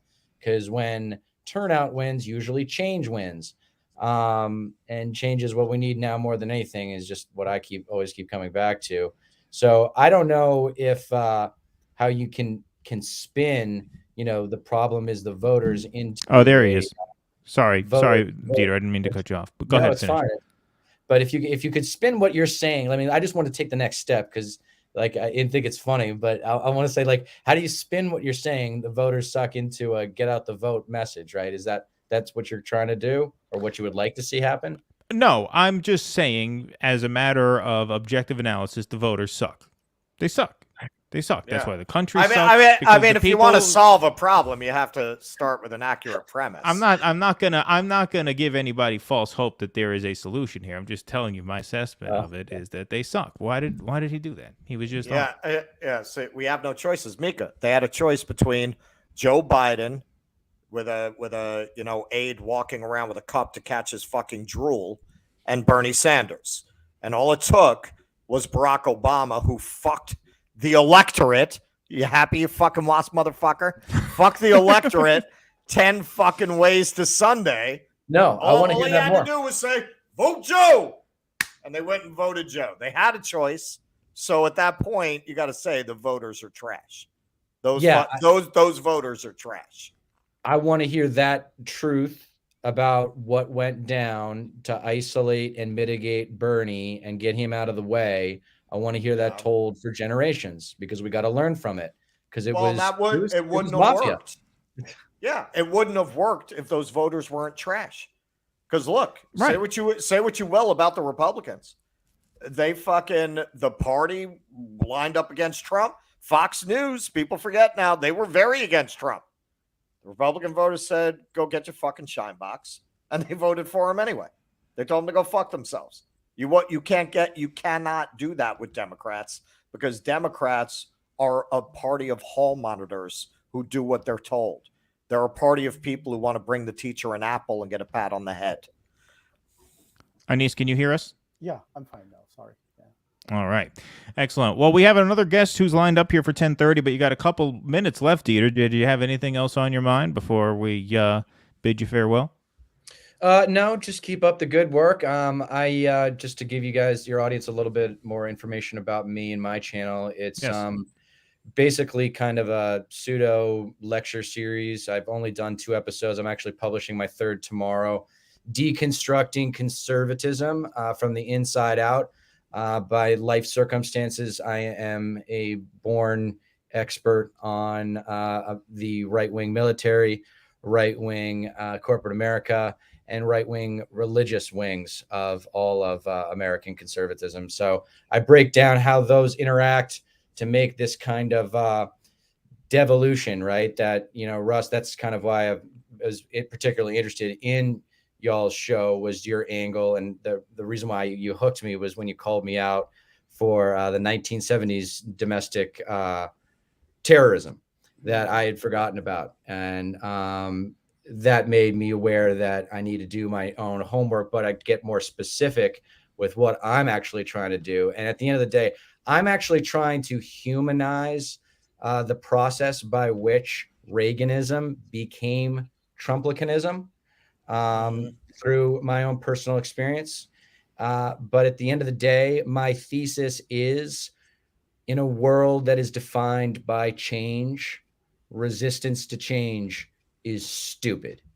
Your predisposition should be to embrace change. And for whatever reason, for a lot of reasons that you guys talk about, not the least of which is campaign finance, we're just stuck in incrementalism. And if I have any advocacy out there, that's the macro level advocacy. Is the problems are too goddamn big. And if you want to get specific, just as a talking point, we can talk about antitrust and breaking up big tech and big money and big ag and all that shit, because that's actually not that complicated, as I understand it, as to how to break it out and make it an even playing field so that the consumer actually comes first, right? Like, I don't know. I'm still stuck on this idea that we can organize capitalism in such a way where the consumer does win, where the citizen and the consumer are treated fairly. But I don't know. I'm still we have the antitrust laws on the books, but because the government has been captured, they're not used. Right. They're not applied. If you really applied them, you'd be breaking up Facebook. You'd probably be breaking up Disney, Marvel, whatever fucking mutant thing it is now. I mean, come on. It's interesting you say that, Russ, because I actually worked in Hollywood. I went to film school, and I talk about that, or I've been writing about it. And I don't agree that Disney should have been able to buy Marvel. I also fundamentally don't agree that Bezos should have been able to buy Whole Foods. Like, it's just. I mean, look, you go to Congress, you show them She-Hulk, they break up fucking Disney tomorrow. This is an outrage. This is. Can you make heads or tails of that ending? The woke mob is real. All right, guys, we got to move on here. We have another guest waiting in the wings, but David, it was great to meet you, man, and thank you for your support. Seriously, Gator, if you're interested in that subject, 2 books: Nixon Land and Days of Rage. Nixon Land and Days of Rage. Thanks. I'll check them out. All righty, man. Thank you. It was great to meet you, and thank you for your support. Absolutely. Really Until next time. Thank you, Gator. Man. All right. Thanks, man. All righty, everybody. Yeah, I'm going to grab my coffee. All righty. Our next guest here is Greg Marcel Dixon. He ran against James Clyburn in a primary challenge earlier this year. Marcel, it's great to talk to you again. Thank y'all for having me. Absolutely, absolutely. So we've been following this race down in Georgia. It's looking very, very close between Herschel Walker and Raphael Warnock. You actually confronted Raphael Warnock on the issue of reparations on the campaign trail. Do you want to talk a little bit about that? I'll try and queue up that video. I'll go to your Twitter account, see if we can play some of that. But in the meantime, do you want to tell us about your experience there, going to some Raphael Warnock events? Yeah, so I live in South Carolina, but I was born in Savannah, Georgia. And anybody knows the area, it's Savannah, Georgia, Hilton Head Island, South Carolina metropolitan area. So most people here, we commute to Savannah, Georgia a lot. And I went to Raphael Warnock's rally. I was never a fan of his, never liked him. I was supporting Tamara Shelley Johnson, whom he refused to debate. So he's running Walker down for a debate. Yeah, he ran from debating Tamara Shelley Johnson, another Democratic candidate who would have definitely wiped the floor with him. But in any case, though, afterwards, I went to him because he made a comment. He was like, essential workers deserve essential wages. So I went to him and I said, hey, you mentioned essential workers deserve essential wages, but Black Americans, descendants of American slaves, not all Black people, but descendants of American slaves, we were the original essential workers, and we've never gotten our essential wages. So we need our essential inheritance. And he whispered something to me, but one of his aides kind of brushed him off. So, okay, that was that. So then he had a queue for people to take photos with him. And I went to the queue to try to speak with him. And he spoke with this lady, this white lady, who was like definitely a white liberal. She was saying all the typical white liberal talking points. He spoke with her for like 2 minutes.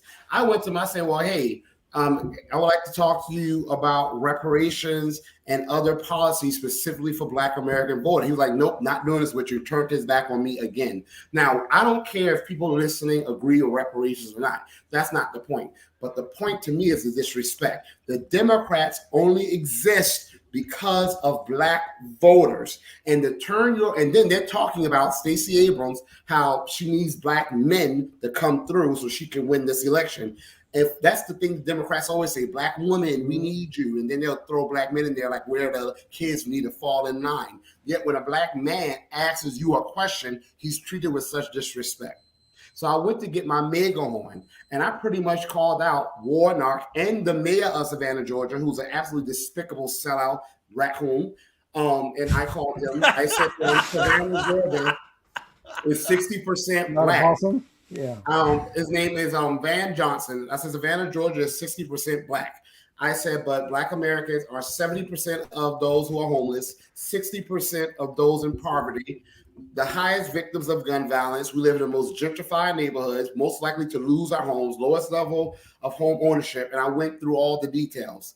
And I said to the Warnock, he's bragging about making out of the projects. We were in the area where Warnock is from. There's still projects there. They're still filled with Black faces in a city that is rich because of Black culture. People come to Savannah to see the plantations, to see River Street, to see the squares that were all built by slave labor. Because when Savannah, Georgia started, they outlawed slavery, but they still rented slave labor from nearby South Carolina. And yet the people there have nothing. And I said, Warnock thinks because he is a Black Democrat that I'm supposed to just be happy with him being a Black face. And no. So it was some white liberals there. And I have always said white liberals are far more racist than any white conservative. They've told me to shut up. They called me an idiot. They went and got one of these preachers to escort me off the premises. Not once, though, did they answer my question. So when I see him, I don't know, this race in Georgia can go any way. But the fact that he is not wiping the floor with Walker in Georgia has only become blacker. Georgia is now blacker than what it was in 2018, okay, when Warnock first ran and Stacey Abrams first ran. And the fact that they're not having an easier time beating these Republican candidates, that should show them that you might still get the majority of the Black vote, but how much of the Black voters out there that don't vote have said, I'm still not going to vote? How much of the Black voters out there who have not even bothered registering to vote because they said y'all ain't going to do nothing for us? How many voters decide to stay home this time as opposed to last time? So I don't want the Democrats to realize they are about to go extinct as a party, and they will only have themselves to blame for neglecting their Black voter base for every other group out there, illegal immigrants, Ukrainians, LGBTQ, you name the group, they care about them, but instead the group that keeps them in power. Yeah, I mean, look, there's no doubt that the Black vote is essential. I had a feeling there would be low Black turnout in this election. I had a feeling it would be one of the things that people did not talk about going in, but might be talking about in the coming days.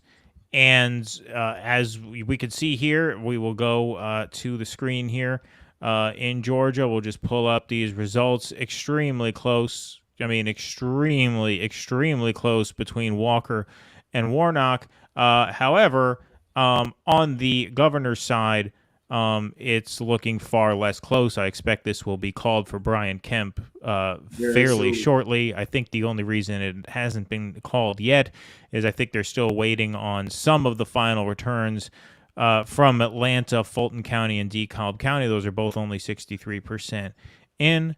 But yeah, Abrams obviously pulling behind Warnock, and I think some of that has to do with, you know, the fact that she's running against an incumbent, white Republican governor, and Herschel Walker, obviously, is a football star, just a more eccentric, one of the Trump picks, right? Just a less experienced candidate who's, struggling to run up those same kind of numbers. But it's certainly the case that, in Abrams' example, I mean, look, I'm sure you saw Walker's ahead, though. He is. He's ahead, but it's very close. I mean, it's very, very tight. I'm sure you saw Marcel Abrams was on MSNBC this week saying that a lot of black voters have fallen victim to misinformation, and that's why they're not turning out. I was just going to ask that. Yeah. She didn't say black voters have fallen. She said black men. Yes, you're right. Black men. Yeah, exactly. right. Yeah. What that's the disrespect. Remember, when they asked Obama about why Trump saw an increase in his support from black men and black in particular, he saw an increase in support from black women too. They make it seem like black women are so happy with them, and it's not. But he saw an increase in his support from black men. Obama said, well, Trump is very braggadocious. He has a big ego. You know, a lot of black men, they really like that.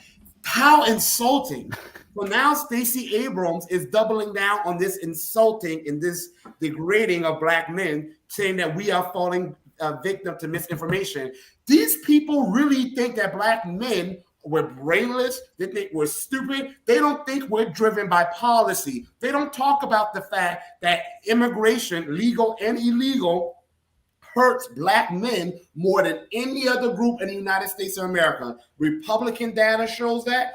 Democratic data even shows that. They disagree as to the extent, but data has consistently shown from the 1960s to now that immigration hurts black American men with a high school diploma or less, which is the majority of black American men, because the majority of Americans are not degree holders, hurts us the most. And yet you have Democrats running on a platform like Stacey Abrams of saying that she would give illegal immigrants in-state tuition, saying that she wants them to be positioned as the state's leaders. Georgia is the second or third, well, becoming the second blackest state in America. Only Mississippi and Louisiana are blacker. And she's talking about preparing illegal immigrants to leave. Then this lady got on TV and said that if you're having economic anxiety, you need to abort your kids. So she pretty much said the only reason you're worried about food and gas is because you have children. They think the only thing black voters want is to abort our beautiful black babies.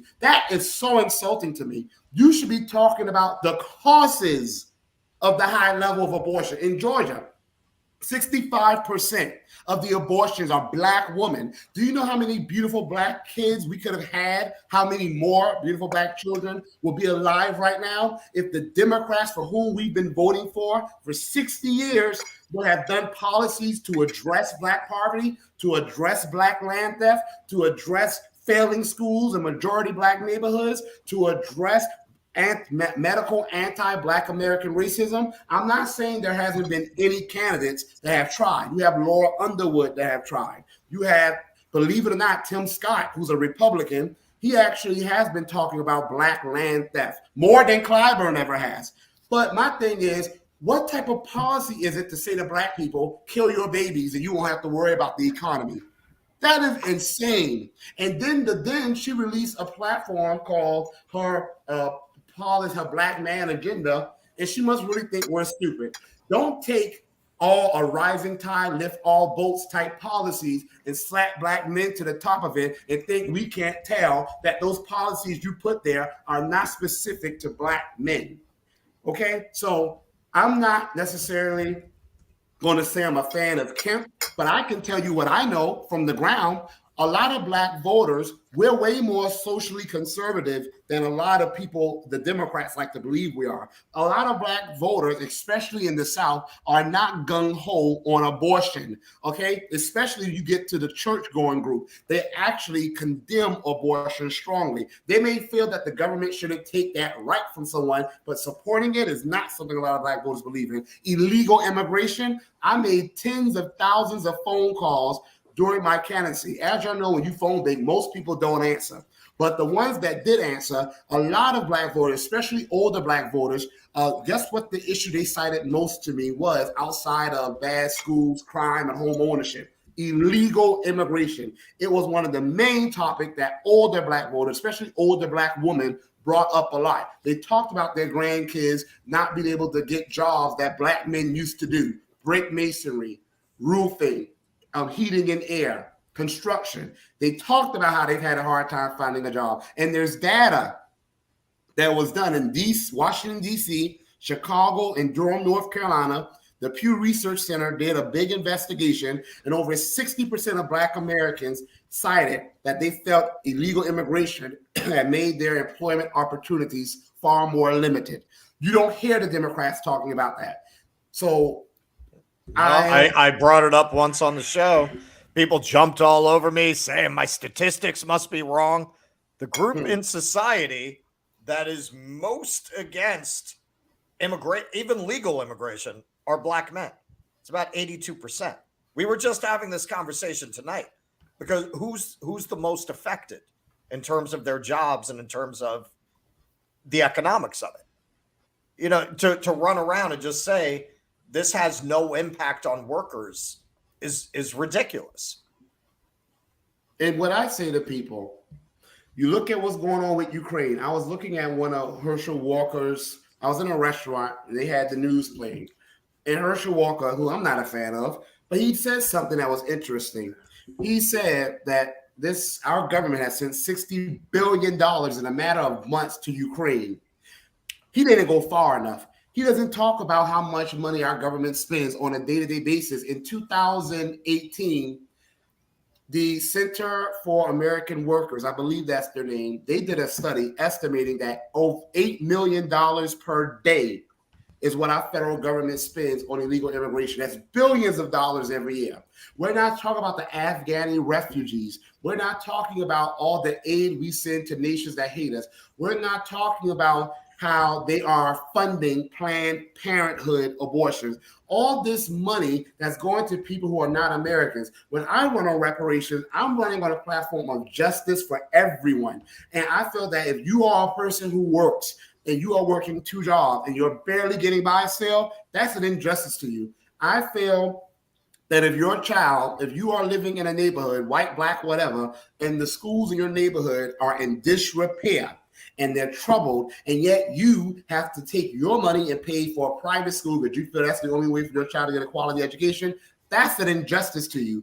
I feel it is just as much of an injustice if a person is supposed to get an inheritance, houses, land, wealth, and then the government says, we're not going to give it to you. That's an injustice. A reparations for the descendants of American slaves is an issue of justice. Are we as a nation, are we supposed to repair what we've broken? My answer to that question is yes, we should repair it for any group, whether they're white, black, whatever. Most of all, we got to look at reparations as an investment in Americans. We put so much money into immigrants, illegal immigrants who take money and then send it back to their native countries. They're not coming here to fight for America. They're not coming here because they love America. If you loved America, you would obey its laws. They're coming here to take advantage of the economy, and then they send money back to their countries. I want us to invest money at our citizens who will then put it back in our economy. According to Citigroup Financial, one of the largest banks in the globe, anti-black racism against Black Americans has cost the U.S. nearly $20 trillion since the year 2000. The black tax estimates it's like $70 trillion. Though we are Americans. If a Black American gets money, we put it right back into the economy. There's no other country that we're going to send it to or we're going to fight for. We have always fought for this nation. So I feel that Warnock, I feel that Abrams would have done much better if they would have ran on a platform of speaking to the needs of Americans, not the needs of, well, if you're having economic hardship, just kill your babies and now make your life easier. No, or running on a platform of people in the country illegally deserve the chance to go to college and become leaders. They don't deserve nothing. They're in the country illegally. What you deserve is a deportation in a humane way. And that's just the facts. Are we a country of laws or we're not a country of laws? Okay. So you feel we should have how did you feel about Trump's wall? I actually support it.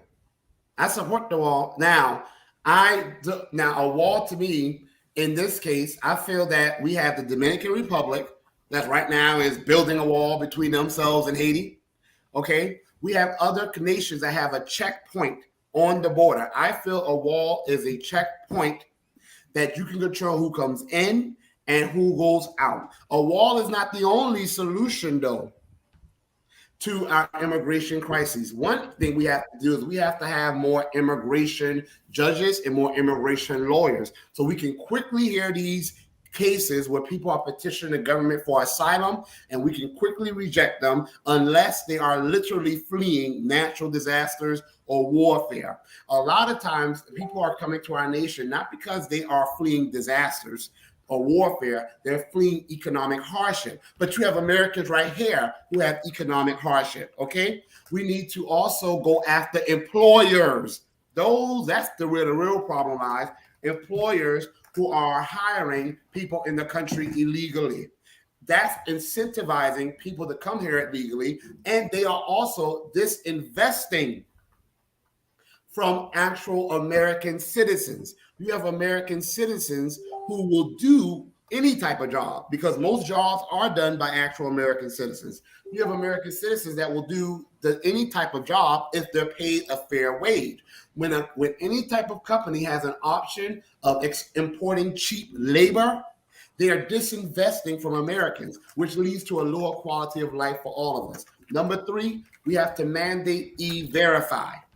That should be mandated. I know when they were trying to do that, they came to a compromise where people can use E-Verify or something that's an equivalent of E-Verify, but no, E-Verify needs to be mandated. Okay. So, sorry, go ahead, Russell. No, go ahead. No. Go ahead, because I was going to go to an update. Okay, so how would you feel about legal immigration? Like legal, processed, and, you know. All right, before you answer that, Marcel, I'm sorry. I just want to go to this really quick here. The race in Pennsylvania has tightened significantly. Fetterman and Oz, 50-48. 50% of Philadelphia County is in. Fetterman, 81% there. It's shaping up to be razor close. Anyway, sorry. Yeah, I just want to quickly say I read a little while ago that Fetterman was doing better than Biden in the 5 counties that have fully reported their vote. So that's interesting. And the Times saying, leaning Fetterman. So that's very They're saying leaning Fetterman. So that's interesting. So I kind of had the same type of question, Russ, that you did for Marcel. So I guess the question is, would you want a moratorium basically on immigration?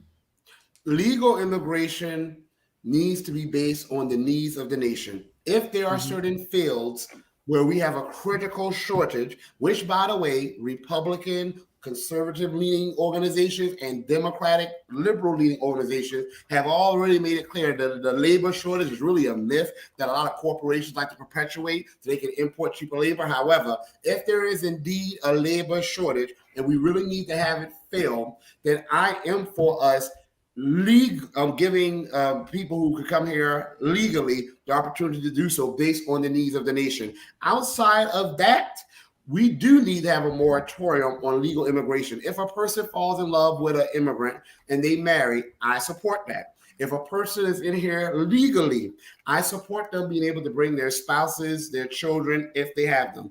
But chain migration, as has been used, I am not in support of that.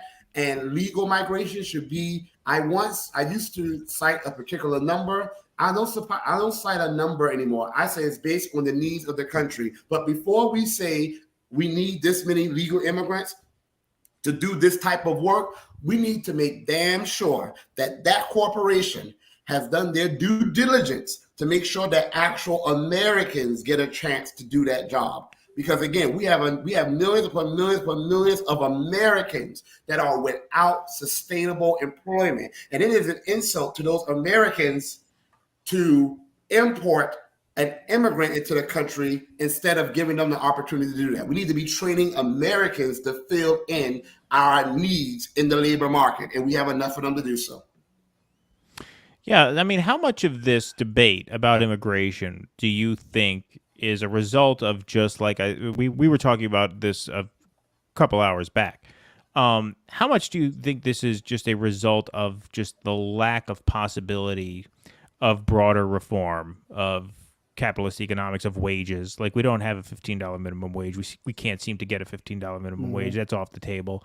How much do you think this whole debate here is a function of just missed opportunities in other areas? Because I think a lot of the debate about this is premised on the idea that there are scarce resources and that people are in a fight for scarce resources, and that creates this kind of environment. And I think this debate is largely a function of that. I am never going to blame immigration solely on the hardships and the legacy of brutal injustice that descendants of American slaves like myself and almost 40 to 50 million other people have experienced. But immigration has been weaponized against us, and it has been done in a sense where this is only this amount of resources available and y'all must fight over it. It is we definitely need to do things to improve our labor market for working Americans. We should have, paid vacation. We should have paid sick time, all jobs. I have always gone for a livable wage because in some states, $15 an hour ain't going to get you nothing. Yeah, I agree with you. Yeah. Okay, I felt that should be $25 an hour at a minimum, but in some states, well, that's what it would be if it had kept up with inflation. Exactly, it would be 27. Right, and in some states, in California, you need more than that. Yeah, right. In some states, you need more than that. So my plan on my platform was that you had to come up with I was going to do a formula where there would be a livable wage for every state. Because in some states, $25 an hour, whatever food, right, $25 an hour will do well for you. We do have an issue in America where we are a country of massive resources, and yet we have Americans that are not getting their resources. That's not because of immigration, but immigration does exacerbate that problem. And the fact of the matter is, when it comes to immigration, the resources of America primarily should go to Americans. Now, I want to point out something interesting here. You have some people, and I ain't talking about conservatives. All my criticism is going to be for the Democrats and the liberals because they're the ones that exist because of the black vote. When I mention reparations, they pull out their hair and yell at the sky is falling, how are we going to pay for it? They know damn well that this country can pay for it without a problem. They know that. However, they tell me we can't do it. However, in order to stop immigration, supposedly, Kamala Harris, she sent money over to the Latin American countries to try to deal with the issues of poverty and lack of opportunities there. Right now in Ukraine, to protect Ukrainian sovereignty, we're sending them money. This country has no issues writing a check to address every issue except for when it comes to addressing the debt and inheritance that the descendants of American slaves still have not received. So, Marcel, it's a good opportunity. Somebody raised an interesting point here. I don't know if you watched the show earlier. I was giving a lot of pushback on certain open border suggestions we were having on the show. But at the same time, what Pretty Proletarian is saying here is also a good point. I would agree on admitting migrants based on the needs of the nation if the U.S. didn't have such blame for the conditions they flee from. And that's true, too. I mean, a lot of these countries are in that condition because of the legacy of what the U.S. has done in those countries. So do we have a responsibility to them? This is another group of people that we did fuck over the centuries. So I've heard that said many times. And here's what I say to people. A lot of these countries had political strife with and without America. I'm never going to deny that the U.S. has not participated. The U.S. was never technically a colonial power. Yes, it kind of was, but not technically like Western Europe. But the U.S. definitely has been complicit in the destruction and deterioration of conditions in many nations. Guess what else, though? The U.S., those same people who make that argument will argue that the U.S. doesn't have any responsibility to descendants of American slaves. The U.S., the first time the U.S. dropped a bomb on people in their own nation was during the massacre of Tulsa, Oklahoma. They literally gave an angry anti-black white mob U.S. military weapons to bomb us. Then they bombed a black neighborhood again in the 1980s in Philadelphia. 16 to 19 million acres of our land stolen. mass incarceration. I can go on. The people that the U.S. has harmed the most and to whom they have the primary responsibility the most are to actual American citizens. If the U.S. wants to help these other nations, fine, go ahead, but help them in their nation. The answer is not to make it easier for people to come here. The answer is to make it easier for people to live in the countries from where they come. That is the answer. So if the U.S. wants to work with these governments to help them repair their nations, that's fine. But I do push back on people trying to make it seem like if America did not exist, the whole world would be such a great place, as if these countries have not elected leaders themselves or have not had warfare and strife and violence that is of their own creation that had nothing to do with the U.S. at all. I know about how drugs in Latin America, but let's be honest, Latin America was at warfare since during the days of Spanish colonization and constant warfare after they got independence from Spain. So it is not just America that has responsibility. Spain, Portugal, France, England, the Netherlands, Germany, okay? You can even make the case Italy. A lot of nations have the responsibility. It does not just fall on the U.S., but also these citizens have a responsibility too to fight to make their countries a better place. If Black Americans had the same attitude as some of the illegal immigrants coming here, we would be in Canada right now. Most of us would be running to Canada. We didn't run in a country that dropped bombs on us, in a country that raped our women, in a country that used to hang us from trees and we had no protection. We've stayed in our country and we have fought to get justice in our country. As a citizen of a nation, you have a responsibility too to try to fix and repair your nation as well. It is selfish to leave your nation so you can have a better opportunity and not care about the opportunities of the people in the nation to which you are fleeing, but also abandon the people in the nation from where you came. Well, Marcel, everything you've said so far, I think, Trump, Vance, Masters, Lake wouldn't have any problem with, I think, anything you've said so far, except for reparations. They wouldn't go for reparations, but they would go for all the rest of it, right? When you distinguish between Americans and not Americans. So like Carrie Lake in Arizona, the one who's running for the governor, she wants to declare an invasion. Would you support that invasion on the border? Would you support that if that's what it takes to control the problem or solve it? No, I'm not for us entering other nations. No, she's saying she'll declare that we are in a state of invasion by immigrants, and that's what it's going to take to control the border.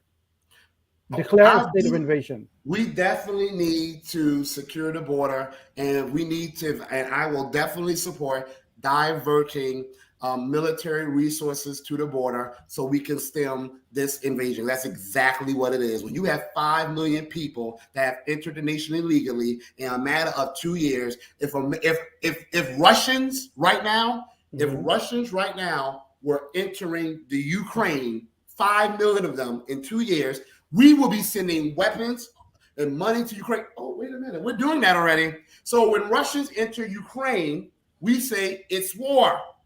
But when everyone's entering our country at the border illegally, people say, oh, the U.S. hurt them. I definitely would support using military resources to secure the border. Yes. What's your sense of most people? Do you think most Americans support more immigration, or like legalizing immigrants who are already here? What about dreamers, people who haven't known any other home other than this country? What about those people? Or in general, do you think most people support more immigration, more lenient immigration, or is it the other way around? According to an article I read 2 months ago, most Americans are now saying that we need to curb the level of immigration. And they're only saying that because of the uncontrolled borders. I think most Americans support legal immigration based on our country's needs. But I think most Americans understand that if you have Americans, the majority who are veterans, by the way, who are living on the streets, Black Americans were 15 to 20% of the population, but we're 60% of the homeless. Living on the streets, you have Americans, somewhere like 40 to 50 million, who go to bed every day with not enough food. Jackson, Mississippi doesn't have enough water. And right now, as we speak, DC and New York City have tent cities, okay? Tent cities like a developing nation in the streets because we don't have enough houses to house everyone. I would think most Americans will see that and say, based on the needs and our ability to sustain a population, we need to stem immigration illegally because that's against the law, but even legally until we can provide adequately for the needs of our people here. What about the children? What about people who came as children who have lived here their whole lives? They did come illegally. Would you consider them legal or illegal immigrants? They will be considered illegal as well. So they would have to send back to Mexico or Colombia or wherever they came from, even if they came here when they were 3 years old or 5 years old or 7 years old, because they came illegally, right? When I was 9 years old, you know what my gift was 4 days after my 9th birthday? I saw my grandmother in the hospital bed dead. And you know why she died? Because in the 1960s, when she gave birth to my second uncle, they gave her bad blood. And like a lot of black women now, black American women in DC, black American women die at a higher rate of medical malpractice giving birth to a child than women in Syria. My grandmother was one of many women who suffered a lot of pain physically and emotionally because of anti-blackness. So when I say people say dreamers, the only dreamers who are still dreaming of a day where we'll get justice in America are descendants of American slaves. People who came here as children illegally of no fault of their own, the person who did really take that up with, unfortunately, are their parents. But the laws are the laws. If any group has the laws thrown at them, it is Black Americans. In fact, 60 to 70% of people who are wrongly arrested and wrongly convicted of a crime and they lose years of their life in prison are Black Americans. The original dreamers are still Black Americans who've still been living a nightmare. So I'm going to respond to, I mean, this is a lot of controversial subject matter for a lot of people in the chat. So this is what I'm going to say. In terms of dreamers, I think those kids are here through no fault of their own, and we can't just send them back to countries that they don't know. But in terms of some of the pushback on some of what you're saying, this is what I would say. What Keaton said about the fact that we have a system that's manufactured scarcity, and that's a big part of why people would feel this way. Yeah, I mean, that's what it is. And that's what Marcel is describing. If you look at it, and again, this is not my perspective, so correct me if I'm wrong, Marcel. You're talking about people who have really not been properly taken care of in this country for 400 years. So what does it look like when the country is bending over backwards to take care of people coming into the country when they haven't been taken care of? I think that's a perspective that most of the people in the chat don't have, including myself. Right. What would that look like to you when your community is not being taken care of? It's a slap in the face. If these communities were being taken care of, I don't think it would really be the same issue, would it? And that's the thing. And let me be very clear. The Democrats and MSNBC and CNN will have you think that every Black American is out there supporting illegal immigration and that people like me don't exist unless we're Republicans. No one is going to tell me what I hear in my community every single day. Just because the Democrats only want to show Black Americans at being, we go along with whatever Democrats say, that is not the reality on the ground. I am just one of many Black voices that the media doesn't ever give a chance to, the media never highlights. And like you said, Russell, people talk about the dreamers having issues of no fault of their own. I went to one of the lowest performing schools in one of the poorest states in America, South Carolina, in the coast of South Carolina. It was once one of the richest areas in the world because of the rice that the Gullah Geechee people grew. My people, we were experts at growing rice and irrigation. Charleston, South Carolina was the richest place in the entire world. We were one of the poorest people in the world. I went to one of the poorest schools. Okay, my people dealt with lead poisoning. My people dealt with land theft. I talk about this story. My great-grandmother moved up north, like a lot of Black Americans did during the 1910s and the 1960s. And when she came back down south, she found land she had that had a highway in the middle of it. They literally just took her land and put a highway in the middle. She died at 101, 2015, never seeing justice for the land that was stolen from her. My great-grandfather, who is still living, is a World War II veteran. He never got a penny of the GI Bill, but the white comrades that he fought alongside of, they were able to buy homes and open businesses and get college degrees that allowed them to inherit wealth. When my grandmother was born, his daughter, she was only able to inherit the same poverty that he had lived. So when people say that, oh, it's no fault of their own, it's no fault of any of us that we're living in such inequitable conditions. But America's primary responsibility is to Americans. And I will never apologize for that. And I am not one of those bleeding hearts that goes around saying, oh, this kid is hungry, this kid is hungry. We got to take care of Americans first. Well, that's, once upon a time, the people who had slaves made this argument exactly. They said, we'll take care of Americans. Your ancestors weren't considered Americans, right? Slavery was legal, wasn't it, in this country? Was it legal or illegal? Slavery was absolutely legal, but it was unconstitutional. The Constitution was never used to defend slavery. So technically, slavery should have never been allowed to happen. And if you want proof of this, look up Frederick Douglass.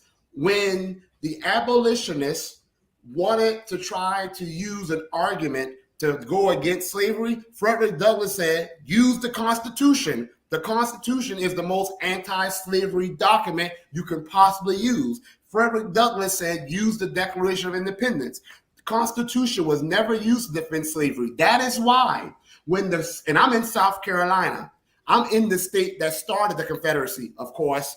Beaufort, South Carolina is just 15 minutes from me. Mm-hmm. Beaufort, South Carolina is where the secession home is located, where they met and said, we're no longer America. The first thing they did, they wrote their own constitution. Their constitution looked exactly like the U.S. Constitution, but there was one difference. They added slavery to their constitution because they knew that the U.S. Constitution never made slavery constitutional. And also, it is a little offensive when people try to compare the story of immigrants to people who are descendants of American slaves. We did not come here by choice, first and foremost. Second of all, we built this nation. When any immigrant came to America, they came enjoying infrastructure and resources that slave labor helped to generate, but from which we're never able to benefit. And that is why till this day, a person can come to this country illegally and they can get more wealth than a Black American whose family has been here for something like over 400 years.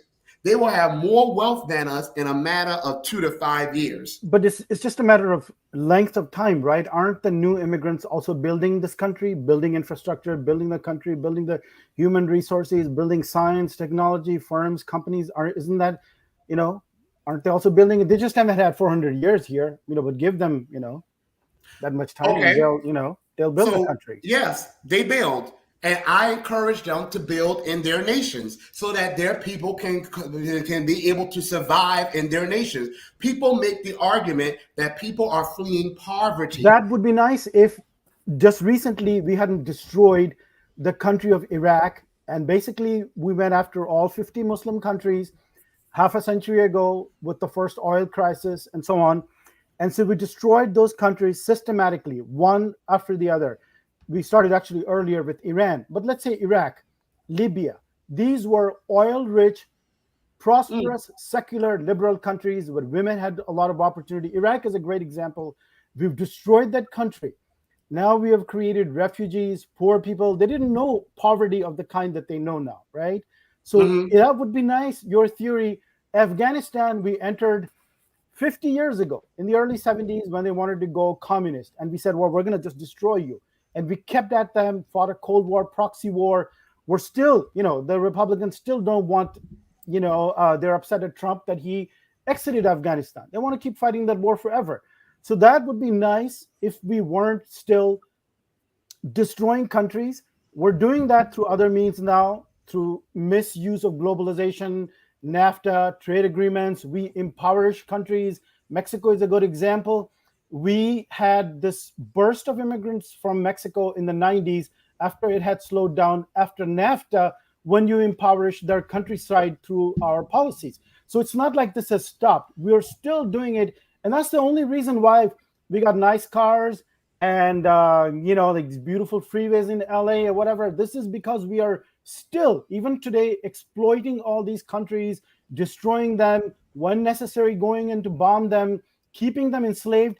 And, you might be offended by this, but I personally have made this comparison in my writings about comparing slavery to the modern system of immigration. I have said I don't want to reduce the earlier problem. I don't want to make a one-to-one comparison. Obviously, I'm not that stupid, but I have said that a comparison can be made to indentured servitude. It's an intentional system of keeping people. This is where there's nothing you said between what you said and what Kerry Lake or Trump would say, because immediately you say people make the distinction between legal and illegal immigration.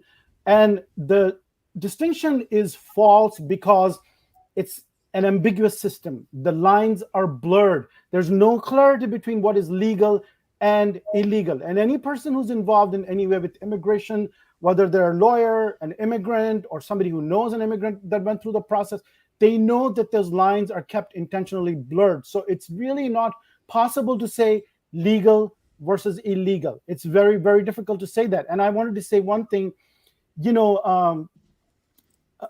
Biden, among other things he could have done, the whole focus is on the border and the people coming in now. And I agree with that the people who are the most recent entrants, I've always said that, and I think that makes a lot of sense from a humanitarian point of view. The people who are the most recent entrants have the least right to be in this country. That's always been my philosophy. So if you've been here 2 days or 2 months or 2 years, you have far less right to be here than somebody who's been here 2 years or 10 years or 20 or 40 years, right? So there are things, there's the Cato Institute, when Biden became president, they put out, you can look it up, Cato Institute, Biden immigration reform, it'll come up online. That's a Cato Institute. That's not a Democrat liberal. That's a libertarian institute. And they said, here are 10 things he could do.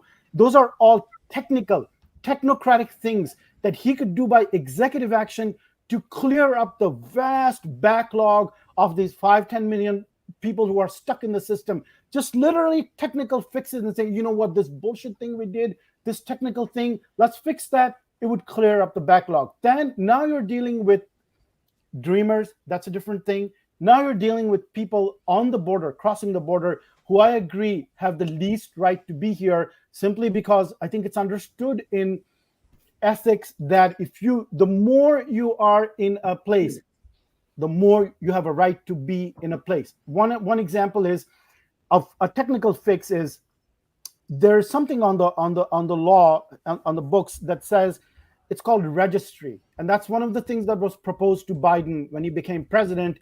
And in fact, remember in 2020 when we were talking about 3 things that the Senate parliamentarian knocked down, right? We had those podcasts on that. Remember, Keaton, the Senate parliamentarian, there was one proposal, second proposal, third proposal. One of them was to update the registry. The registry is, if you've been here a certain number of years, guess what?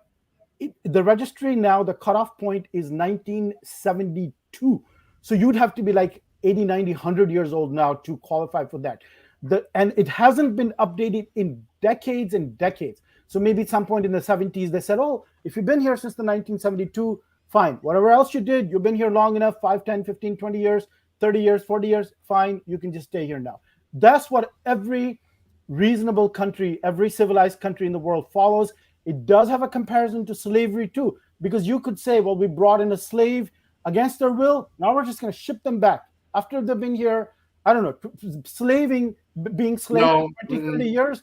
And so that thing, if just to update it to, should it? No, that's no immigration. Immigration is in no way comparable to American chattel slavery.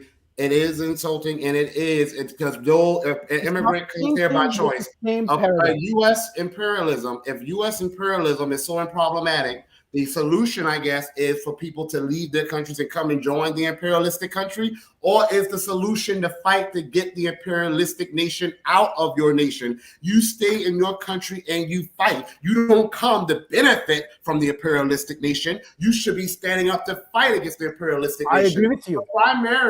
The primary responsibility that the U.S. government has is to actual U.S. citizens.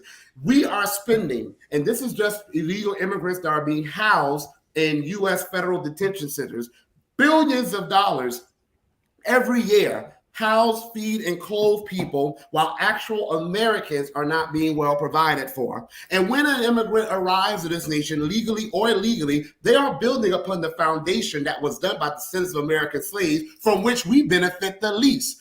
One study was done in 2021.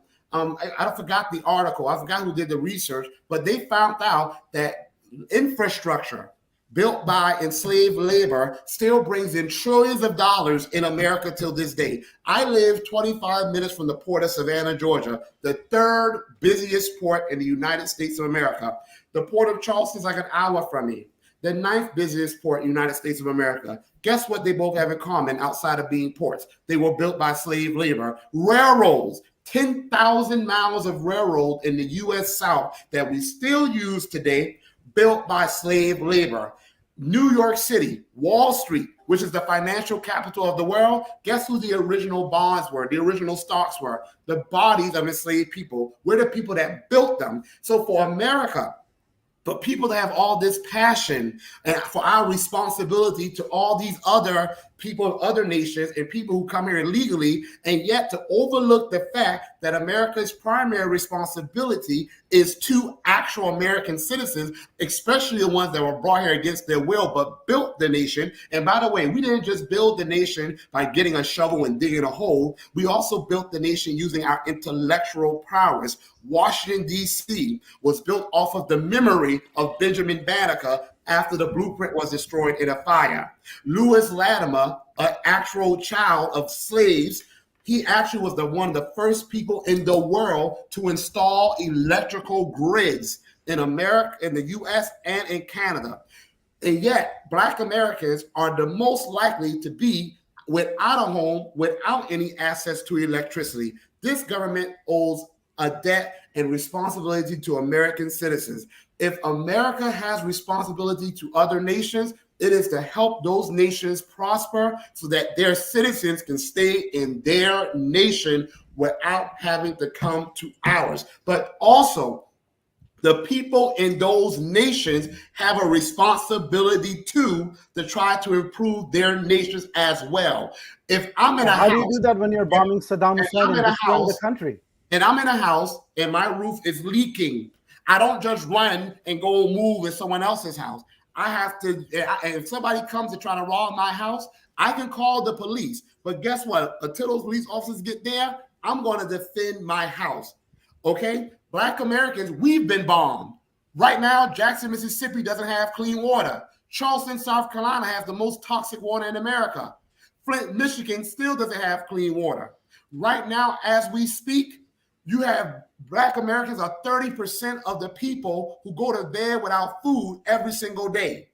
So when people ask, well, what are immigrants supposed to do? We should be asking, what are Black Americans supposed to do in a country we built in which we are Americans, but we have the lowest amount of wealth, the lowest amount of land.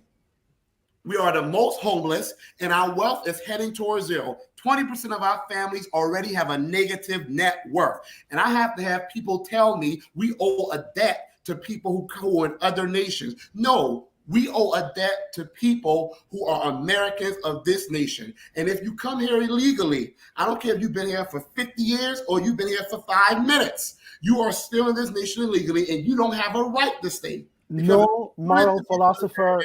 You should. No moral philosopher. All right, fellas, we're gonna wrap it down. Yeah, I just want to say one last thing. I want to say moral philosopher would agree with what you just said about 50 years. Well. All right, listen. Anise, this is what I'm gonna say, and I'm gonna wrap this up.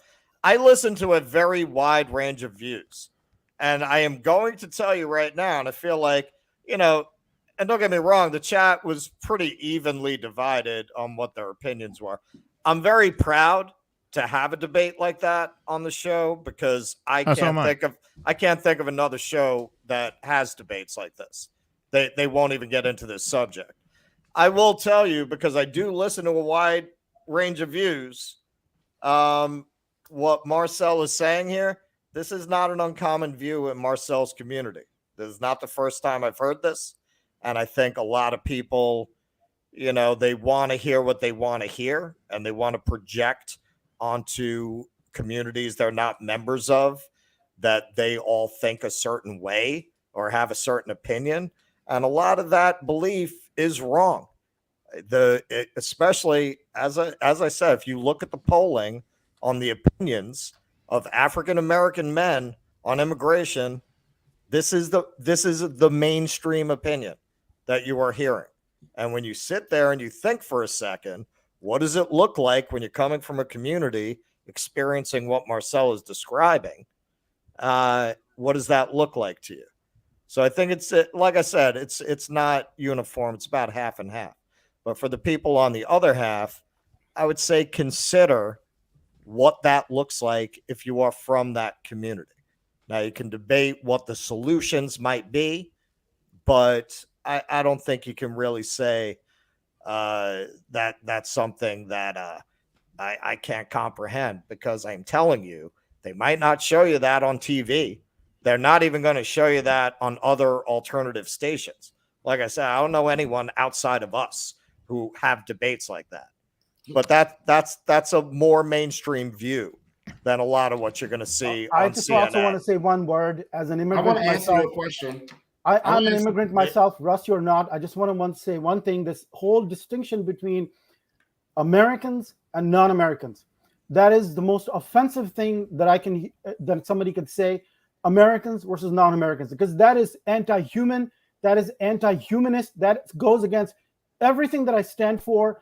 And this whole idea of America, Americans, this country, that country, that's the whole nature of the problem that these demagogues are now exploiting. You're literally plugging into demagoguery. Well, let Marcel have the last word. He's the guest. You got to give him the last word. The most offensive thing I've heard is comparing the story of people who chose to come to America to my people who were brought over here under brutal conditions in the bottom of a ship, who were owned and enslaved by immigrants. The most offensive thing I've heard is that people don't have a responsibility to try to improve their lot in life where they are, and America is supposed to open the gates and take in everyone that this country has ever wronged. And I want to answer your question because I stand on my facts. Your more philosophers that would have agreed with me, Booker T. Washington, W.E.B. Du Bois, these were people that actually were descendants of slaves, and they were against immigration. Coretta Scott King, the wife of Dr. Martin Luther King Jr., she wrote a letter in the 1990s saying that this nation has a responsibility to Americans, and we do not have the right to just import cheap labor, because that will lower the quality of life for actual Americans in which this country has to invest. So those are just some of the philosophers that would agree with me. And it's not about morals, Mr. Annis, it's about laws. Well, just all right. Well, listen, we got to cut it there. Marcel's listen, we have to cut it there. I would love to have, if you guys want to come back, we could do a whole episode on this, because I thought it was a great, very spirited conversation, obviously.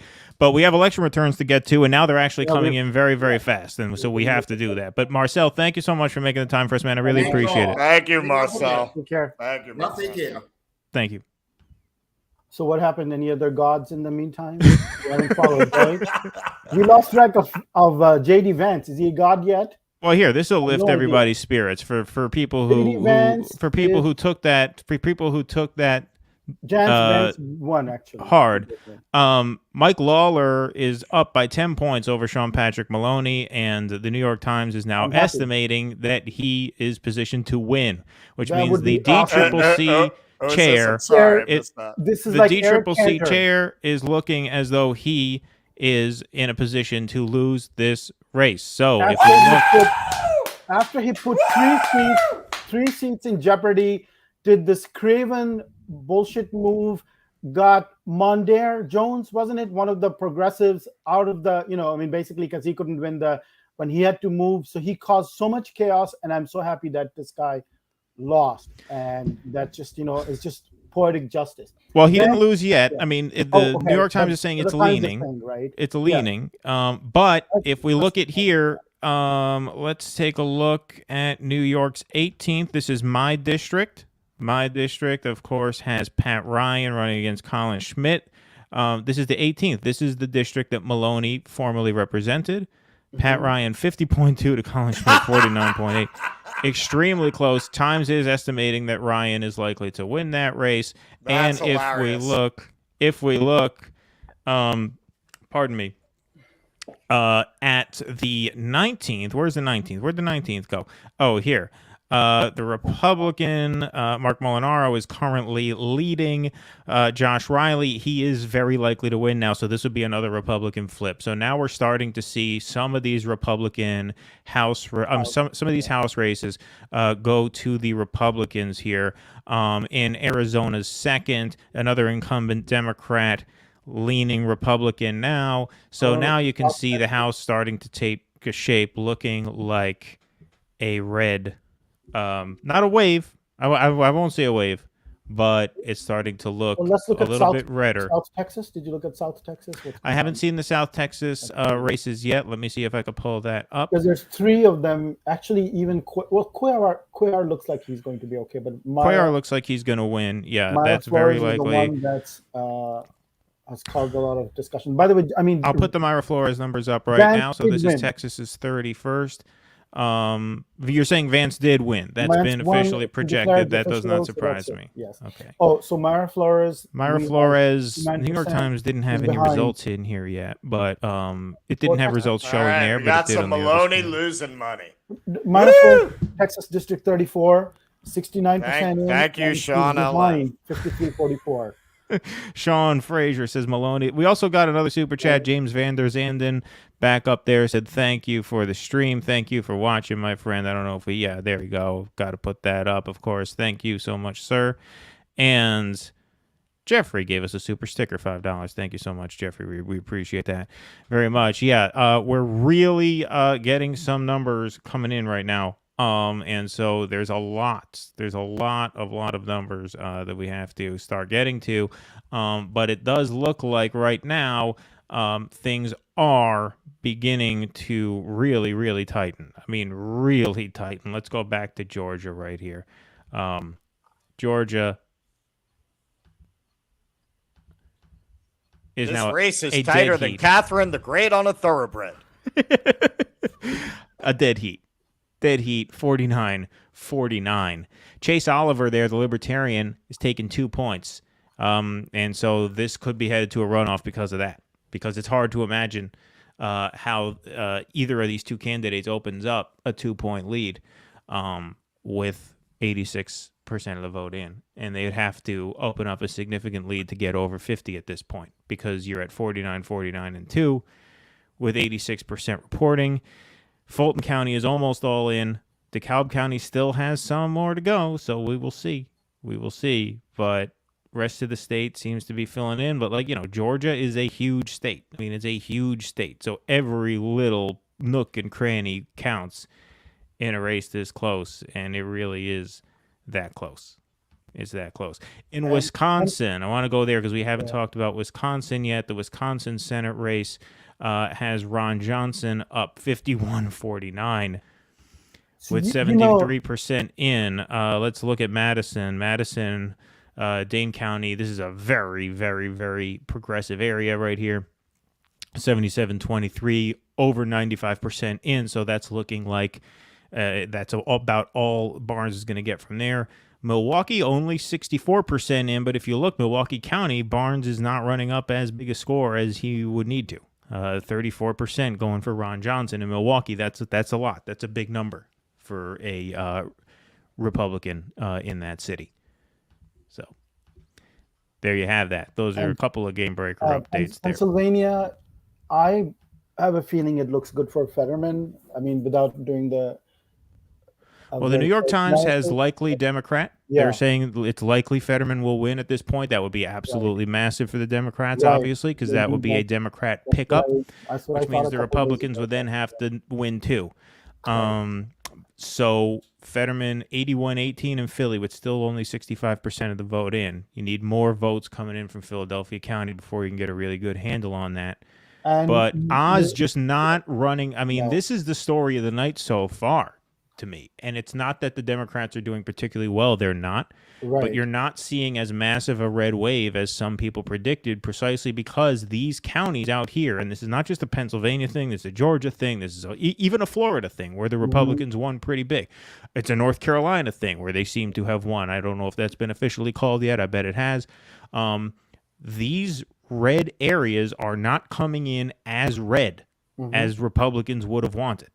The Democrats are putting up decent numbers for these areas. Now you say, what do you mean decent? Well, 34% in Indiana County is decent, man. Cambria, these are rural counties. These are counties where the Republicans got to run it up 75-25. And they're running it up 65-35. That could be a hidden row vote. I mean, that could be what, Michael Moore was talking about, right?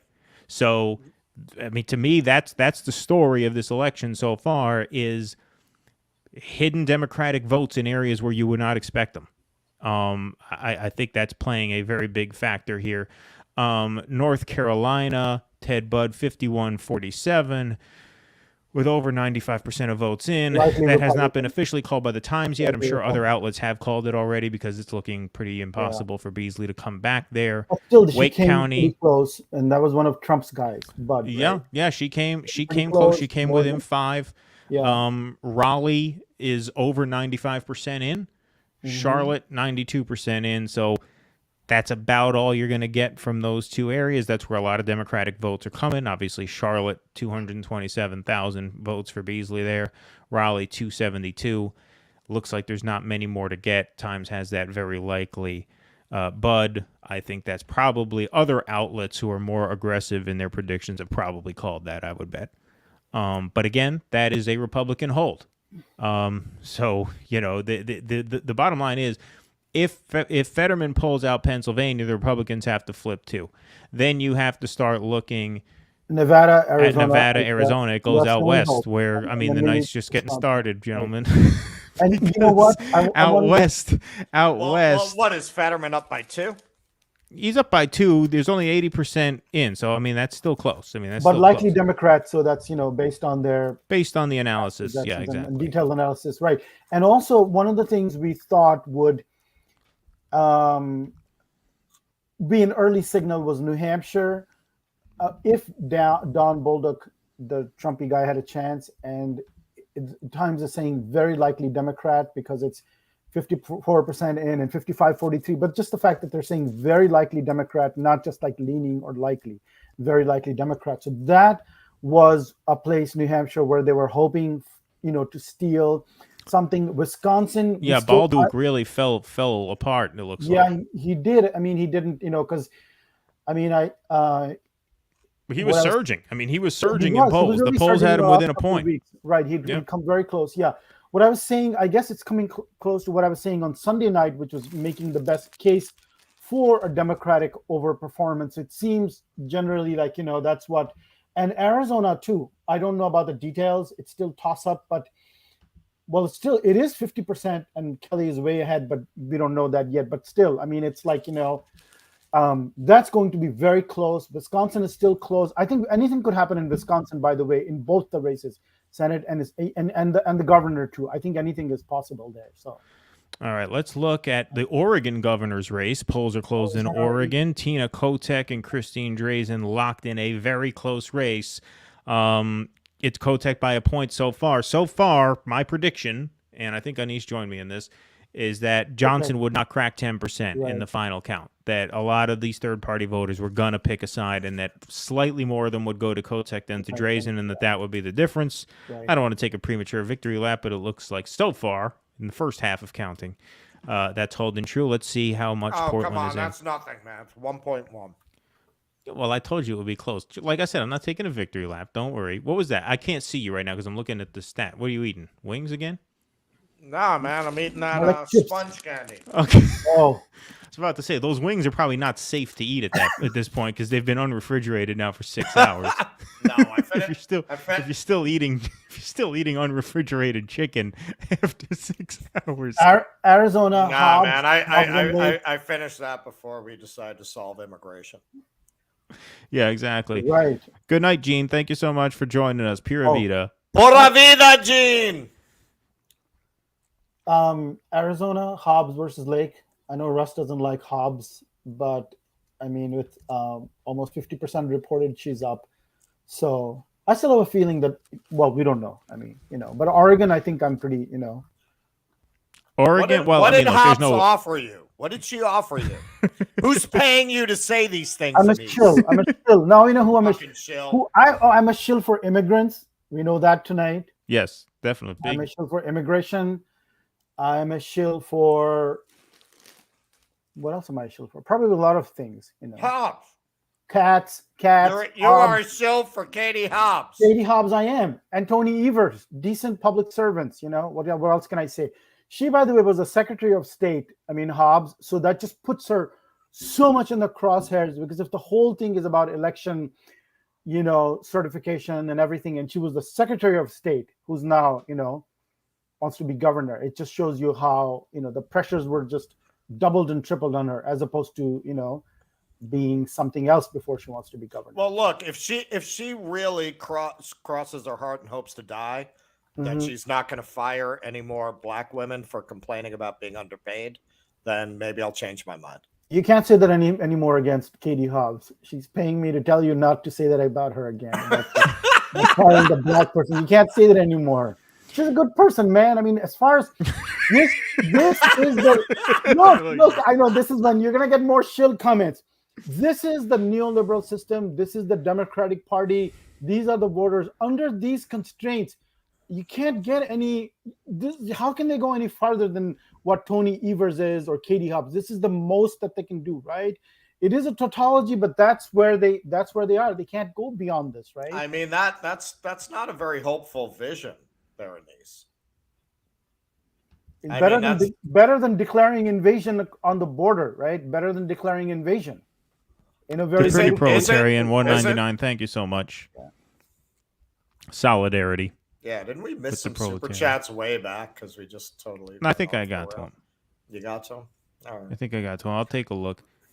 I'll go back.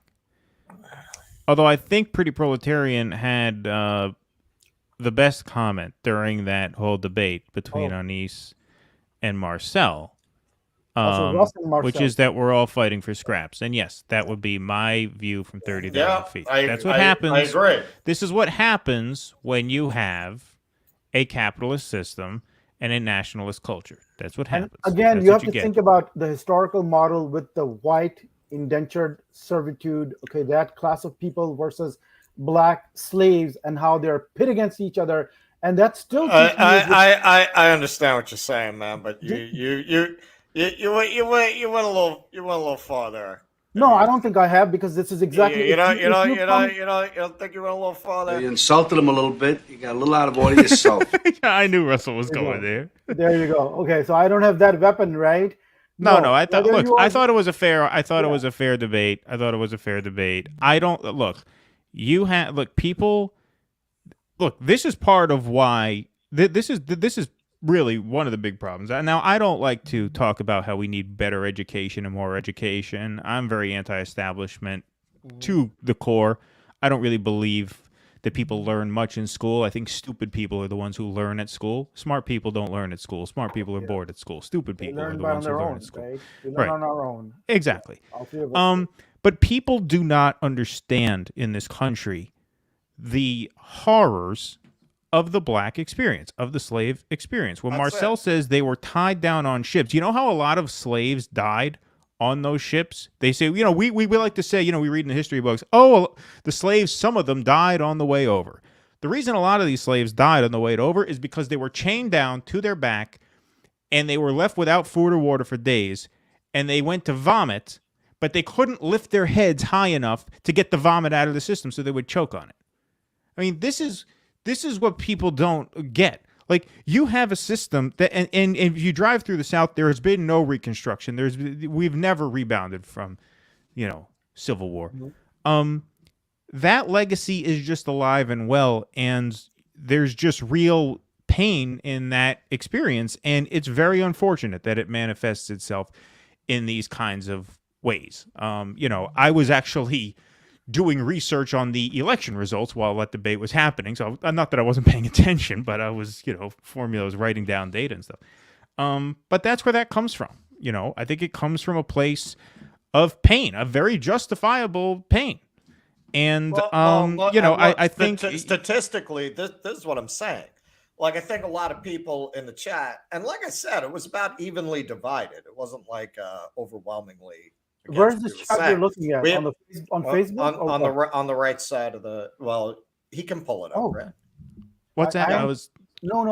There's a live chat going on in the. So it was about half and half. Okay. That was half and half. We had a very good. It was about half and half. And I second what Russell said at the end of that, which is that, part of the reason we let that go on long, I mean, we couldn't let it go any longer because we have to do election results, and now they're coming in, so we have to get to that. Well,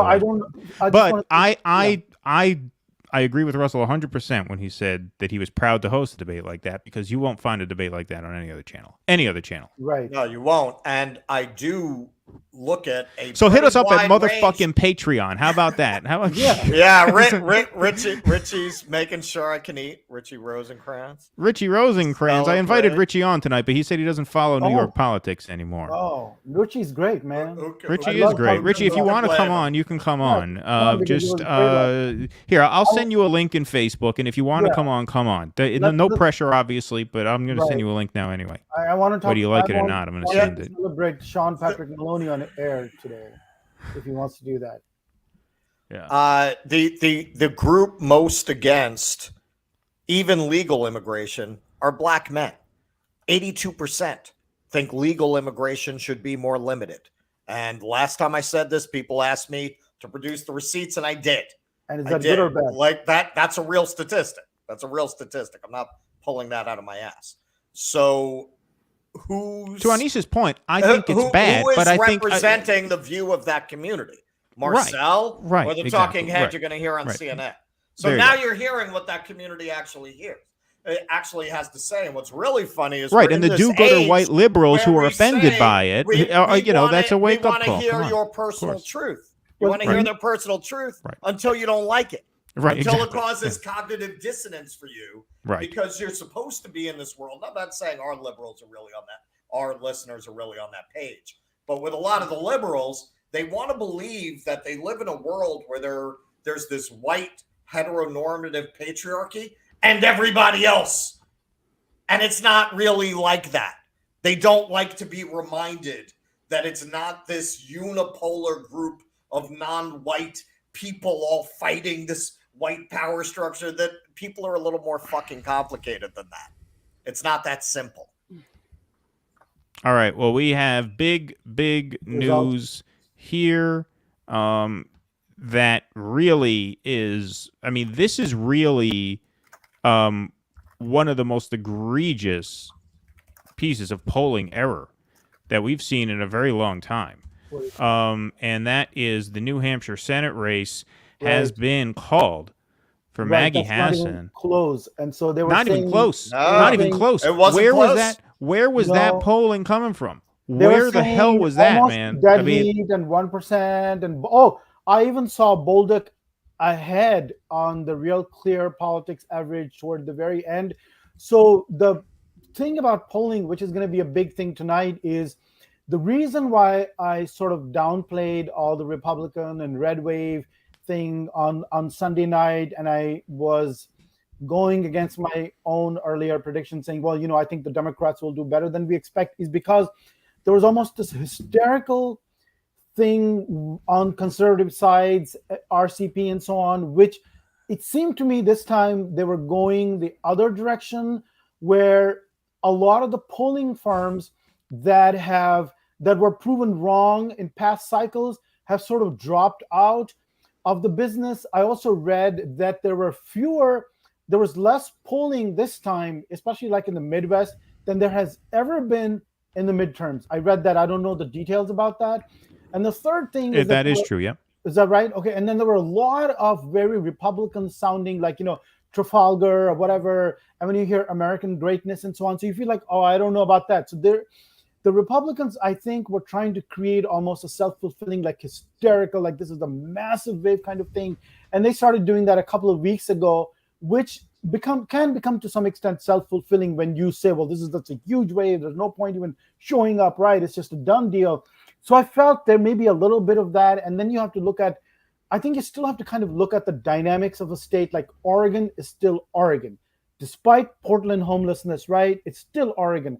Arizona hasn't quite become, there's not really a red state, right? So, I mean, you have to look at the dynamics of the state. And I think New Hampshire was the same way, where you feel like, well, I don't know, they're going to look at this thing, and this guy was pretty extreme, and people know that, about Bolduc, right? So this is a small state. Everybody knows, his reality. Oh, here's Richie. So the polling is going to be a big thing. I think this time there may have been overcorrection on the other side. That's what we're seeing so far, right? Tonight. No, you're absolutely right. And, the last couple of cycles, those right-wing polls have been more accurate because of an underpolled Trump base. And right. That New Hampshire result is just an embarrassment to those polls, because they had Bolduc coming within a point. That's why I thought Bolduc was going to win. That's why I predicted he'd win. Well, but the RCP average. One of our crafty minions tells us Whitmer is projected to be reelected. Oh, thank you very much for that. Gretchen Whitmer has held on. I predicted she would hold on. That's what we thought. However, but there was also an abortion referendum there, which another thing that happened is that, I don't, Lindsey Graham is not stupid. So when Dobbs happened, I think the idea was you put it out there. Okay, people, don't be scared. It's not going to be conception or something, okay? It's going to be 15 weeks or something like that, something that many people can agree on, 4 months or something, right? And then in the states, they say, well, their state already has a law. And then along comes somebody and says, we're not going to overturn that. So maybe there should have been, more of that, like you said. It seems to have helped Whitmer in that state. So anyway, Richie's here. Richie, what's up, man? Good to see you. Coming at you from the Berkshires up there, or the Western Mass, where I went to school for 3 semesters. Yeah. Holyoke. I went to school in Amherst for 3 semesters. Is that where you are? Yeah, he moved. He moved to be with his girlfriend. How's things? How's life? She's happier. And what about you? And what about you? I'm much happier. Okay, good. Okay. She would be more happier if I wasn't such a pain in the neck to live with. Oh yeah. But I'm getting there. Yeah. How does she feel about you staying up late and coming on the show with us? She's asleep. She doesn't even know I'm doing it. Oh, okay. This is an illegal thing, right? Yeah, right, exactly. It's illegal. So I wasn't going to do it because, like Keaton had said earlier, I stopped paying attention to New York politics and haven't picked up Massachusetts politics completely yet, other than to learn that Richie Neal is pretty terrible. Yeah, he's one of the worst there is. He's one of the worst there is. But people keep voting for him because the only people that'll run against him are Republicans. Yeah, Richie Neal was the guy. He was challenged. Oh, what's the guy's name? Alex Morse, the gay guy, ran against him, and they created this whole gay sex panic. This whole scandal. They just manufactured this whole scandal against him. And that's part of what sunk him in the primary. Once again, folks, voters suck. Yes, they planted a scandal. Yes, they screwed him. The voters fell for it. They suck. I'm sorry. I don't know. I don't know what else you want me to say. To me, that seems pretty obvious. But overall, Richie, the Democrats are showing, they're putting up a more of a fight than a lot of people expected. This does not feel like a red wave so far. What does that also say about the I don't even want to call it homophobia, because it's like anti-gayness in this area that people were so freaked out about that.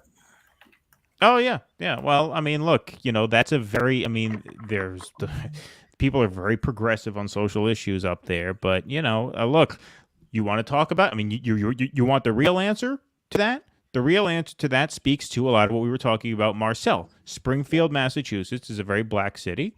African Americans tend to be more socially conservative than white progressives living in college towns like Amherst and Northampton. That's just a fact. And so it could be that the African American base of support in Springfield was more put off by that than a lot of the white college kids, right? And that creates a cognitive dissonance for people. Because no, we're supposed to be allies, and if we're allies, that means that minority communities must be sympathetic to us because we're sympathetic to them. But it's not that simple, obviously. I mean, you know this. Yeah.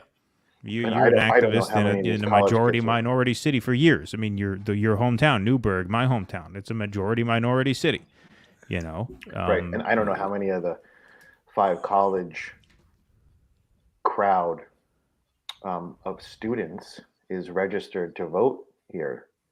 They may be registered wherever they come, you know, wherever their homes are. I don't know. I think did we just lose Keaton? Yeah, you did. I don't know what the fuck happened. All right. But anyway, like I said, damn you, NSA. You guys didn't lose access to the studio, right? Just me? No. Yeah. You guys are still on? Okay. Yeah, there's a local progressive who did a pretty good job of creating like a how terrible Richie Neal is website. He calls him Mass Mutual Rich Neal or something like that, or he calls Yeah, but there was a lot of that. Yeah, and then you look at the Republican in the general, and you got to vote for Neal, even though you know you don't want to. So hopefully we'll get somebody who's a stronger primary candidate against him next time around. But you know, I have to start getting more acquainted with people other than like Elizabeth Warren, and I've met my local, you know, municipal level folks right now, and I'm getting to know them, and we'll see how things go beyond that. All right, well, let's go. I will say that I'm grateful in ways that Sean Patrick Maloney. Oh, it's great, man! It's fucking great. Man. I've been rooting against him for months. That was I was supposed to donate to his opponent. I never got around to it. That's all right. He didn't need you. Save your money and use it for something else. He didn't need me. Exactly. Yeah. Here's New York, the New York governor's race. Who'd have thought? Now, who would have thought that the Michigan governor's race would have been called before the New York governor's race? Right? All right, but she's way out ahead though. She's up by 9 with 79% in, but as you can see here, I think she'll win. But Manhattan, but it's closer than it should have been. Yeah, and look, New York City is over 90% in, so it depends. It's a matter of where these other votes come in. But it looks like she is going to get it. She's not going to get it by much, but it looks like she'll win by about what the polls had. Here's my home county, Orange County. I told you I'd be shocked if Hochul won this county, and I'm not shocked because Hochul did not win this county. It looks like with 81% in from Orange County, Zeldin 57, Hochul 43. That's not a shock to me at all. Richie, you lived here for most of this campaign season. For every Hochul sign you saw on the side of the road, you saw 10 Zeldin signs. Sure. Yeah, so that's really not a surprise. Let's take a look at some of these other races here. We're going to go back to the Senate, and then I'm going to go back to the House in a little bit, because the House is something that you might get a call on sooner than later, like a macro call as the results continue to pour in. Let's take a look at Georgia. Wow, this Georgia race is brutally close. Brutally close. 49.1 to 48.9. It's looking... so that's probably going to runoff. It's looking like it's going to go to a runoff. I mean, Herschel is at 49.1. They're close to 50. It's possible. Thing is, Warnock still has votes here. He still has votes here that he can get. Because Fulton County is only 89% in. It's a big county, so 10% of Fulton County is like 40,000 votes. 10% of DeKalb County is probably 20% almost of DeKalb County. That you're talking about another 30,000 votes there, maybe. So there's still plenty of room for Warnock here, but the Times has this as a toss-up. That's the right call. There's no way to predict that at this point. Yeah. It's just crazy that a guy like Herschel Walker can do that well. Well, yeah, I mean, look. He's America, man. Only a couple of abortions, you know. I mean, only 2 abortions. Yeah. What do you mean? He's only paid for 2 abortions. For Texas, he's too fucking normal. That we know about. Yeah. Yeah. Right. Exactly. All right. So let's take a look at this overall Senate map here. Just big picture stuff. So New Hampshire, that was a possible Republican pickup. That's gone. Yeah. That's not a Republican pickup. North Carolina, they held it. Ted Budd has now been projected the winner, as we suspected that would happen. Obviously, J.D. Vance has defeated Tim Ryan. So these are 2 Republican holds and 1 Democrat hold. If Republicans hold Wisconsin here, then that means that the Republicans have basically been, not basically, means they will have been successful in holding every state that they had to hold except for possibly Pennsylvania. So it looks like if the incumbents win in all those races, and obviously Ohio, obviously Vance is not an incumbent, but he is replacing the outgoing incumbent GOPer. So if all those races hold, if there's no flips there, then it comes down to what we always thought this would come down to, which is Pennsylvania. Not just Oz and Fetterman, but Pennsylvania, Georgia, Nevada. It's going to come down to those 3. Right. And whoever wins 2 out of those 3 wins. Well, Oregon is not Senate. Oregon is the governor. Some of this may have been propaganda with we have expanded the map, which they always do. George Bush going to California, Hillary Clinton going to Texas, that's a phenomenon. So some of that may have been in place where they just, that's a good feel like, now it's like 8/10, but really, maybe it really is only just those 3 that we always thought, And I mean, that's what. Look, we said when we previewed it was likely to come down to those 3. We didn't say it was certain to come down to those 3, but we said it was likely to. Whoever took the 2 of the 3, So if Fetterman hangs on in Pennsylvania, right, that's a pickup. Which again, egg on my face. I thought it was over the second he opened his mouth on that debate. I'll admit I was wrong on that. Yeah. But if he wins, then the Republicans have to flip 50-50. Both Georgia and Nevada. They must flip those. Isn't it still 50-50? What's that? Isn't it still 50-50? In Georgia? If they still win, if the Republicans still win Georgia and Nevada, because Pennsylvania. Because that would give the Republicans 2 flips, because Georgia is incumbent Democrat, Nevada is incumbent Democrat. So if Fetterman wins here, let me just put this up on the screen because it'll be easier. Okay, yeah. If Fetterman wins Pennsylvania, that puts the Democrats at 51.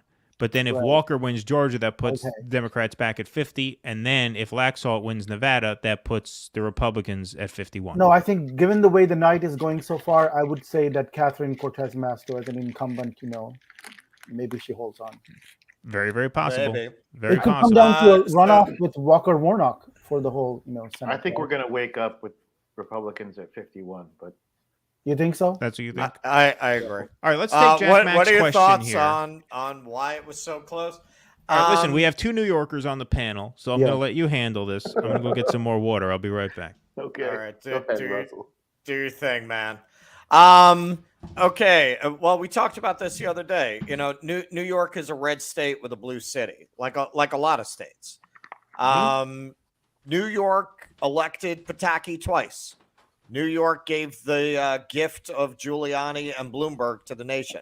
It is not unusual for New York to go Republican. I have always said if the Republicans became pro-choice, New York would be a red state because it's a money state.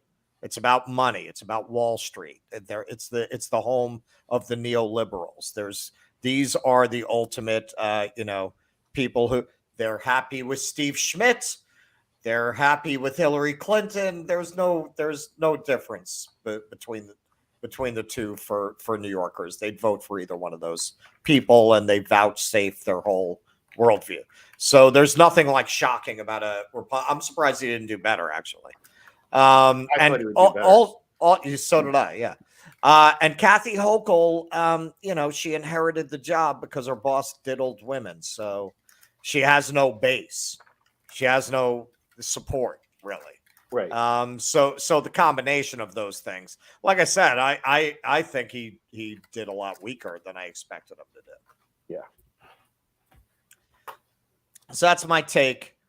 That's my rundown. Yeah, Trump did well in a lot of counties in New York. He did. He did well in Staten Island. You know, Staten Island's a lot of firefighters, a lot of cops. It's a lot like Queens was when I was growing up.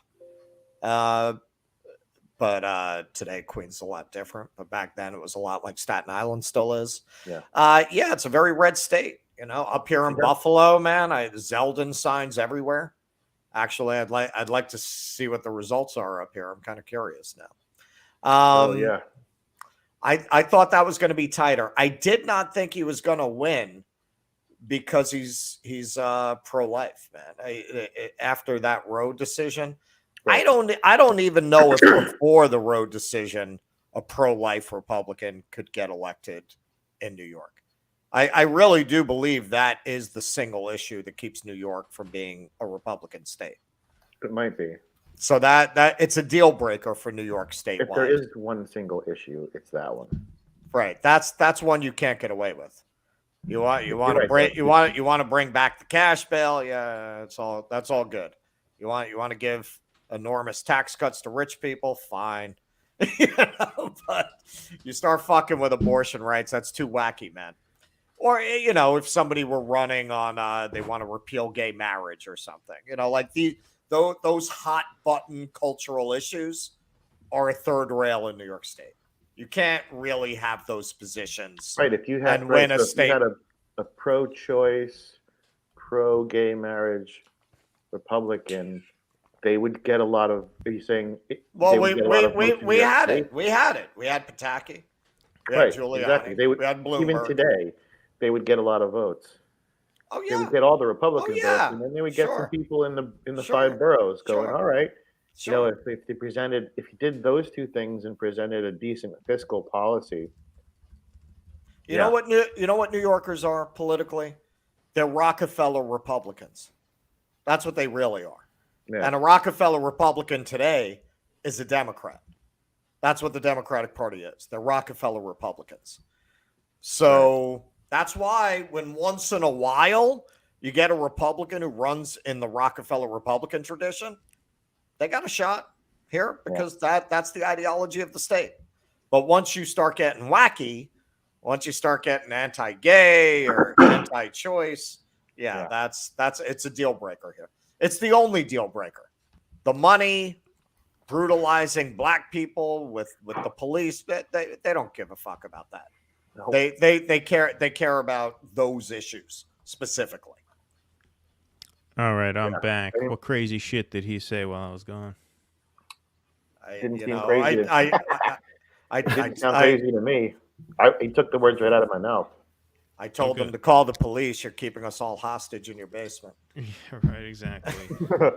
Finally while he's away. Quick. Finally got the amber out. I can't drink too much tonight because I got a flu shot earlier today. But I figure I'll have something now that it's after midnight. All right, let's take a look here. This is kind of interesting. Yeah. I'm going to put up Arizona. Mark Kelly beating Masters handily in the votes that have been reported. However, the New York Times, for some reason, still has this listed as a toss-up. So I don't know. I don't know too much about Arizona and where these votes should be coming in. Maybe it's because he's only running 20 points up in Phoenix. Maybe they figure his margin should be bigger there. Although it seems to me like there's a lot of quite a few suburbs there. Maybe it's a turnout issue, but for some reason, the Times is kind of stubbornly keeping that in the toss-up category, which gives the Republicans an opportunity to steal one. Not steal one. Sorry, we can't say steal in this context. To pick up a Democrat seat. You hear that, YouTube? Pick up. I misspoke. I meant pick up. Pick up. Right, exactly. They're like Donnie Deutsch. They will vote for Hillary, but if Bernie is the nominee, they will vote for Trump. You got it. That's New York. That's New York in a nutshell. In Pennsylvania, governor, which we didn't think was in play, and it doesn't look like it is. So Josh Shapiro versus Doug Mastriano, and with 80% in, I think it's going to be Shapiro. So that's not even in the ballpark. I mean, it's like he's way ahead. And Oregon, Betsy Johnson, the so-called independent, is under 10%. She just went down to 9% exactly. And Tina Kotek is still up by, a point or two. So if it hadn't been for Betsy Johnson at all, then she would be up by 10% or more in a state like Oregon, right? So it looks like, 10% or 9% is still a lot. I thought it might go down to less than that. But I still think, Kotek might be in, or Kotex, as you, Russell, call her. So, Yeah. So look, I didn't come up. I didn't come up with that. She went all through grammar school being called that, and you fucking know it. Hey, if there's one thing that stops a red wave, it's a Kotex. It's Kotex. Oh my God. You just came up with that? You just came up with that? Or did Russ? Well, did Russ do that line, or was that your own?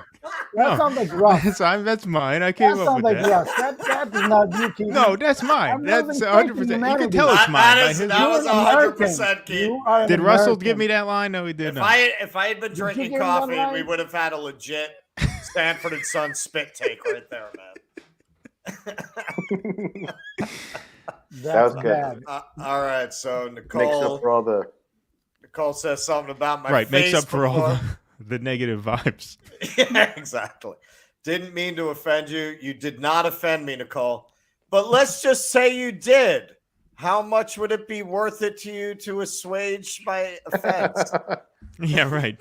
Let's say, he's still offended for $5. Let's see. $1 million. Yes, $1 million. $1 million. Keaton, I hope you've got my Sunday night predictions recorded, because that's where it seems of to course be going. they were. Yeah, your Sunday night predictions.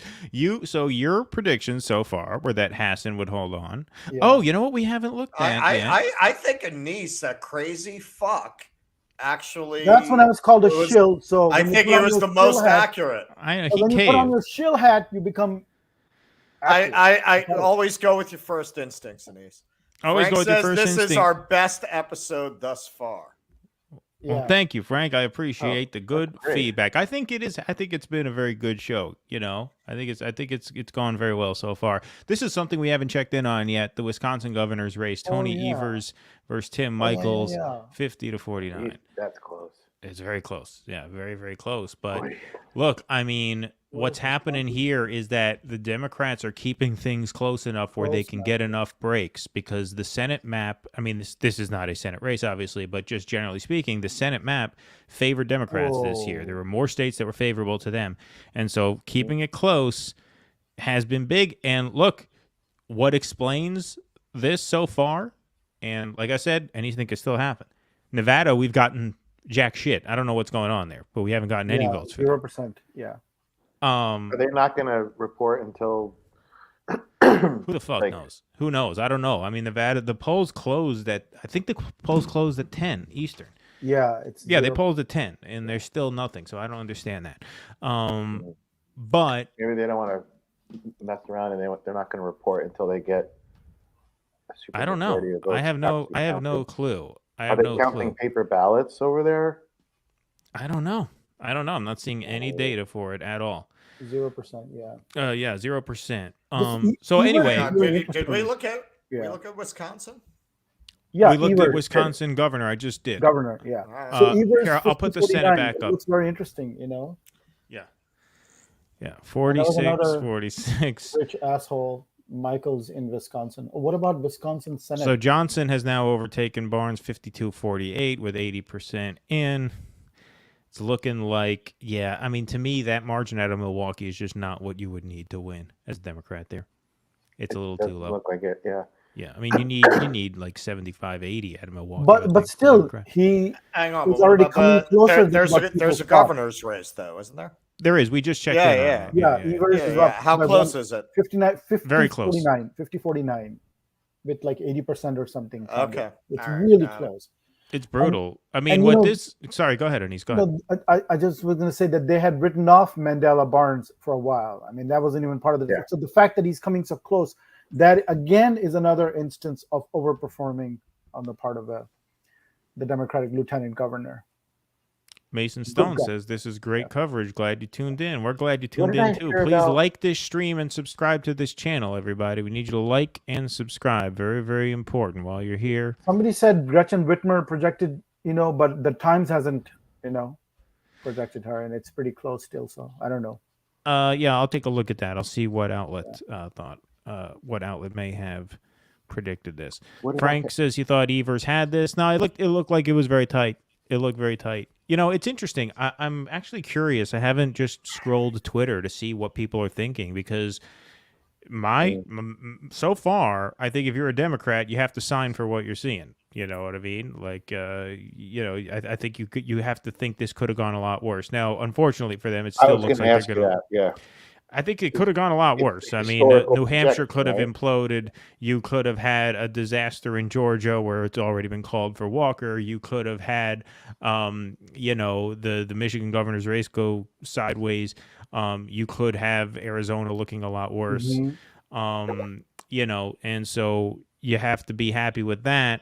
In the House, look, here's the thing. Democrats gave their voters this line of bullshit that if we keep the House and add 2 senators, we'll codify Roe. There was really no way for them to keep the House, and it's looking right now that they're not going to keep the House. And so, in that sense, are you satisfied? It's really pathetic. No, you're not satisfied because you can't be satisfied because ultimately nothing is going to get better with this outcome.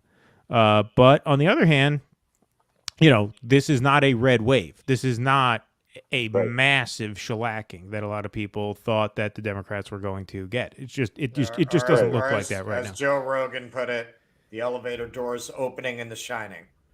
Right. Yeah. No. It's not that. That's not what happened. Did you say that? Yeah. That's what he said. It's going to be like the elevator doors opening in The Shining. I mean, look, a lot of people thought that. That's what it looked like in the polls, but. It just doesn't. It's not shaking up that way. Let me take a look here. Look, our neck of the woods, Richie, the Hudson Valley, looks like this could be a huge difference maker in the House nationwide. Because here, let me put these races up. Hold on, where the hell did you go? There you go. We should send a thank you letter to Sean Patrick Maloney. Like, good job, asshole. Thank you. Yeah. Well, exactly. no, it could have. That's a great point because you know what? Yeah. If Maloney had stayed in the 18th district, you had had an incumbent running in the 18th, an incumbent running in the 17th, Mondaire Jones, and an incumbent running in the 19th, Pat Ryan, because Pat Ryan could have stayed in the 19th district where he just won a special election. Messed up everything. Instead, go ahead. I believe with every fiber of my being, they all would have won. Yeah. He messed it all up. Yeah, it looks like they all would have won. He fucked it all up. And he was the guy whose job it was to deliver the House. And what a party. And it looks like he may have single-handedly fucked it up. I mean, if this gets very close, it could literally come down to these 3 districts in New York's Hudson Valley. And that's not an exaggeration. Let me prove to you. Axel, Brandon, Georgia runoff again, liberal brunch in November. Thank you, man. I appreciate the $5, and appreciate your support, Brandon. Like you said earlier, just goes to show you how pathetic the Democrats are. They had nothing to offer anybody except once they got handed their ass from the Supreme Court on Roe. Right. Right. What was it that somebody said? The only thing they had ready in response to that was their requests for money. Right. Yeah, exactly.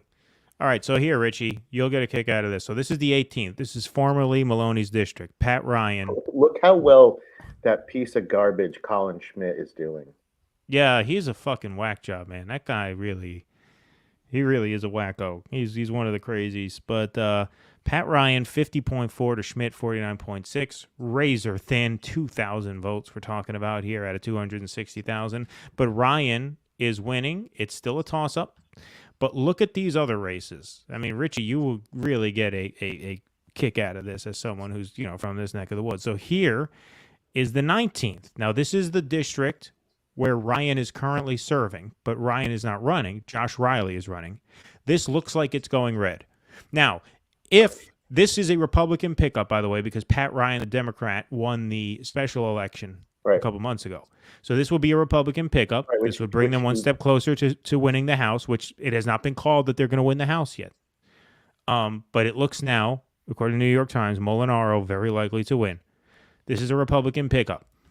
If Maloney stayed put, Ryan would be running against Molinaro as an incumbent and probably would have won. But instead, this is going red. Instead, this is going red. Now, let's take a look at Sean Patrick Maloney's district. R+6. Looking more and more like Maloney might lose. Now, Westchester County, he is winning by 10%, and there's only 64% in. Westchester is the largest population center in the district. So it's possible that Maloney can catch him. It's not out of the question. Right. But Texas 34. But man, look how close. Look how close. And at the very least, it looks like the 19th is probably gone, which is Maloney's fault as well. Because if Maloney had stayed put, Ryan could have run as an incumbent. Now, Sean, is that because of that Slim Shady motherfucker over there with his fucking bleach blonde hair? Is that why you picked us over Breaking Points? You don't want to watch? Yeah, Kyle's over there on Breaking Points. Yeah, you don't want to watch Kyle and Crystal in bed canoodle. Like everybody wants to watch that. Keep it. Save it for the honeymoon, guys. Yeah. Nobody needs. Yeah, I don't know. See that. I haven't looked at anything. I haven't looked at Twitter. I haven't looked at shit. No, I mean, I read a few. We are enough for ourselves. Why would we look at others? Well, I'm interested to see how people are thinking. Isn't that now just a bunch of people screaming that Elon Musk is God and they can call black people the N-word now? Well, and then they'll leave tomorrow, right? Who is this? Well, they might not leave tomorrow, man. They might stick around. That's true. Yeah. Can I mention a couple of here which sort of reinforce our point this evening in terms of the Democratic overperformance? Are you looking at House races or Senate? Yeah, House races. Right. Yeah. So a couple that we had an eye on, the Texas 34 with Myra Flores, which the Republicans were hyping so much, like she's going to win. And now it's 92% in, very likely Democrat.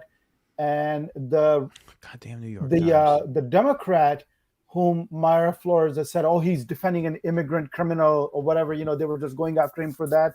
I think he's an immigration lawyer, Vicente Gonzalez. So he's up 53-44, very likely Democrat. So if South Texas, that's the second one, Henry Cuellar already won.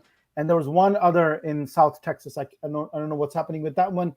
And I also wanted to mention Rhode Island, which was being built up, systematically with Alan Fung and with Seth Magaziner. And they thought that in this, deep blue state that Fung would win. And that's already been declared for Magaziner. So that's out, right. 50-47. So that, once again, this is yet another one. So perhaps it will come down to just a handful of House seats. Yeah, I mean, look, the New York Times current projection right now, their estimate. I have to be careful because projection means like an official call. Where their estimate right now is that the Republicans are going to end up with 224 seats. That's just 6 north of 218.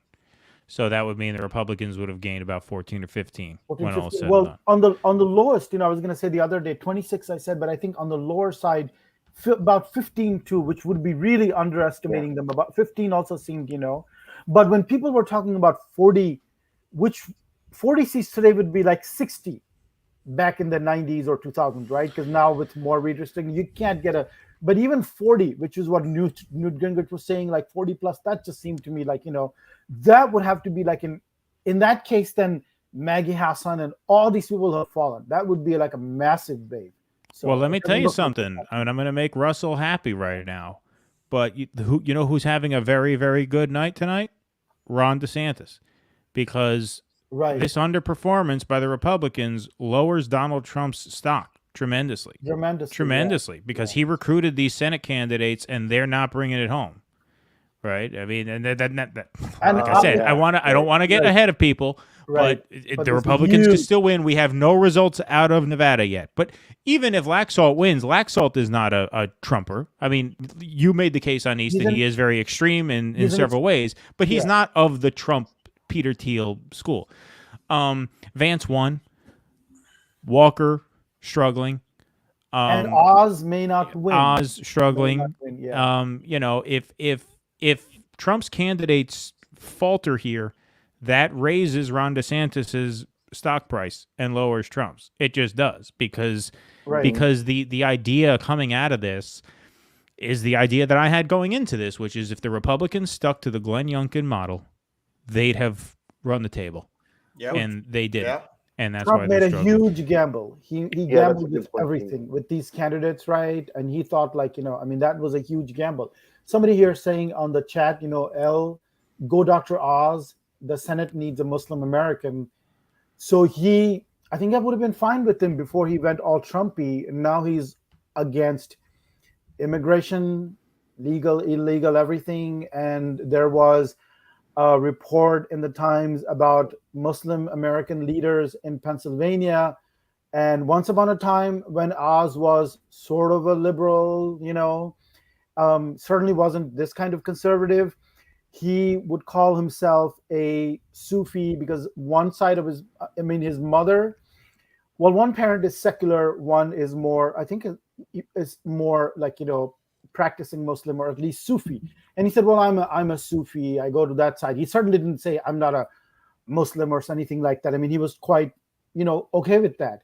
But then once he went into this political, you know, arena, now he doesn't talk about that at all. And the Muslims in Pennsylvania have tried very hard to get him to come and even at least acknowledge their presence and say, yes, I'm a Muslim, and he won't go anywhere near them. So he's a Muslim American who's now against, you know, immigration.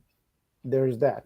But he would be nominally a Muslim. That's true. But he won't be a Keith Ellison type, you know, which was a big deal when Keith Ellison back in the mid 2000s became the first, you know, Muslim member of Congress. So, I mean, look, it is really hard to imagine how that guy McCormick, I don't know if it was Doug McCormick, Dave McCormick, it's really hard to imagine that he wouldn't be winning this race by 2 or 3 points right now. I mean, it's kind of hard to imagine that. Right. It's Oz is such a disgusting creep.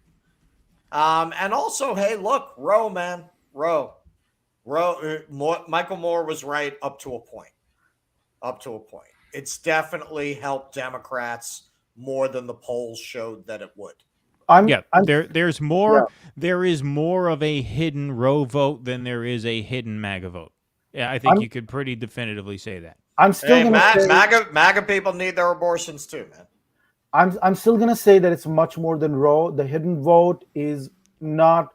That's my sense, you know, because abortion still pose pretty low, 15%. I mean, but there's other issues maybe that younger voters with climate and their extremism, and there's a whole bunch of other cultural issues, and they're woke in ways that, you know, I mean, abortion is part of it, right? But there's a lot more going on. So I maybe, but you know, I don't know if I agree with that because how much of it is a youth vote? I mean, we don't. Well, it would be unusual if that were significant, especially in a midterm. But also, when I'm looking at the map, you're seeing pockets of blue where you really would never see pockets of blue. Like, so this is more like Kansas, you think? This is more like Kansas? Yeah, more like Kansas, exactly. Like Kansas. And even out here, I mean, why is Herschel Walker, you know, 55-43? Yeah. That's not a good margin for fucking Houston County where no one's ever fucking heard of. You know what I mean? Like, these are areas where the Republicans are supposed to dominate, and they're not dominating. And I don't think that's because young people there care about climate change. I think it's the Roe thing, man. I think people, you know, want to have abortion as an option on the table. And, you know, that's something they feel they need. And they're not just going to give that away. It'll be really interesting to see how Republicans react to underperforming if it's very clear that Roe is the reason they underperformed. They're dominating on every... Do they moderate their message? They're dominating on every other issue. Only on every other issue. 19% of Americans, according to exit polls, are satisfied with the economy. 19%. That should spell doom for the in party. Doom. Right, that right, should be right. a knockout. Yeah. You know, Yeah. we should not be wondering who controls the House at 12:30 a.m. in a climate like that.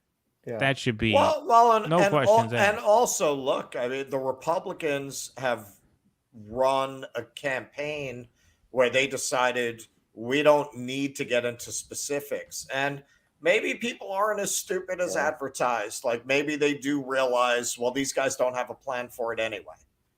Like it's not like they proposed anything. No, it's not like they proposed any fix to inflation or jobs. No, but I as I was saying, look, their rationale never made sense. Their rationale was that Democrats overspending is what caused the inflation, which is just absurd. It's just absurd. They did come out and start saying, which I thought, my view was that this was already beginning to have an effect, because they came out and started saying they avoided it for a long time, right? But then if you go issue by issue, for example, on inflation, they say, well, or we're going to drill more, or the energy prices, and people look at oh, that's their solution, right?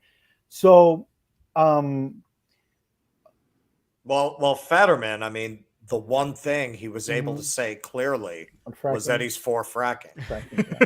To the extent that he can. That party was able to articulate. Well, to the extent that he could articulate, because he said, I support fracking. Yeah. I stand. Right. I support fracking. Yeah. That's that part of his brain wasn't damaged. Yeah. You're too hard on Fetterman, man. I mean, give him some time to heal. He's I have all the sympathy for it.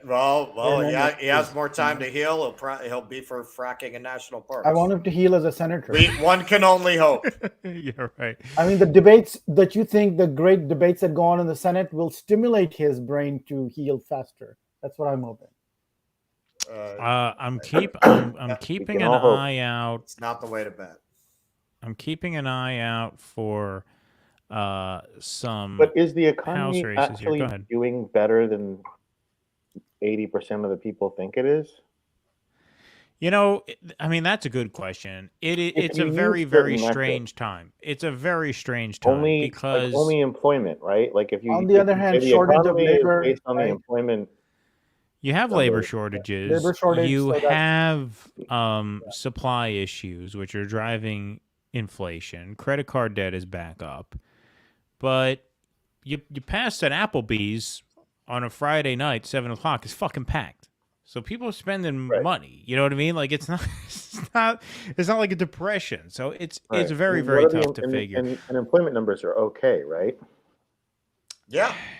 Yeah. I mean, look, I think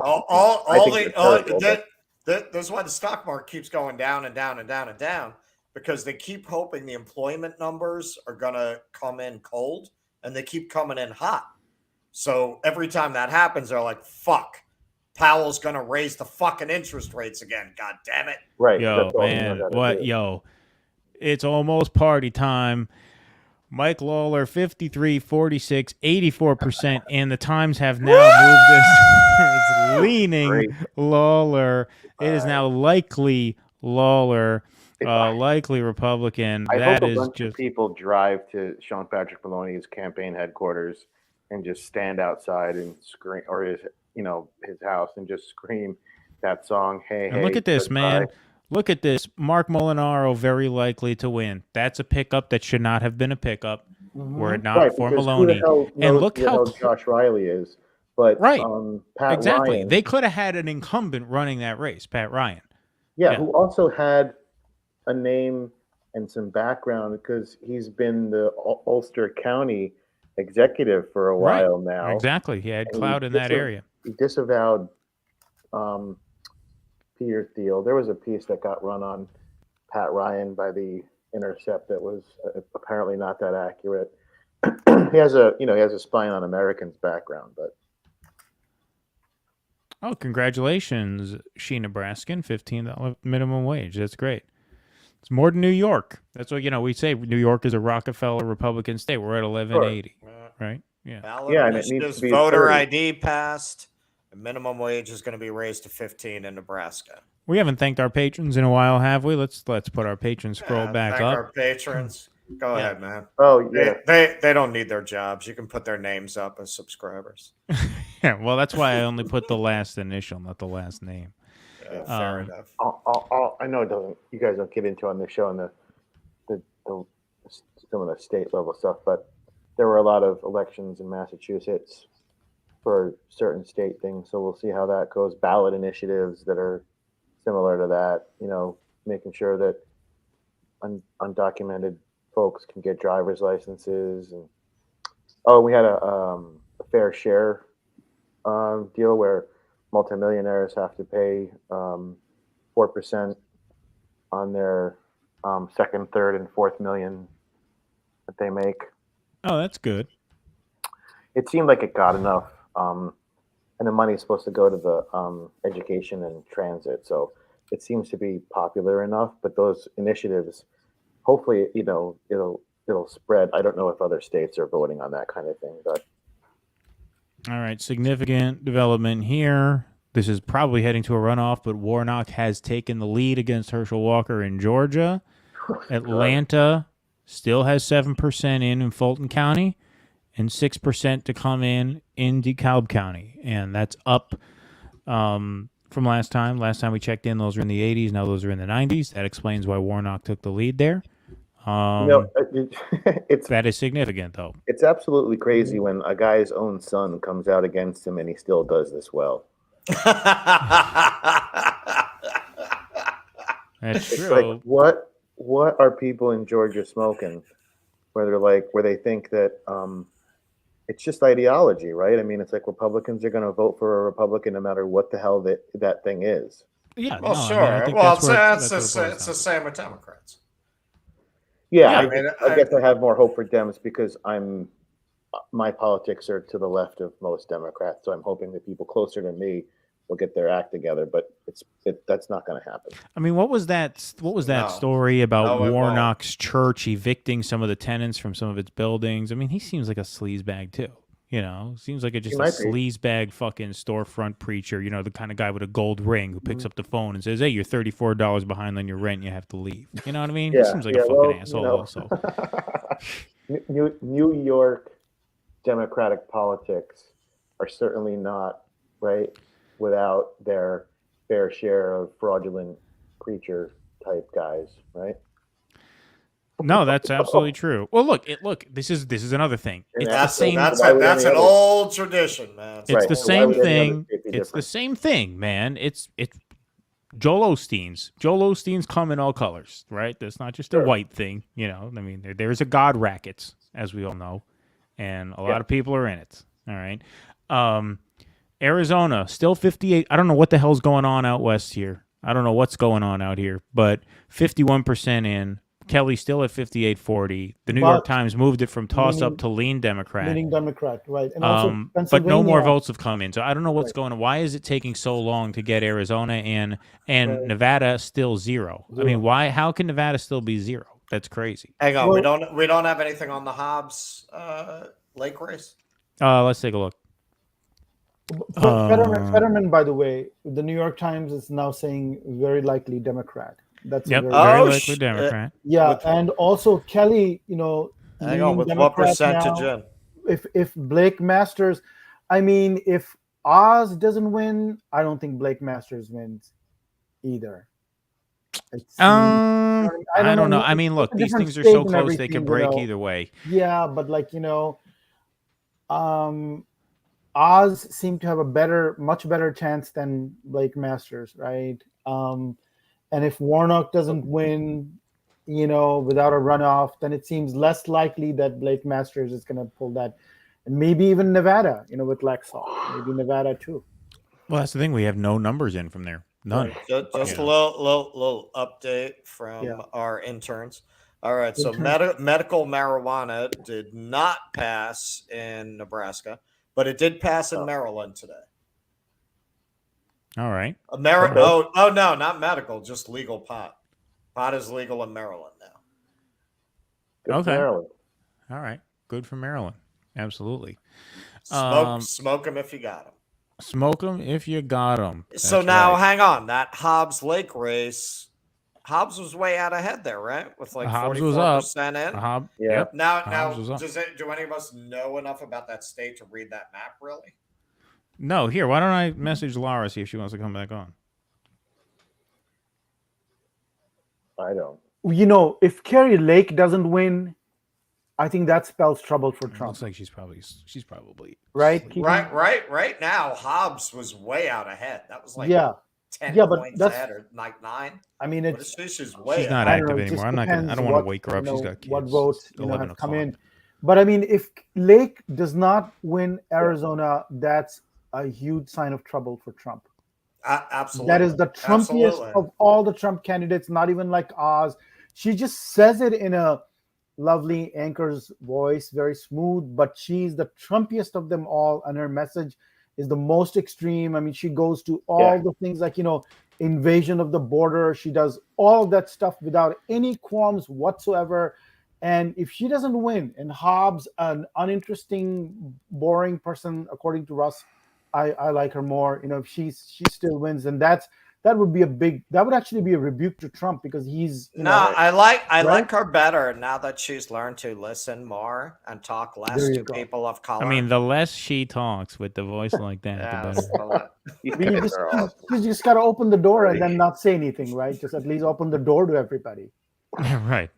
Then she doesn't have to speak. I don't mind her speaking. I mean, Lake was truly, when you talk about the post-Trumpist, which are Trump's monsters who are even beyond him, that was a whole bunch of those people. And I think Carrie Lake was one of them. I think the only real explanation for this is that people didn't really learn the word inflation. I guess Reid called it wrong. They didn't manage to learn that word. You need the elites to teach them, right? Yeah, they don't know about it. They don't actually. So Brian Kemp has been projected the winner in Georgia officially. That is now in the bag. So that's here. We can put that up on the board here for Brian Kemp. And there you go. Walker having trouble where Kemp didn't, right? I mean, these are situations where the Trump wing of the party may have blown it. I mean, this is what I had a feeling that we were going to see, stuff like this happen, and it looks like that may be what's going on. Hey, Keaton, do you or anybody else? I just quickly talked about it with Keaton. Do you think the lawsuit? No, you're right. I'm the smartest one here. You can address it to me. Well, you and I talked about it. No, I know. It's the fodder of that Politico article. Do you think? I mean, we could analyze the Kemp Abrams race however much, but I'm wondering if, like, the lawsuits and things, like, what might have not worked out in Abrams' favor. I think Abrams is just not very good. I think she's a creation of the media. The liberal media just creates stars because they want to. Look what they did to Mayor Pete. They took a fucking small town mayor from the city no one ever heard of, and they made him a superstar. Yeah. And their base is just particularly susceptible to that kind of propaganda. I think Abrams is just not that good. Just like Beto O'Rourke is just not that good. Exactly. I was just going to say Beto. I will never forget all the fucking clapping seals. Hold on a second. Beto's going to be a big deal. They're so stupid. They're so stupid. I remember that article was kind of infamous when the media first decided that they're going to make Stacey Abrams a thing, and there was this ridiculous paragraph right at the top of this article. Oh, like a celebrity, she walks out on the stage, stops, turns for a picture. Oh my God! Like, what the fuck are you even talking? Who is she? Who is she that you're talking about her this way? Yeah. I think there was an article the media about that just recently. Creates these people, and who is she? And there's personas. They don't create people. They create these personas, right? Right. And she doesn't have great political skills. She doesn't have great instincts. She really doesn't read as sincere. I think the things that she said about black men that we've talked about over the course of the evening hurt her with that community. How condescending can you be? They're misinformed. Yeah, that's the way to talk to people you want to get to vote for you. They're not for me because they're misinformed. Especially with a group that has a history of being condescended to and being treated as if they're less than. You're gonna fucking talk to them like that? Right. Like, I mean, look, Marcel was talking about, I know Marcel didn't go over big on the stream tonight, but he did with half of them. Yeah, he did with half. I mean, he went over big, maybe in a negative way with some of us. That's okay, because it's like Russell said, a lot of African American or Black, however they want to identify people, honestly feel that way, and I would say for good reason. I don't know that I agree with them, but I think that they have a lot of justification in their bag. Yeah, I think that's very well said. I think that's well said. I mean, that's how I feel about it too. But anyway, let me just finish this point. He made the point that the Democrats often signal to Black women as the power base of the party. We've heard it all the time. African American women are the backbone of the Democratic Party. Well, I mean, there's a reason they make a point to say African American women. Black men vote Democrat overwhelmingly also when they vote. And so, like, what is that? That's a knock. That's some sort of woke kind of knock on Black men. Yeah. Well, yes, and this is a very common. I heard this today from a Black commentator, saying, Democrats talk all that identity stuff and diversity in the workplace, but that's not for us. That's really just for Black women. They're not really aiming that at us. But look, to answer your question, Richie, so there's that about Abrams, that she's just not very good. But also, this is a very, very unpopular Democratic Party. And the Republicans had an incumbent governor, Brian Kemp, who beat David Perdue, who Trump backed in the primary. Let's not forget that. Trump was pissed off at Kemp because he didn't go along with the 2020 beep, beep, beep shit we're not allowed to talk about, right? So Trump tried to have Perdue primary him. Perdue failed. Kemp ran really as a non-MAGA Republican because Trump can't stand Kemp now. But you know what? They picked they had a candidate who was just able to ride the mainstream to victory. All the Republicans had to do in this cycle was just not go too crazy. Right. And in too many places they didn't do that, but Georgia's an example of where they did. They went with Kemp. Kemp was the sure thing. He was the incumbent. It's a red wave. We're sticking with our guy. He side pockets Abrams, no problem. Yeah. They go with Walker against Warnock, and they're having problems, right? And that's it. Look, Lauren Boebert is having trouble in her race now. She's down. She's down by 3 points to Adam Frisch, whatever the fuck his name is. Now, the reason I didn't report on this yet, and Axel put this in the chat, and I've been following this all night, but I haven't reported on this because the Times is still saying Boebert is likely to win, which means there could be some districts that are just not in yet. Districts that are good for her. Right. So I didn't want to get anybody's hopes up by putting that up there, but now that you mentioned it, it is worth noting that we are about, 3/4 of votes in, and Boebert is still down. So that's something to keep an eye on at this point. I'm also going to say about Abrams, I think she's hurt by being so associated with the National Party. That certainly doesn't stand to benefit her in a state like Georgia. Right. No, absolutely. Is Marjorie Taylor Green also running? She's in the House. She would have to be. She is running because she's a House like member. Lauren Boebert. I'm trying to find Marjorie Taylor Green. Because a Black gentleman was running against her, right? Yeah, she beat him pretty handily. That race has been called. Marjorie Taylor Green has won 66-34. So that race is over. Holy shit. That race is over. And Herschel Walker, won that part of the state. Oh, Marcus Flowers, right? Well. Yeah, he seems like a pretty good guy. I feel bad for him. Who's the guy who ran in Louisiana who had the ad where he was smoking pot? That guy was a bad. Oh, I love that guy. I forget his name. We got to get that dude. Yeah, that would be fun to interview. Didn't we try to get him or something? No, I never tried. Was I supposed to? Did I screw up? Listen, man. Wait, you gotta give me guys, hang on 1 access second. to the due dissident shit. Because when I reach out to people on Twitter, I'm the weird guy with 18 followers on Twitter because I don't use fucking Twitter. Well, I don't reach out to. I mean, usually I don't use Twitter. Usually I use email. I only use Twitter if they have the DMs open. He says Green won, but didn't we just look at this? Yeah, they're just a little. They're a couple seconds. Takes a couple seconds, I think, for the chat to get through and for somebody. Yeah, to we're on a comment. 10-second delay, so from when we talk to when YouTube sees us, it's 10 seconds. So, just to go back to your point earlier, the Republicans, like, were there other possibilities besides Herschel Walker? Did they go with him because he's famous because he was a football player?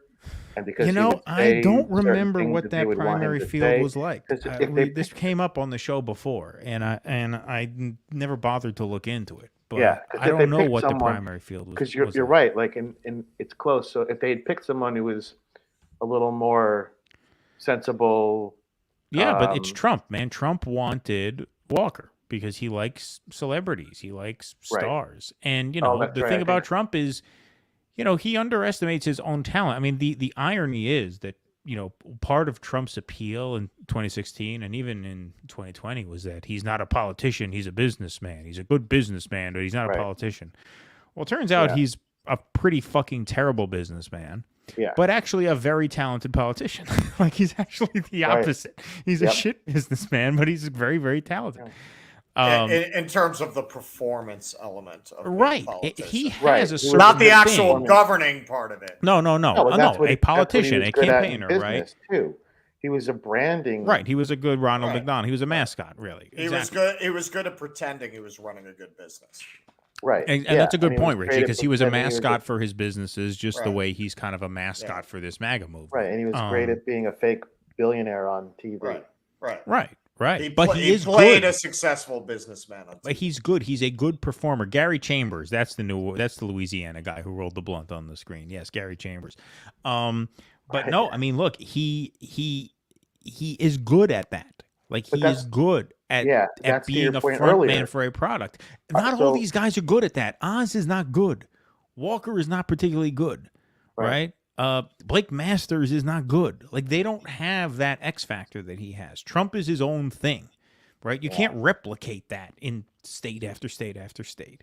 There's only a certain, it's not a formula that you can use to win election after election, right? And so, look, that's biting them. It really is. I mean, there's no doubt about that.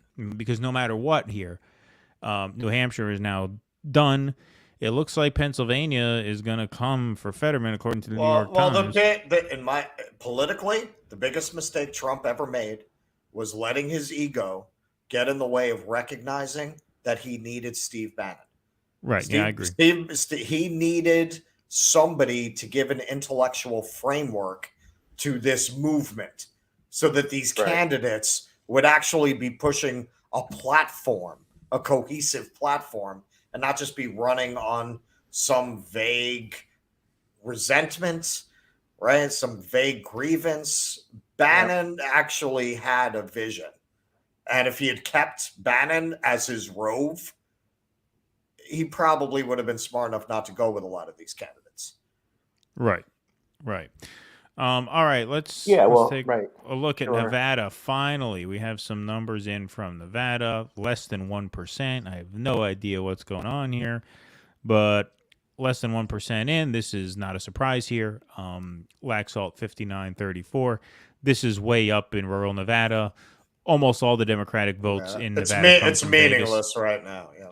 Well, it's meaningless. I mean, all the Democratic votes, almost all of them, are going to come right here from Vegas and the Vegas suburbs. And so until you get numbers from there, you have no idea how this is going to go.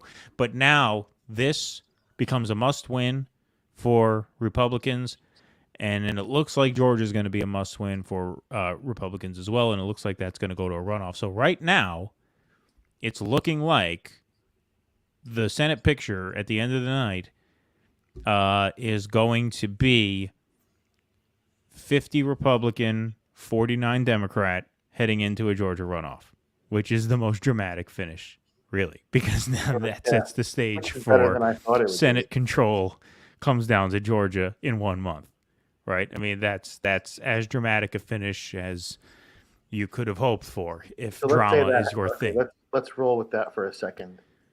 What does that mean Dems are going to have to do to get Warnock ahead of Walker? Look, at that second point, time? if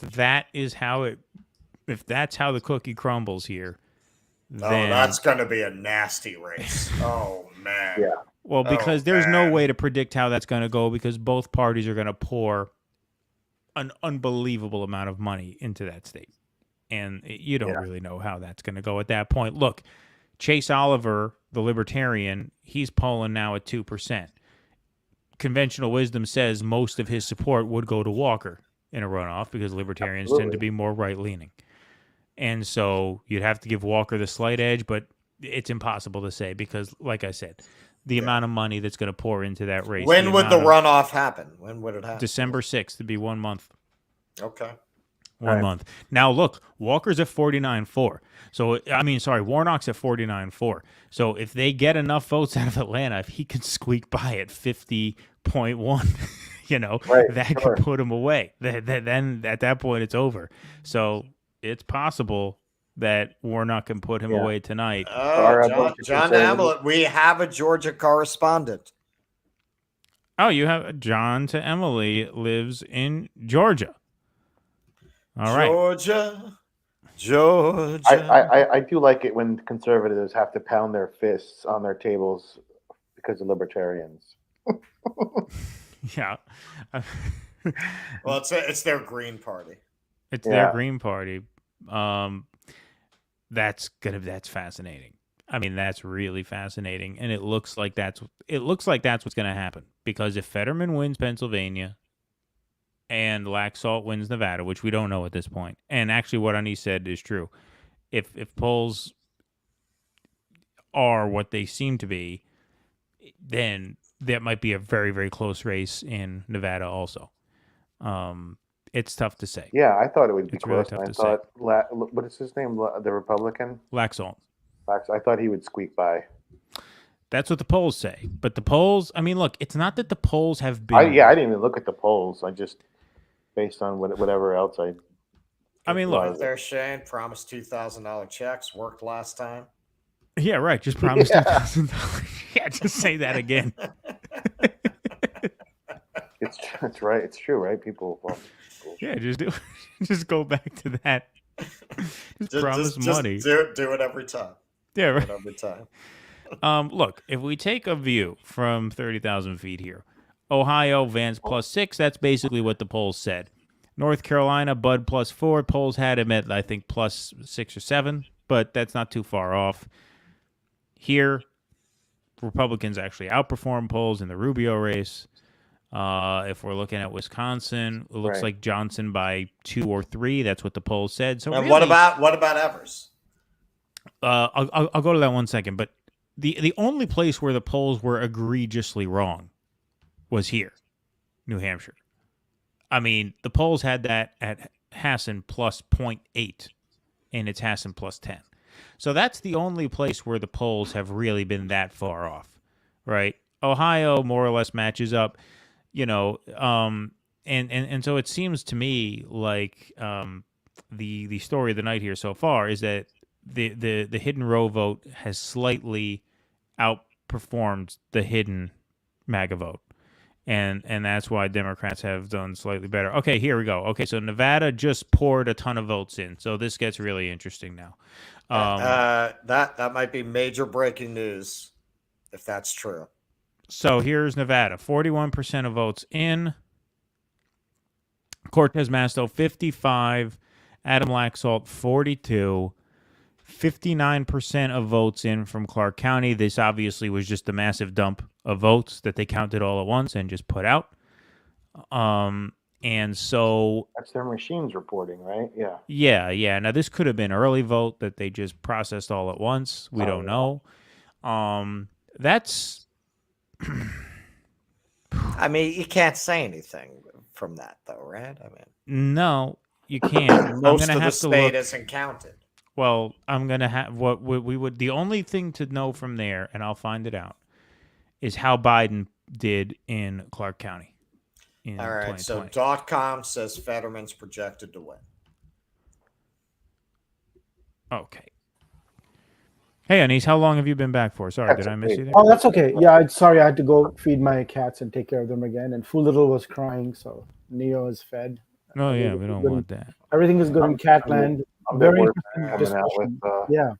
Looks like Fox is reporting Fetterman Fox News has called the race in Pennsylvania for John Fetterman. Is that true? Yeah. I'm seeing here. It's the word on the street. It's the word on the chat. Okay, I don't. Fox. If Fox says this, then it's true, right? Yeah, I mean, this is interesting. Interesting bit of polling data here. From the exit polls, Fox News says that amongst whites with no college degree, Oz got only 52%. Fetterman 42%. So they didn't go for his, He never recovered from that crudité thing. Yeah. Whites with no college degrees got to be Republican by 20 or 30, not by 10. So, they didn't buy because they ultimately his image was too fixed as this, celebrity doctor, Hollywood liberal. The crudité guy. And I think maybe the primary, the primary might have hurt him a lot with McCormick. And Oprah, right? After him. And Yeah, Oprah is very late, right? But also Kathy Barnett, who had come out from nowhere, the African-American woman, and she really went after him as like, this guy's just inauthentic. So it was him and McCormick, and he barely won by just like a few hundred votes, like less than 1,000 votes. Oz did in the primary. So I think that really, really hurt him, and maybe that established his. Maybe it'll go away now. Where does he go now? Yeah, I mean, his TV connections, Hollywood liberals, all that is finished, right? Once you're a MAGA person, that's it. Well, they got Newsmax. He can get himself a regular gig on Fox. What's the old? It's a John Cusack film where he's running for something in New York. It might be the movie City Hall, or it might be a different one where his character says, if you don't get caught with a dead girl or a live boy, you still have a shot. Well, there's always comebacks in this country, right? And then the more we collapse, the more there's just no retribution, there's no accountability. People just come back. They come back and they come back, I don't know about Trump comeback after tonight, though. If this really ends up going the way it looks like it, and the sanctimonious won so handily, and I think, and they're going to indict him any second. So the indictment wouldn't have mattered if he had done so well today. They would have said, okay, well, he's going to take us to the promised land. The devil and McConnell and McCarthy, everybody would have loved him, right? If he had, in fact, listen, one of our people said it tonight, and I emphatically agree. The deep state is not going to let Donald Trump be president again. He will have a fucking accident before they're going to let him be the president again. It is not going to happen. Not going to happen, period. Yeah. No way. I agree with that. Yeah, you could say that. I think that's right. Yeah. We won't get proven wrong, but I think you're right. And more analytically, I mean, Keaton, what you were saying about you can't replicate Trump in every state, that was the idea, right? I mean, so he's the founder of a movement. I always thought he was unique in so many ways that none of the others are. I mean, they may be good and smooth talkers and so on, but there's only one Trump, which is always the case with the founder of this movement that has taken over a party, destroyed multiple dynasties, changed the nature of 50% of the electorate, right? They're all America first nationalists. Blake Masters, J.D. Vance, they weren't like that, right? But is it really possible to replicate Trump all across the country? That was the big gamble. That was the experiment, and we're seeing that, play out today. I mean, like I was saying while you were out, feeding the cats, Trump is a unique guy. He's his own man. You can't replicate that over and over again. You just can't, right? I mean, his charisma alone. I mean, it's even DeSantis. I mean, look at in terms of charisma and like everything. I mean, it's just there's it doesn't have Trump's charisma. He has credibility. This is a really interesting development here.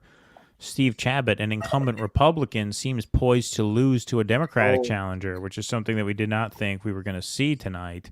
But it looks like Greg Landsman is set to unseat him, so that would set the Republicans back a seat in their quest for the House.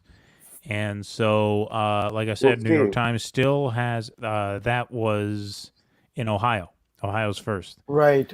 And he's a veteran, and I had read that if Chabot in fact lost, that would mean a very good night for the Democrats, because this was that was one of the more out there. Like if that happens, then they're doing really well. Well, if we take a look here, let's look at the most contested races so far, the most competitive districts. So far, the ones that have been called, Democrats have hung on.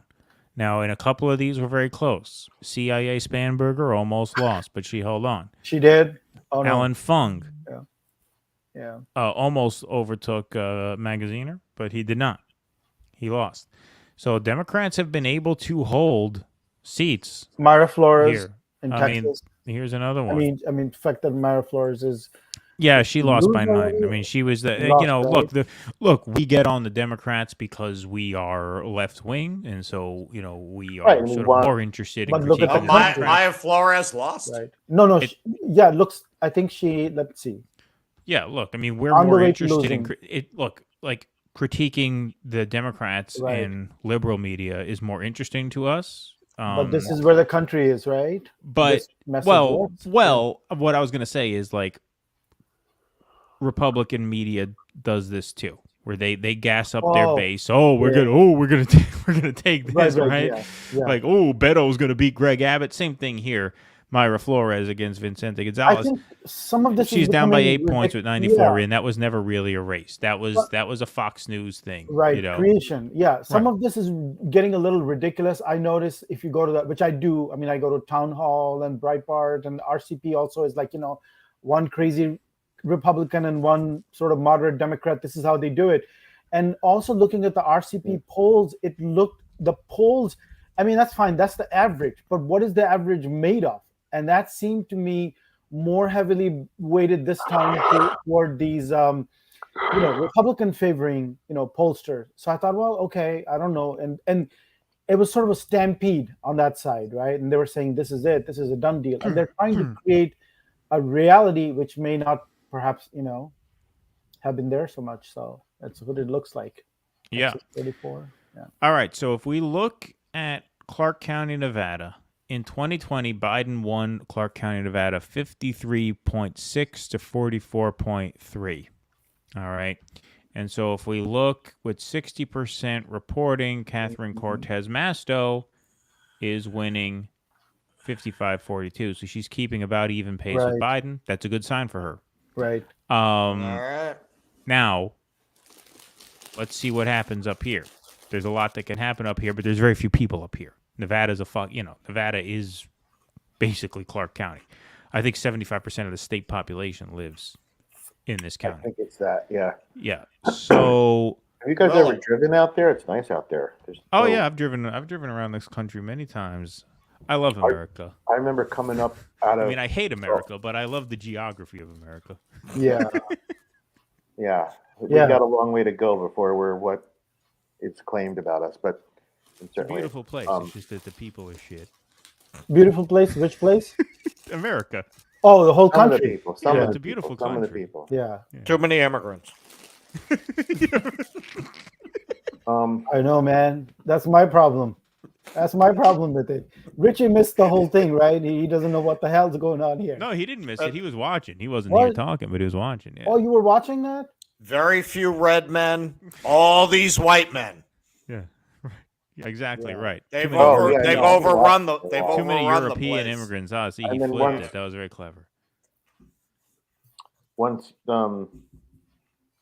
Marcel got off, and I hung out for a little while, and then you guys noticed I was on because I donated.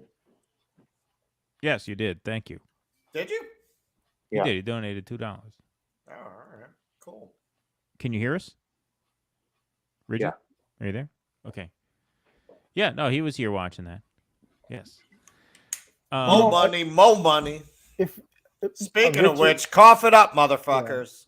Trump We're will not working. be Come on, man. president We've been on again. here for 6.5 fucking hours. Yeah. Trump will not be She president works again. hard Somebody for said. her money. She works hard for it, honey. If it comes down to Warnock, which is what you were saying, I think Richie was saying when I was away. If it comes down to Warnock in a runoff, what happens then? And the whole Senate comes down to it. I think the same dynamic, minus the $2,000 check, because I think then all this money will pour in, and then Herschel Walker will really be scrutinized even more than he has been so far, right? I mean, he's going to be under the microscope like you wouldn't believe it, and then maybe I think Warnock will just will be able to hold on if it comes to that in a runoff. Look, it could be it could be that aside from Fetterman, who obviously picked up a Democrat seat, that all of the incumbents win. It could be the case that every incumbent just wins. Yeah. Right. Cortez Masto could win. Right. They might go to a runoff. Warnock can win. I mean, look, if Sure, if Cortez Masto wins and Georgia goes to a runoff, then Warnock is going to win that runoff because there's no way for the Republicans to take the Senate at that point, even if Walker wins. And so I think that's just going to depress Republican turnout because they're going to think, well, what's the point, right? And that could be what happens. If Cortez Masto pulls this out, it's way too early to say that. But if she does, then that could be what you're looking at. It could be Democrats 51 at the end of the night. What if it makes them even more angry, and because they feel like they have to get as close to the tie, or you know what I mean? Look, I mean, I don't know. Just because they're crazy, I don't want to. Look, I mean, I think this is an outcome. What we're seeing all over the place. If we really back up 30,000 feet, right? If we really just take a broad view of this, we're talking about something that I've been talking about a lot. Russell has been talking about a lot. Anis has been talking about a lot, to the extent that we've had him on the show these past few days, and we've obviously talked to him several times. He's a great friend of the show. Maybe, and you'll be back for our year-end special. Obviously, that's another thing that Anis comes back for at the end of the year. But what we talk about a lot is just the paralyzed state that this country is in. The country is decaying.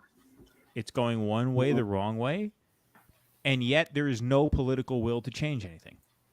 And when you have a climate like that, it makes sense that all these senators, all these incumbent senators, would win. And that is just an indication that the country is just completely paralyzed. The country just doesn't know what to do. It knows it's not on the right track, but at the same time, there are no viable paths to a better future being offered inside this political system, and so you don't really know how to handle this. And in that sense, President Joe Biden. In that sense, President Joe Biden makes perfect sense because he is. I mean, he is political paralysis, status quo personified, embodied, right? Exactly. And so in that sense, it makes sense. Right? Well, it's really interesting being here in this Rust Belt city this week where, so there's this industrial district where you have, it's really fascinating. You have all the abandoned grain elevators just empty and full of graffiti and probably haunted and witchcraft inside. It just looks terrifying when you look inside there, just imagining what's going on in the shadows. But you just have these collapsing old industrial buildings. But here's the fucked up part. You've had money has come in and repurposed these things. So you've got these destroyed, abandoned industrial areas that have a really hip bar in them.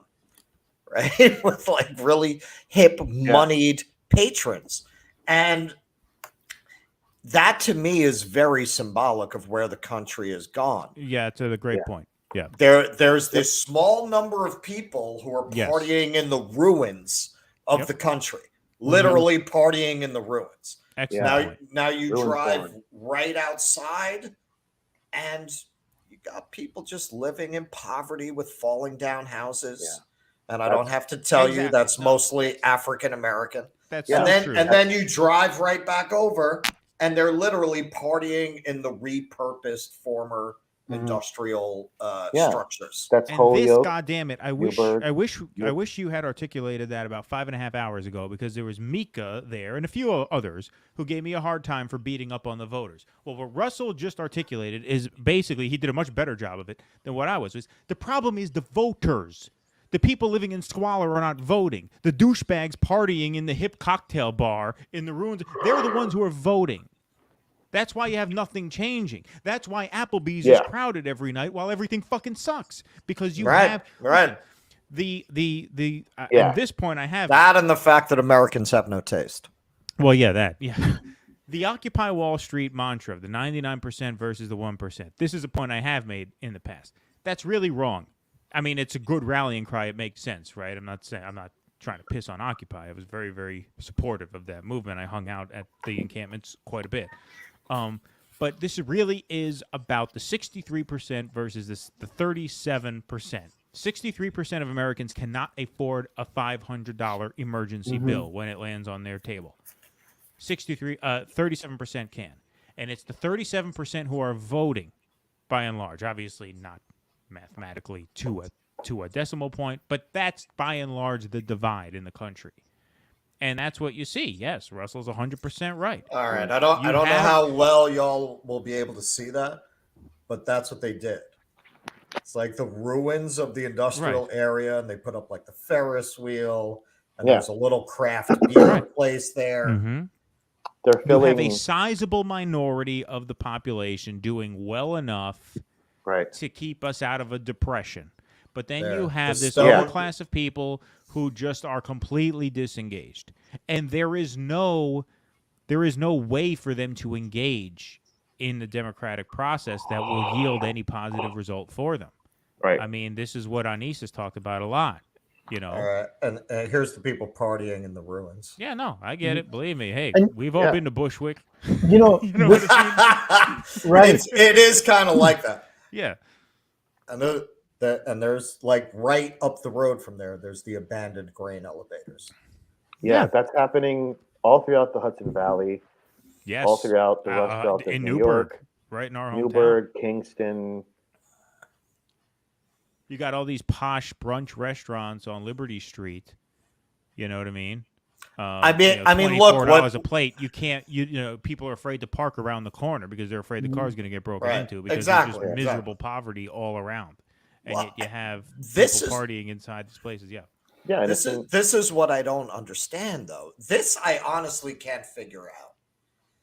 Even here, you have rents that are exploding relative to the local economy. Yeah. Mm-hmm. But it's a fucking city of 250,000 people. Listen, I've walked around at all times of day. There's nobody in this fucking city, man. It's empty. You're walking around. It's like the aftermath of the stand up here. So how are these rents going up like that? I can't figure that out. Where's the demand? Where is it? How are they getting away with that? But it's the same story all over the country. These rents being driven up, You know, even by if this we small percentage of people who can afford it, Right. and it's pricing everyone else out. Yeah. But with the laws of supply and demand, what's driving that? It's happening in New Orleans too, a city that's been losing population since the 60s.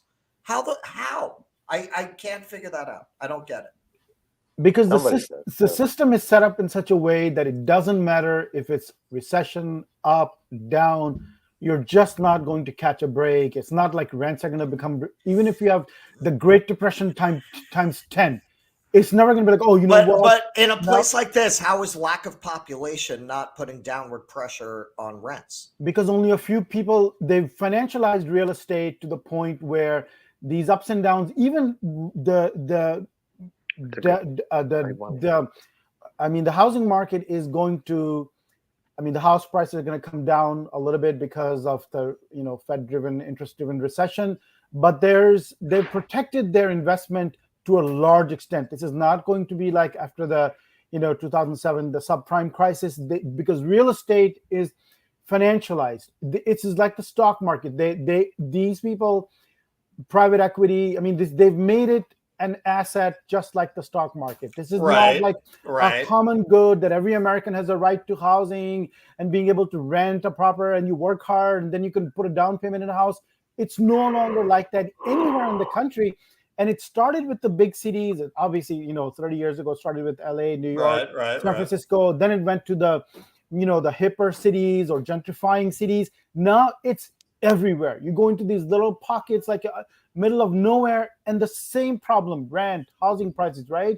Because they have done a number of things. Stop building affordable housing. They've constricted the supply, and they're doing all that in order to maintain their See, that's the only look. I know in New York they do. Okay, so Nikki's saying here they let things sit empty. Exactly. I know they do that with commercial property in New York. They do that all the time. No, that's residential property here, like in Texas, in my neighborhood where I live in Houston.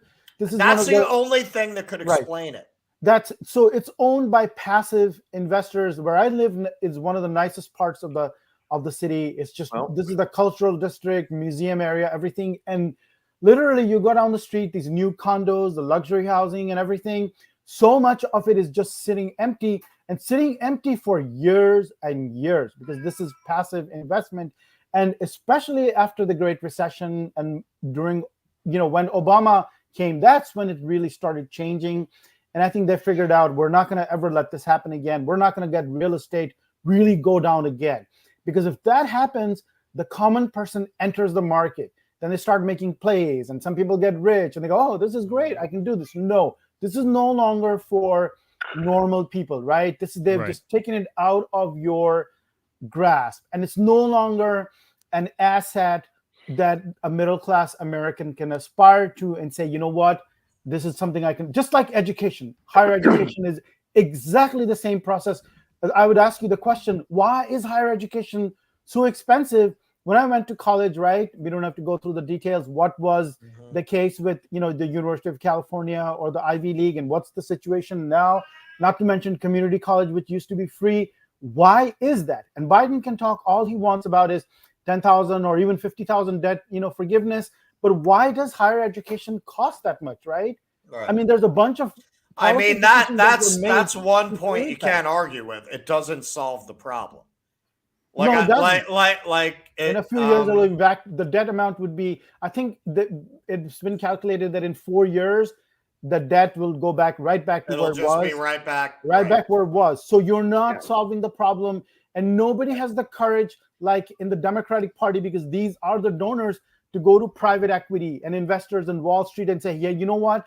You're out of the business. This is once again going to become something that any normal person can aspire to. Just like big tech. I was going to mention that this came up earlier tonight. Big tech, and Biden promised, that this was going to be, if not broken up, at least regulated. And I had said a couple of years ago that nothing was going to happen. He brought in someone named Lina Khan for the FTC. And have you heard anything about that all year long? No, it's not even an issue, right? Because last year we did Build Back Better, and that collapsed with Sinema I mentioned. And now there's been no talk about big tech breaking that up. That's just gone, right? That's just off the discourse. So they're never gonna. The Democratic Party is owned by. These are your donors. These are your funders, right? And nobody has the courage to go to higher education, the presidents of the universities, and say, you know what? Biden is never going to come out and say, look, this is our plan to lower the cost of education. This is our long-term 10, 15, 20-year plan. We're going to do this. That's something that we need, not like, okay, although debt forgiveness is cool too, I'm all for that. Forgive all the debt, right? To give them, but along with that, you've got to go to the higher education industry and say, you know what? We've forgiven all the debt. You cannot do this again. This is government policy. We're going to pass these laws. We're going to change state policy. This is the direction we're going in. So we no longer, so you can't start charging like from $100,000 a year to $500,000 a year tuition. You're not going to do that anymore. So I think that's what people are upset if they see half a policy. Forgiveness is half a policy, right? But what about the other side? What happens after that? Well, it's we don't have a government anymore. You know, I went today to the Theodore Roosevelt was inaugurated in Buffalo because McKinley is that was right? killed. Well, because No, McKinley was okay. assassinated here Yeah. at the Pan American Exhibition. Right. So they rushed Roosevelt back from a vacation and inaugurated him at a house that's still standing here. They've turned into a museum. So, you know, they have a whole display on what Roosevelt did as president after, you know, assuming the office. And yeah, it's so clear that presidents at that time were much less encumbered by influence. He's making decisions that are running against business, that are running against a lot of sentiment of the time. And he could afford to. Well, because they weren't owned the same way by corporate interests at that time. It wasn't, you just didn't have that kind of total corporate capture of the government that way. Well, he wasn't, but we don't even have an example of that anymore. Like, in other words, he was rich enough through his own whatever to be like, you can't bribe me. Granted, but most of these presidents now, you don't even get close to the presidency unless you're rich. I mean, come on, Congress is rich, the Senate is rich. Sure.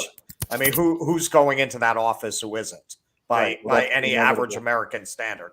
So it's not about that. It was different times. It was different times. The government, there was still this ideal. You know, we spend a lot of time today denigrating the American past. And I do feel like a lot of that is revisionist history. A lot of it is trying to judge historical figures by modern standards, which I think is absurd. You look at a guy like Roosevelt, and he was extremely progressive for that time on all issues, immigration, race, and so on. But if you look at the way that he governed, it's a governing style that's just kind of inconceivable today. They still had the ideal of the American Revolution before them. They still had this ideal of democracy. They still had this pride in this country they were creating. And that creates a very different approach to governing when you believe that what you're a part of is a great enterprise and you're trying to achieve high and noble ideals. It just informs the whole society in a certain way. And, you know, a lot of what's going on today is, yes, you have a lot of yes, but. Yes, but look at how horrible these things going on in the country were. You know, you could say that now too.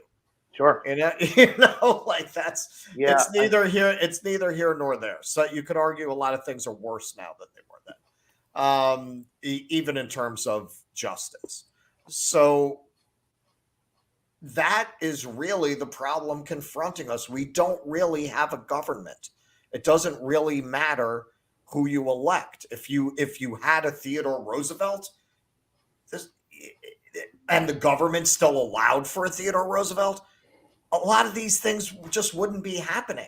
You would have a government that would say, oh my God, we can't have all these deindustrialized cities. We can't allow just the rich people to run away with their money and let everyone else burn. We can't have this. We can't have private equity buying up all the housing. Having a house is part of the American dream.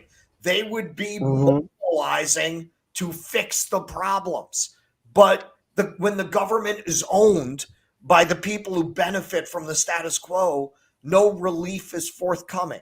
At best, what you're going to get is they're going to throw a few crumbs to keep the people from revolting.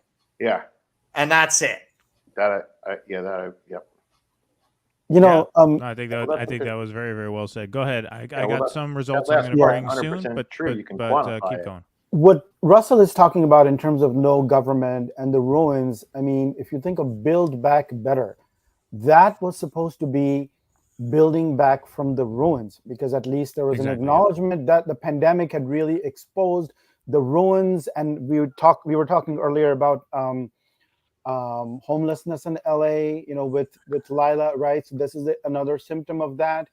And then Richie, you were asking like what is, I think you were saying like what exactly is going on with the economy, and then I think there was also somebody in the chat, who said like what is actually going on with the economy. And I think that after the pandemic, especially actually after the Great Recession, it was never rebuilt properly. It was never balanced. It went just completely asymmetrical and skewed.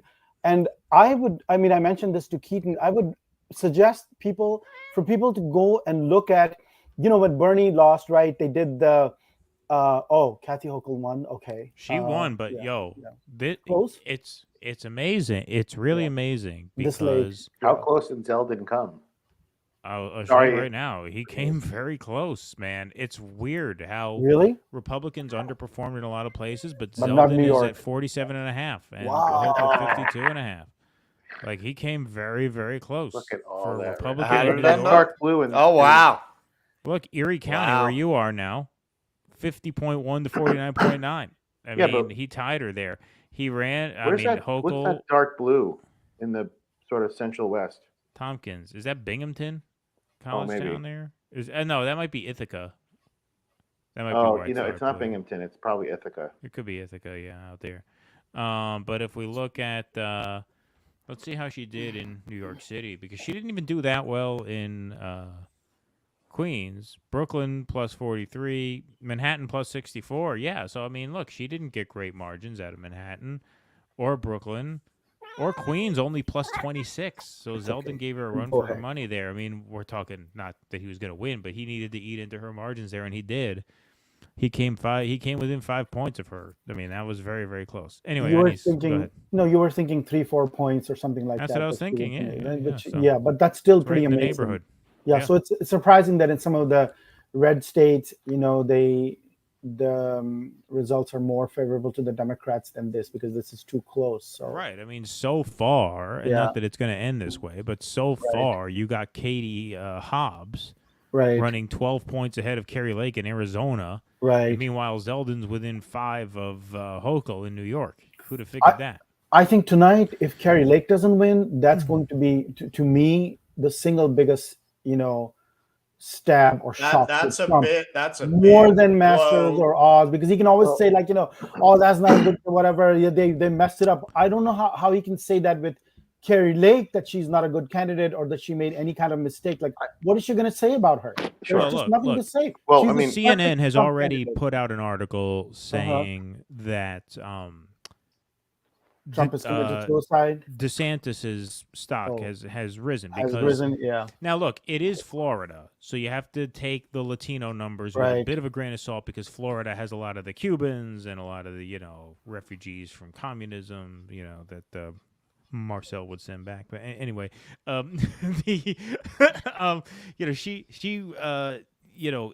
what you're looking at in Florida is a little different. It's the Hispanic vote is always a little bit different there, but they were talking about how he really ran up good margins with the Hispanic vote in places like Miami-Dade, in places where Democrats tend to do well.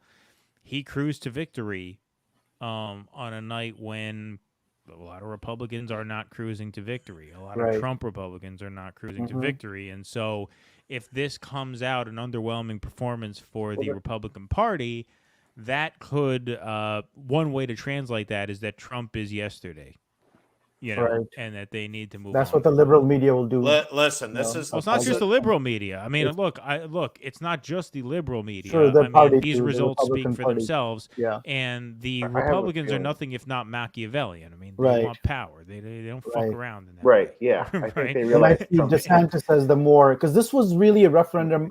In many ways, this election was so interesting because it was a referendum on DeSantis versus Trump, like in a way, reasonable. In a way, I think the more reasonable sounding, more competent. I'm still gonna do Trumpy things with the wall and the China and everything, but like you won't have to be scared about my tweets. And then there was this guy, with his resentments and everything, and then or his shady shady business dealings, right? Right. Yeah. In the end, that's probably what's going to get Trump is the shady business dealings, right? Look, I think it's a little. I mean, look, Trump is such a mixed bag. It's hard to define him in one way. It's hard to attribute his success to one thing. It's hard to attribute his failures to one thing. I think that what Russell said is true. There's just too much entrenched power working against him to overcome that. Yep. It's partly that. It's partly what I've said, which is that the country doesn't know which way to go. They don't know which way to go. That's why Biden is president, because the country just doesn't know how to dig itself out of the hole that it's in. Which is a sign of sort collapse, of in a crouch position. Right. Yeah. It's in a crouch position. Right. I mean, I would argue that's by design. Absolutely. Yeah. No, to push back a little bit on your, because I know what you mean. To push back a little bit on it's the voters thing. I would argue that a lot of those voters who shoulder some of the responsibility, they've been put in this position for 40 years, and now we have this thing where a lot. Yeah, we don't know where to go and what to do. Yeah, I mean, look, I would concede that, but I would also who are basically say FDR types getting branded as socialists. Well, that's true. I mean, there's a lot of propaganda around that. But like I said, the fact that a minority of people there always was though, and well, they tried to pull a coup on FDR. Right. Yeah. Exactly. Yeah. The voters at that time were smart enough to see through that, and they elected FDR 3 times, which is why we have term limits now. That's the difference. And there's a big difference. Right. There's a big difference. Now, look, on the bright side, what I will say about this, there are a couple encouraging things from tonight, which is it seems like a lot of the tough on crime bullshit coming from the GOP did not deliver them. And the border and immigration. And the border. Well, it's yes, in terms of the South Texas races, you're right. In Arizona, they were hammering Nevada, Arizona, and in every part of the country, in Ohio, in Pennsylvania, I've heard the border immigration in every single race, along with crime, border, inflation. That's it. Those are all part of the same thing. It's a certain paranoia that people who are secure enough in their position feel. People who are even feeling precarious in their position feel that way also. Yeah. Right. We got a TR quote up here. I'll do my best. The true conservative is he who insists that property shall be the servant and not the master of the commonwealth, who insists that the creature of man's making shall be the servant and not the master of the man who made it. The citizens of the United States must effectively control the mighty commercial forces which they have called into being. See, man, that motherfucker. That's the opposite of what a conservative would claim to be now. Yeah. Yep. He would be looking at those people partying. He'd be like, "Get the fuck out of here, man! We're gonna bring back the grain elevators." I don't understand the New York Times here. I'm going with them just because it's the most user friendly in terms of. That's really. I'll try to find that and slam that against on every conservative jackass that tries to talk about how. It's a great quote. That we should. No, it is absolutely. Ed Campbell is a corporate patron. executives and corporations shouldn't have to pay taxes because they employ people. Well, this is what always strikes me when you look at this stuff. Just the depth of philosophical heft in the civic discourse and debates of those times. Yeah, you're right. Was so much deeper and more profound, all the way up through Robert Kennedy would give speeches of that character. It's really after Reagan, man. Things get really stupid after that. Yeah, the whole civic conversation starting with Reagan. Well, he was an actor. He was an actor. He played the role of president. Yeah. There was actually, I can't remember what documentary I saw this in. It was fucking brilliant. They found a clip of him doing a commercial for like motor oil or some shit. And they put it side by side with one of his Oval Office speeches. And it was almost identical. The rhythm, the speech, the mannerisms, they like perfectly tracked each other, Yeah. but with different words. Like he was selling the presidency the same exact way that he sold motor oil. Yeah. Can I mention Wisconsin? Sure. Governor Tony Evers, 51 to 47.9 with 93% of the votes in. So I would think it's looking pretty good for Evers, which I call that one. But what about Kotex? Kotex is doing good.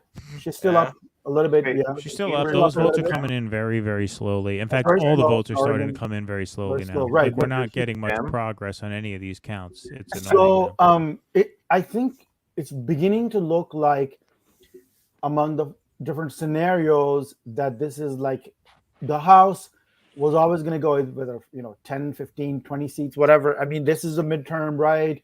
With inflation this high, I mean, this is just going to be very difficult unless there's something really going in favor of the incumbent president, like a war, like 9/11 or something like that. And it wasn't there. So, but if everything else now, like even especially Wisconsin, and if Cherry Lake doesn't win, what was that?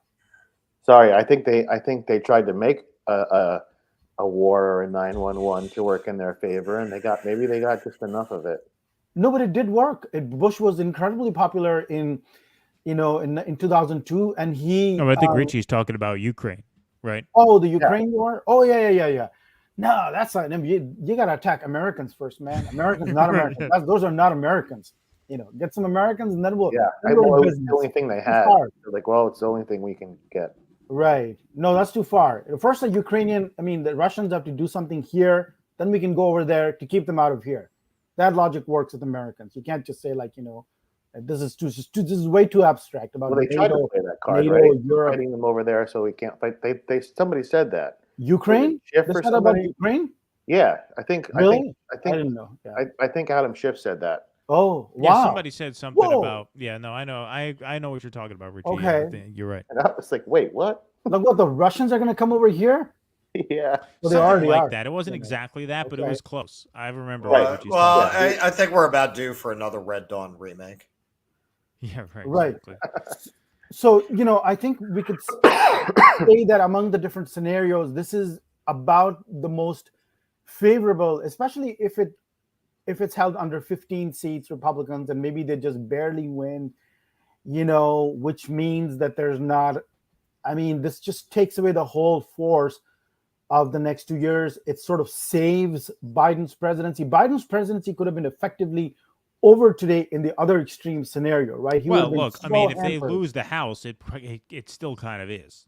But, it's not, it could have been much worse, right? With both the House and the Senate, and they would have been so empowered, and Trump would have come out roaring, and it would just have gone like, Well, that's the difference. nuts. The difference is Right. that this creates a real dogfight in the Right. Republican Party right now, Right. which does obviously Help the Democrats. It the helps the governing Democrats. party. Right. Absolutely. Right. But this creates a real race. Look, Trump is set to announce that he's running next week. He's I already don't know said about that. that. He's going to run on Tuesday. Yeah. He said he's going to run on, he It's said not going to be quite as jubilant as Trump he was is feeling planning. like Al Gore on election night 2000. That's how he's feeling right now. He's feeling pretty bad. He's got to be feeling Really bad. Like, when George Bush would come on, the most horrifying moment, I think, in my political life ever. It's still to be surpassed when George W. came out and said, my little brother said,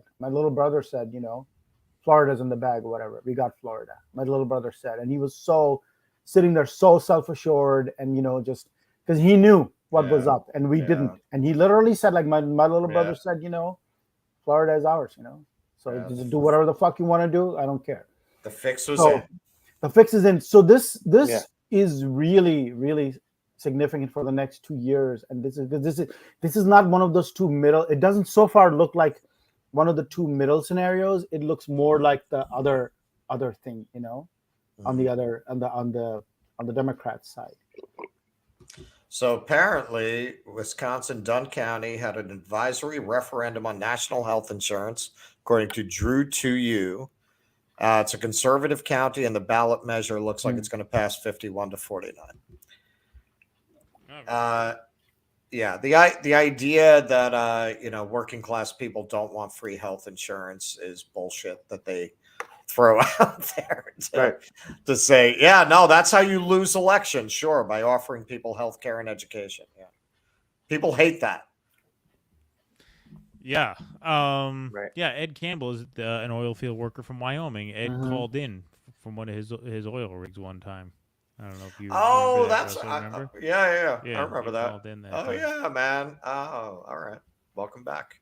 I was gonna say earlier, look at when Bernie, sort of succumbed to Biden, and they did those unity task forces, which I've mentioned to Keaton. So I went back in the last couple of days and looked at the recommendations. So already, I think what Bernie was proposing with Medicare for All, Green New Deal, which is just capitalism trying to address climate change, which can't really happen. Right. But anyway, let's say that you grant that Green New Deal, free education, Medicare for All, right? Those 3 or 4 big things.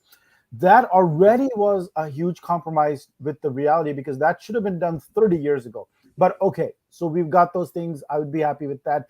And then the compromise that they came up with in the unity commissions was a radical, dilution of Bernie's program, right? So go back and read those from the middle of 2022, which I did. It's shocking reading what they promised this country during the pandemic that they were going to do in terms of the economy, criminal justice, housing, education. And in many of those things, they actually did the opposite. They made things worse with their pandemic policies, for instance, right? They made things worse. And you go, oh my God, they've made the economy, they've made these things much worse. And you look at the promises, and there were, again, a dilution, massive dilution of Bernie's original plan. Then you went to Build Back Better, which was a massive dilution of that, the Unity Task Force recommendations, right? And even that didn't happen. So when you talk about building back from the ruins, right? I mean, we're still in the middle of the ruins, and they had this abortion thing working for them, and they had the defense of democracy, which I think may have swayed enough people. And my feeling is even more the defense of democracy part than even the abortion. That's just my personal feeling, that maybe that has, had an impact where people go like, I don't, so it's basically people would rather more than abortion. You feel? I think more than abortion. People voted more on the abstraction. That's my feeling, is that people just want the normal. They want what they call the normal to continue, but the normal from our point of view is the ruins. Right? No, but I think that's normal from their point of view too.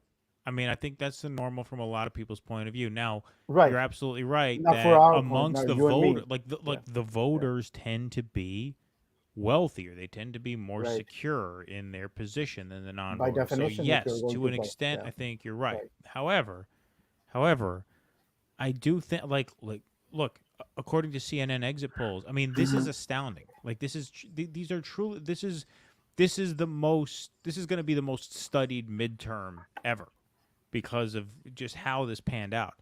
CNN exit polls said 73% of Americans were either dissatisfied or angry at the way things are in the country. They just made it a very broad question. 73% dissatisfied or angry. That should spell doom for the in party. Right. All the indicators. An absolute bloodbath for the in party if that survey is coming back like that. Doesn't that depend on what those people blame that dissatisfaction on?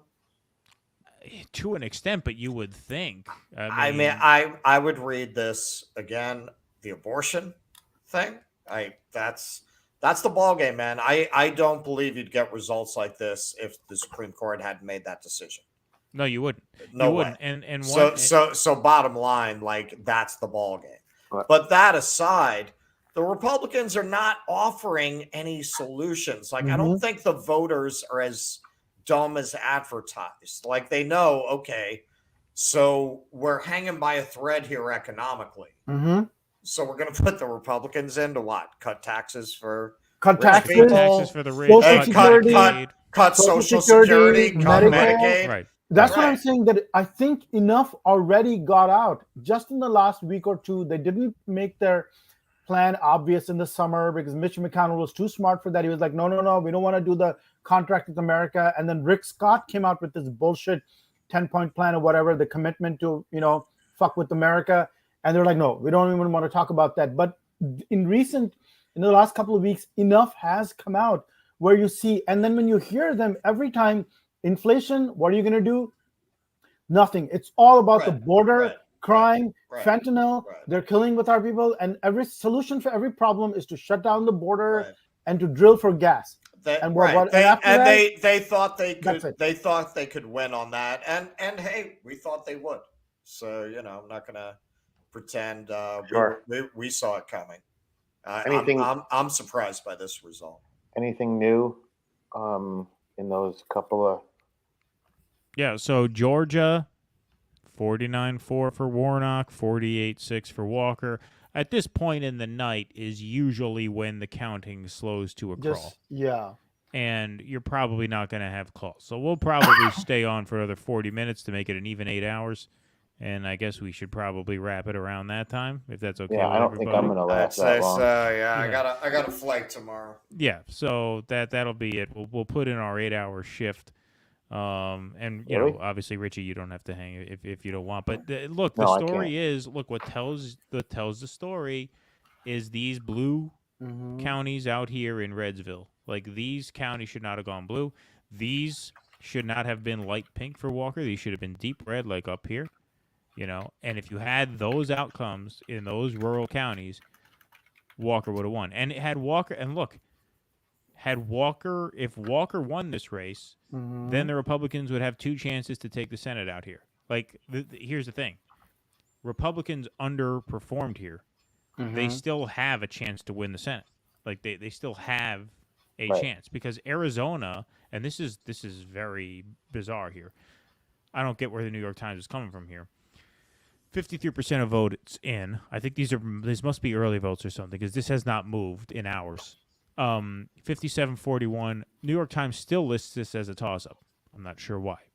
All right. If we go to Nevada, it must 54-43. Votes aren't counting. Yeah, still listed as a toss-up. So, what's going on there? What are they looking at that we're not? That those races where Democrats are leading by +10 with over half the votes counted, what are they looking at that they're saying those are toss-ups? I don't know. They must be looking at something, right? Now, Republicans win both of these, they've won the Senate, because it looks like Johnson's hanging on here. And then at that point, if they net +2, then they will be at 50-51, right? Yeah, because they're at 49 now, because Fetterman won. So a win in Arizona puts them at 50. A win in Nevada puts them at 51. Yeah. In which case the Georgia outcome is moot. Yeah, it doesn't matter. Just like so. That. Wait, yeah, okay. So if it goes the other way, that's right. 8-hour live stream. Now that James Brown's dead, we're the hardest working men in show business. That's right. Can I say something? If it looks like Carrie Lake is not doing Thank you, Nikki. well. Sweet dreams. Oh, she just said she's gonna go to bed. Okay. If Carrie Lake is not doing so well, then it doesn't bode well for Blake Masters either in Arizona, right? That would be my guess, because they may have rejected the whole really tough on border, because that was the biggest thing going on for Lake, and Masters was just border, immigration. That's the solution to everything. What are you going to do about this? We're going to shut the border down. So this, if Lake loses, I can't see Blake Masters win either. Yeah, no, I mean, I think you're right about that. No doubt. Let's see where Lake is at here. Katie Hobbs, 50. Something and is how much weird. of the vote is in? 55. But something is weird it's about been there, these. right? Yeah, something's weird about the way they're counting. Again, we're not saying 50 anything or suspicious. 55. The thing. So 55. 50% of votes in, no? 50 in, but Hobbs has 55%. Yeah, but 50 are in. But we've not seen updates on these counts in hours. I mean, it's been hours now in Arizona. 50% of the votes in, they've been counting these votes for 3 hours now. I don't know what the hell's going on. I don't know if those are early votes or There's what's Phoenix. Going on. Yeah, so it's very, very difficult to see what's going on out there. Oregon, same thing. The Oregon governor's race is still where it was a couple hours ago. So I have no fucking idea what's going on there. Tina Kotek still you know what? This might keep me up for a half hour. Are there any reports coming in of election tampering by these militia guys? Any claims of what? Shenanigans? Yeah, like I don't know. Here. Myra Flores is pissed off at the voters. Myra Flores, who lost tonight. The red wave did not happen. Republicans and independents stayed home. Do not complain about the results if you did not do your part. So she's pissed off. She didn't take her defeat very But gracefully. is there any because a lot of Republicans were going on Fox News and they were all saying if we don't have a huge red wave, it's rigged. It's because something like that, yeah. Well, we're not allowed to talk about that. The only thing I'd read earlier in the day, middle of the day, was Carrie Lake complained about, was it machines in Maricopa or something? Well, that was a widely reported story that the machines were fucked up, and that delayed some of the voting and delayed probably some of the counting. But that was the only thing I heard all day. Not like I haven't. I'd have to see the times and see if. Look, there's no. But there's nothing. There's right. nothing you can really There's nothing say out about there. That. We're not allowed to say it, even if there was. But but bottom line, look, this was a national thing. This was a nationwide thing where Democrats stayed competitive. It's not that Democrats kicked ass; they didn't, but they were able to stay competitive in places where we didn't think they were going to be competitive because they were able to do what Republicans are able to do when Republicans win, which is they control the margins in places where they usually get routed, right? When Republicans win, it's usually because they keep Democrat margins low in places where Democrat margins should be high. Now, Democrats, because of the crime, see, this is what's interesting about these results, right, is that Democrats, because crime was an issue, right? It wasn't the blockbuster issue that Republicans thought it was going to be, but it was an issue. Because crime was an issue and homelessness was an issue and drugs were an issue, right? You saw Democrats kind of struggle in cities in ways that they haven't usually. Tim Ryan, got less than 80%, less than 70% out of Cuyahoga County. I'm looking at that right now. Tim Ryan's margin in Cuyahoga County well below where it would need to be, 68 points. If we go up to Wisconsin here, Mandela Barnes, 70-30 in Milwaukee. That's a little better than it was earlier, but still not great, right? Even Kathy Hochul, right? She won Queens by 26 points. That's not a great margin, right? If we go to, let's pick another city here. Let's just go to the Oregon governor's race for the hell of it. If we go to the governor, we find Oregon. Let's see how they did in Portland. Democrats in Portland, 71-21. Again, that's one of the most liberal places in America. So you'd think they would crack 80 there. Like, Democrats did underperform in some of those cities where those issues were important to people. Crime, homelessness, drug use, things like that. The reason they were able to keep this competitive is because they overperformed in places where they typically get routed, which is those rural areas that were coming in light pink, light red, or even in some cases mildly blue.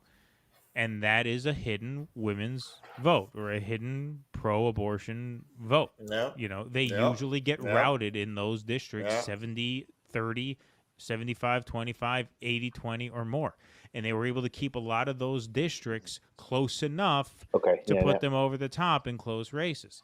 You saw that throughout Georgia. You even saw it in North Carolina where they ended up losing. You saw it in Ohio. You saw it everywhere. They didn't win all those races, but you saw that. You saw them keeping the margins of defeat under control in rural counties. And that's a hidden row vote. There's no other way to interpret that.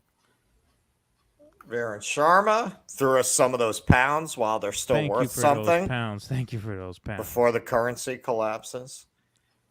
Lots of love great from effort, the folks. Yeah. Lots Thank of you, love sir. from the UK. Thank you.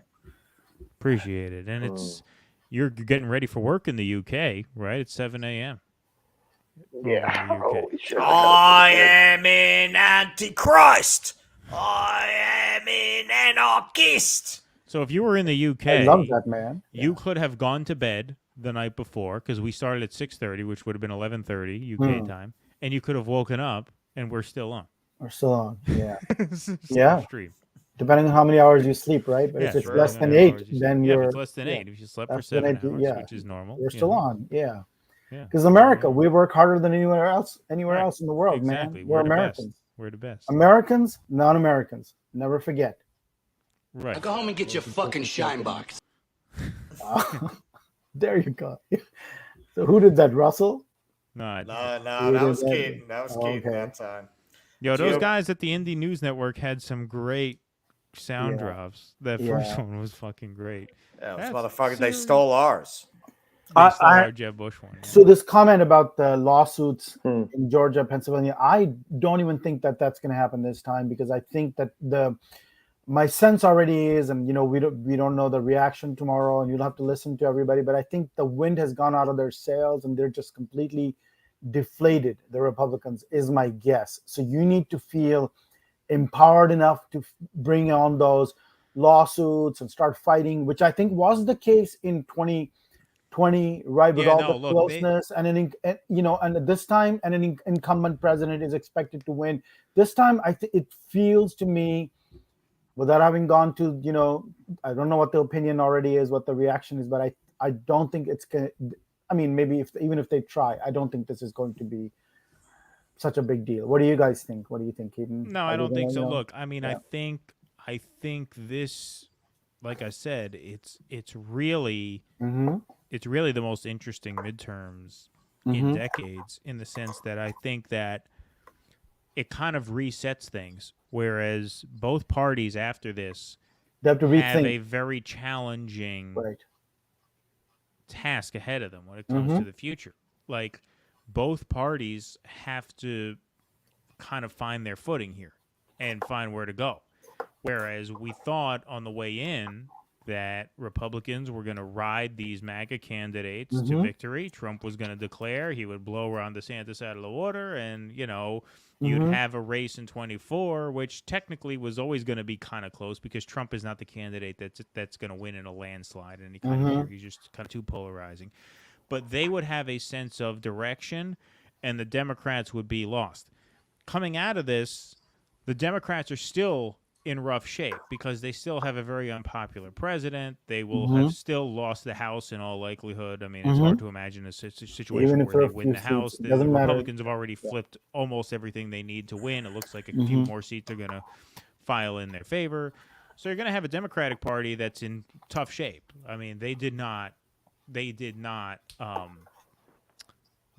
kill it this evening, right? But by any means, they're still in rough shape. But you have a Republican Party that really has to find its footing and decide on where they're going to go. Which I believe they will under Ron DeSantis. It sets up a showdown between because he has what Trump lacks, or many things Trump lacks: discipline, an actual political agenda, self-control, focus. Man, and like I said, the deep state is never going to let Trump get anywhere near the fight. I think he also has strategy. I mean, he can put together. He's not just winging it. Right. He can put together a winning campaign. I mean, Florida. He doesn't need a Bannon. He's his own Bannon. Florida, they had no problem in Florida. Florida, it looked like a red wave early in the night, because Florida was going exactly according to plan on the GOP side. Yeah, they were winning in Miami-Dade County. They won Miami-Dade outright. And he's going to get a lot of credit for that. Yeah. They won Tampa, right? Yeah. They kept it close in Orlando, right? That strategy of they did what Democrats were able to do, which is they controlled margins in places where Republicans usually get routed. They even won Miami-Dade outright. Let's go and to they ran DeSantis. They ran up the score in rural areas. Let's go to DeSantis campaign headquarters. I believe the celebration's getting underway.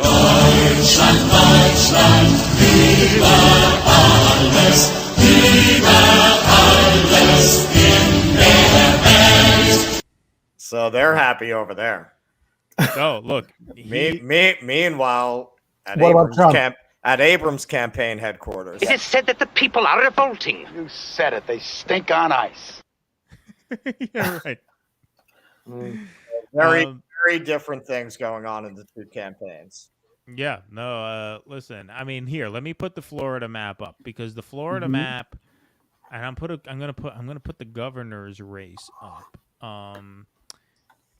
Where is the governor's race? Did they take the governor's race off? Did the New York Times take the governor's race map down? I can't see that anymore. For some reason, I can't find it. Here, let me just put. Hey, you guys. Yep. Yeah. Can you just check? I think Pat Ryan beat Colin. Oh yeah, Schmidt. let's check some of these House races. Oh, good call. I still care about. You still care about this neck of the woods here? Yeah, sure. Most of my friends are there. Pat Ryan is up 50.4 to 49.58 with more than 95% in. Best estimate is that it's leading Ryan according to the New York Times, so it hasn't been called yet, but it's looking like he'll probably hang on. Wow. He'll probably hang on. In the 17th, leaning Lawler, Maloney, it's now within 1 point, so it's getting very, very close. But really? Oh. Yeah. And Boebert's seat in Colorado, is she still in danger? Where's that going? I'll take a look. Colorado, D+3, leaning Boebert, though. Leaning Boebert. All right, so there's still counties that are heavily Boebert that haven't come in yet. I guess, man. I don't know what's going on out west, man. The counts are extraordinarily slow. In Oregon, in Arizona, in Nevada, Colorado. What's happening in California? Do we know what's going on with the mayor's race in L.A.? Oh, I just looked at it. It's just 12%, so it's too. Oh, too forget early it. There, that's going to be. That's going to be a long night, and it'll be like. So Sean Patrick Maloney closed that gap a bit. Yeah, he did, because Westchester came in for him.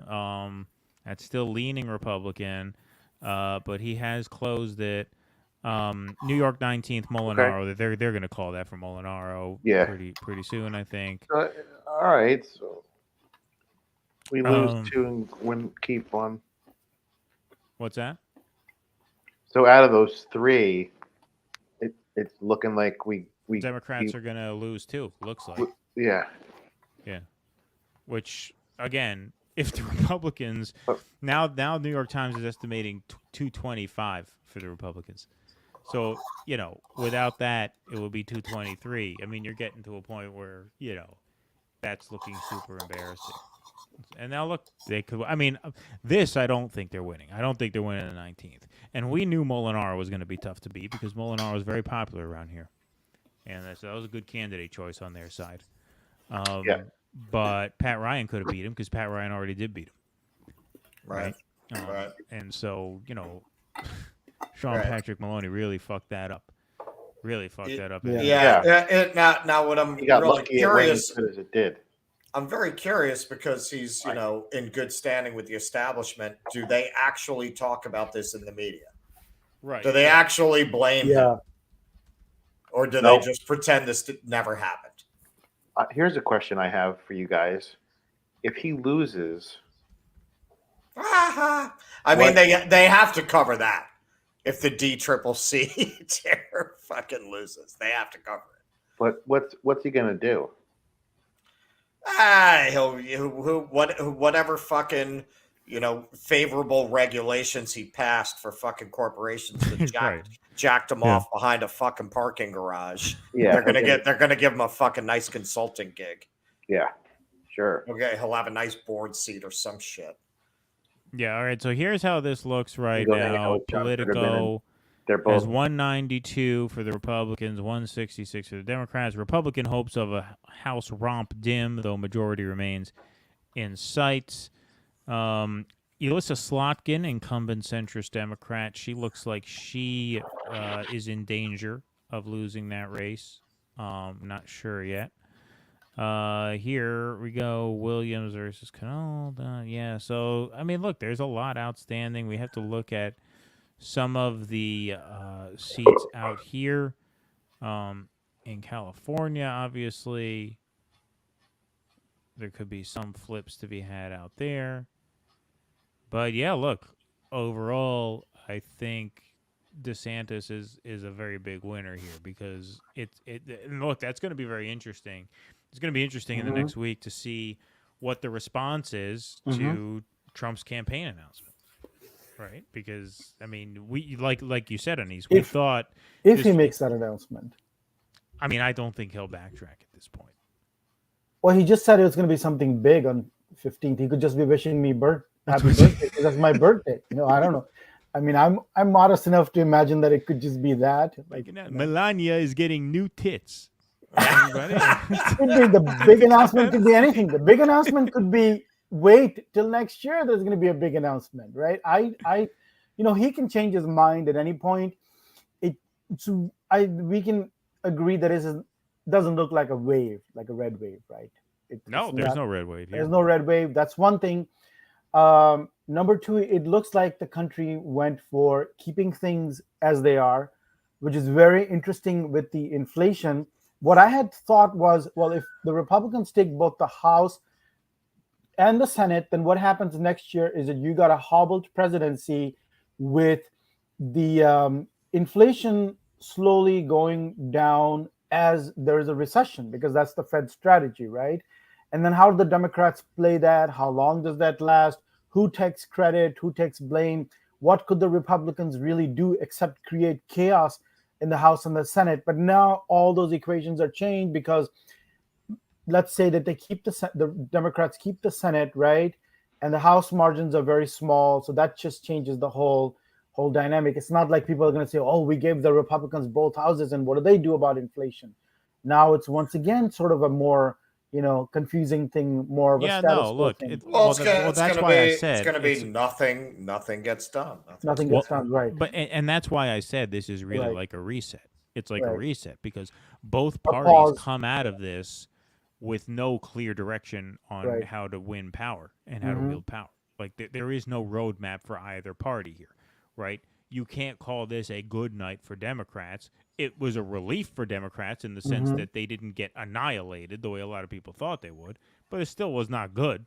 I mean, they're still going to lose the House. That still paralyzes Biden. There's no codification of Roe that can happen now, right? That's off the table.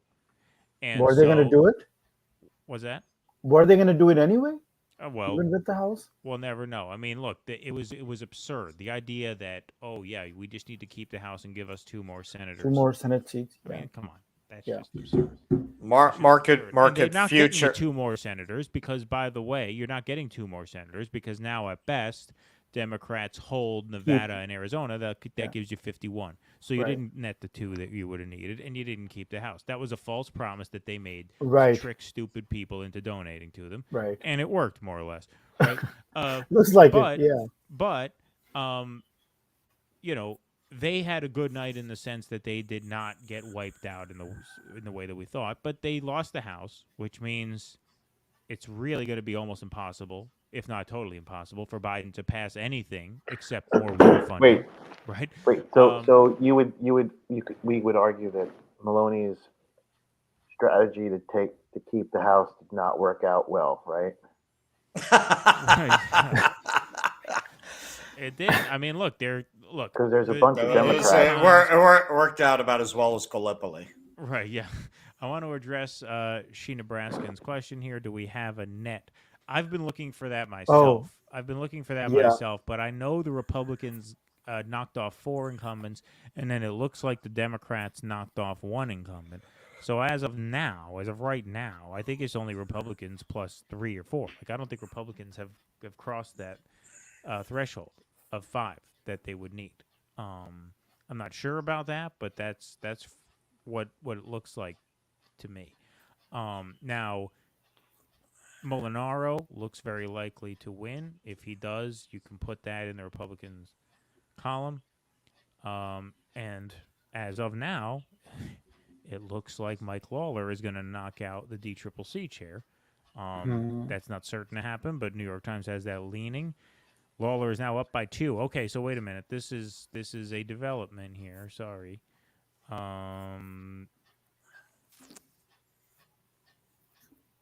Lawler, 17th. 50.6 to 4. Oh, no. It's the no, it's slightly more, right? Because it was 50.4 to 49.6, I think. So now it's 1.2 point difference. So, yeah, those two races look good for the Republicans.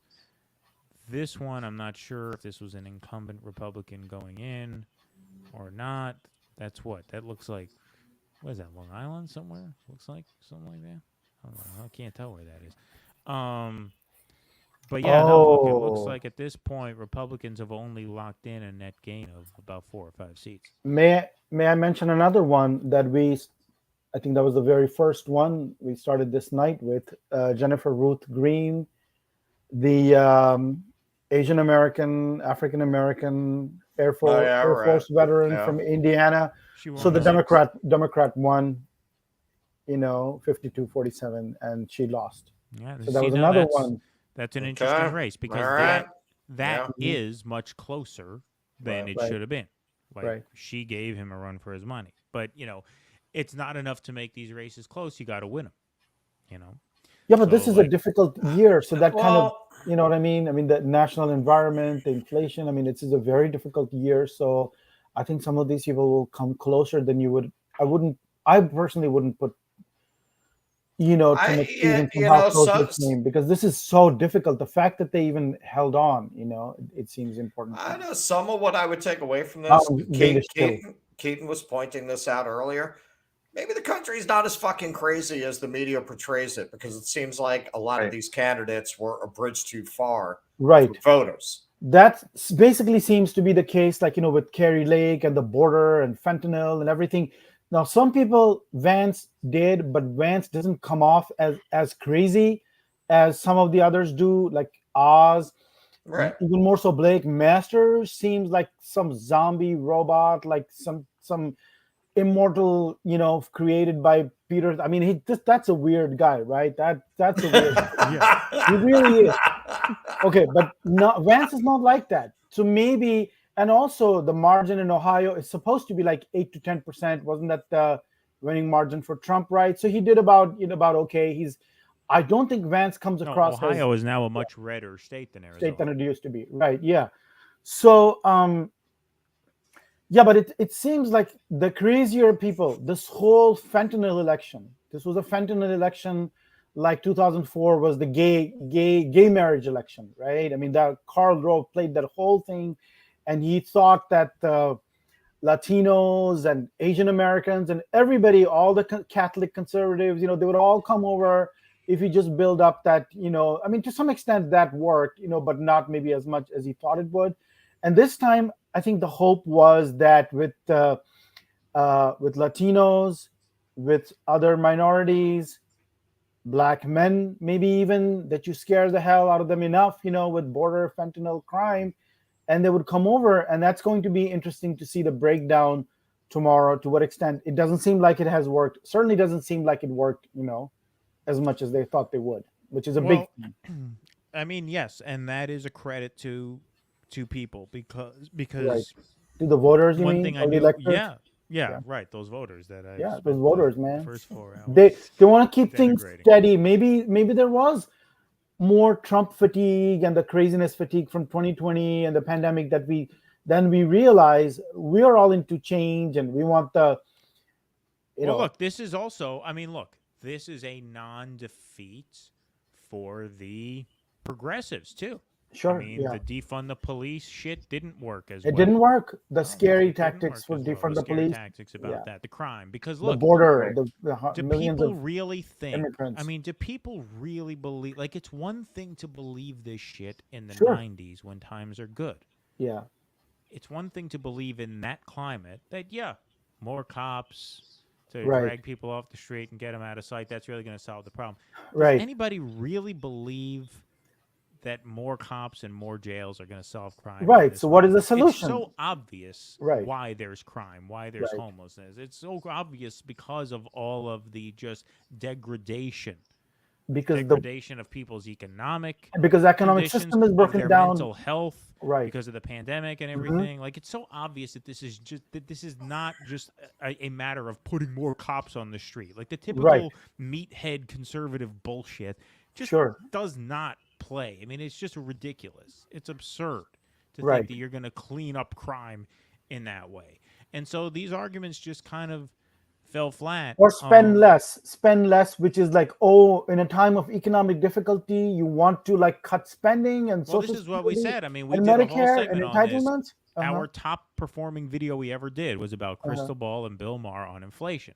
And Right. Bill Maher tried to put out the right-wing talking Oh. point that the spending is what created Spending the is what did it. inflation. Yeah. And Crystal Ball made the point, well, that most of that spending went to the What about supply side the of PPP the economy. and the PPP, I mean the paycheck protection and propping up the corporations in Well, the CARES 2020, Act, right? $4.5 trillion of the $5 Right. trillion of the CARES Act went to corporations. Right, and to Went to the pretend supply that side. So there's- you did not there's- create Right. this insane demand bubble With the piddly that you would stimulus. normally Well, associate with inflation. Bill Maher's economics are very stuck in 1995. It's very Clintonian backlash against welfare state kind of economic Right. perspective, where there's this deep suspicion of Right. giving money to people.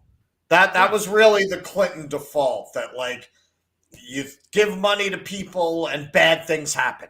But Yeah. the Right? It's just timeline never a made good sense on idea. that. Yeah. The timeline for this never made sense because the money that people got That arrived was 2 years before how inflation long became a exactly? problem. How long is the fucking $1,200 or $2,000? Is it Right. still lasting in 2022? Right. Like $2,000 these days goes just like that. I mean, even if you don't have kids, right? It just goes like that. Oh, and yeah, cat food. You can spend it easy All on right, cat food. all right. Yeah, so- I want to speculate here to show Okay. you how we're fair on this show, or we like to think we are. If the Trump candidates didn't do as well, Dems will think the Pied Piper strategy was a success. I can see it becoming a thing, maybe like that won't blow up in the faces one day. You know what? You know what, Dawn? You could argue that the Pied Piper strategy would have worked if the candidate had been anyone other than Hillary Clinton. Donald Trump was not popular. He was Anybody never could've- he was anybody could've never beaten generally Trump. popular. Right. But Hillary Clinton was less so. Hillary was the only person who could have lost to Trump in that election, and they went Yes, with that. yes, Right. yes. Donald Trump would have lost to anyone They else. thought he Anyone was else. so awful Right. that she would win, but And they built didn't. him up. But she was so awful. Right. So that was a wash. He was more awful than even Trump. Yeah. Right. So And at that time, Trump was not as defined, right? Trump Right. was a wild card. He was a flyer. Sure. Oh, we'll take a flyer on this guy. Now Trump is more A defined. known quantity. Right? You know what He's you're more of going a to known get. quantity. Yeah.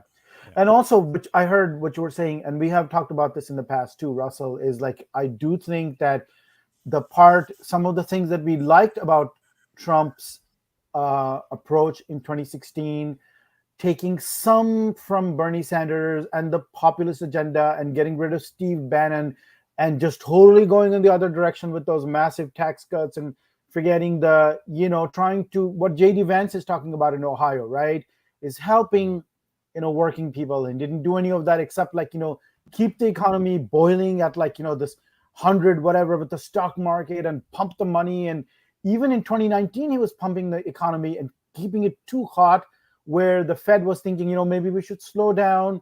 And I think he was threatening, wasn't it Jerome Powell even at that time, no, don't try to slow it down, because he thought all the way past the 2020 election. He was complaining about some moves Powell was making. Keep it I pumped can't up remember after exactly what 2020. it was. Right. Powell was doing something he didn't like. I can't remember what that was exactly.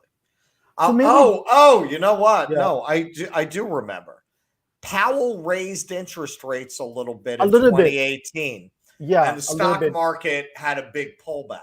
And which he was pissed he went off crazy. Trump. Trump would start threatening him. That's what happened. Yeah. That's what happened. So maybe the Stocks country- pulled back for a couple of months on an interest Right. rate hike.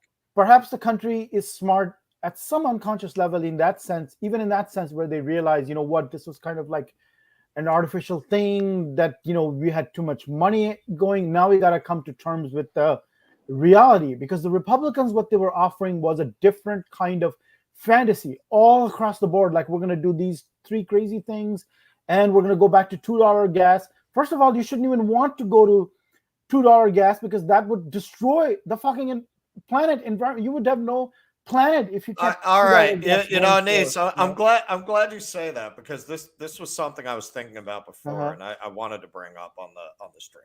You know, I watch a lot of the right-wing podcasters. Oh, you do? Yeah. Well, yeah. You got right? See what the other guys do. Well, you got to know what they're saying, or you don't understand the country. Yeah. You know, that this is the problem that Taibbi identifies so well. We have a siloed media, so everyone's getting half the story. I don't want half the story. This way, they don't surprise me. I'm not surprised by what they're thinking, because I'm actually listening to what they're thinking. Yeah. Part of their success is that it is true that the left is, or the so-called left, the liberals, is dominated by elites and economically privileged people. So what they will very smartly focus their arguments on are class issues. They will tie immigration to class issues. They will tie climate change to class issues. So when they talk, this populist right, when they talk about it, what they'll do, which is very effective, is they'll show a celebrity crying about immigrants, and then they'll show you where they live. And they'll tell you how many white people live there, and how there are no brown faces anywhere to be seen in the places that they live, right? And they'll show you, well, these immigrants are going to be put into these communities, not in their communities. Look at the house she lives in. She has 18 rooms. Why doesn't she take in some of these immigrants? It's a very effective line of attack. Some in her fridge. Put some of them in her fridge, right? With the ice cream can, you know, remember that? Right. Yeah. With climate change, they make the same argument. Sure, they don't care about how high gas prices are. They don't care how much this is going to cost you. It's not going to affect them. You know what I just watched? I just watched a video, because they're having the climate conference right now. Mm-hmm. And the conservative was laying out how many private jets went to that conference. They always do that with Al Gore, with everyone, right? They're like, oh, you know, right. What about Right. And he's talking about the UK Prime Minister talking about giving $1 trillion in climate restorative justice to these countries. The commentator's British, and I don't have to tell you what's going on in their economy right now.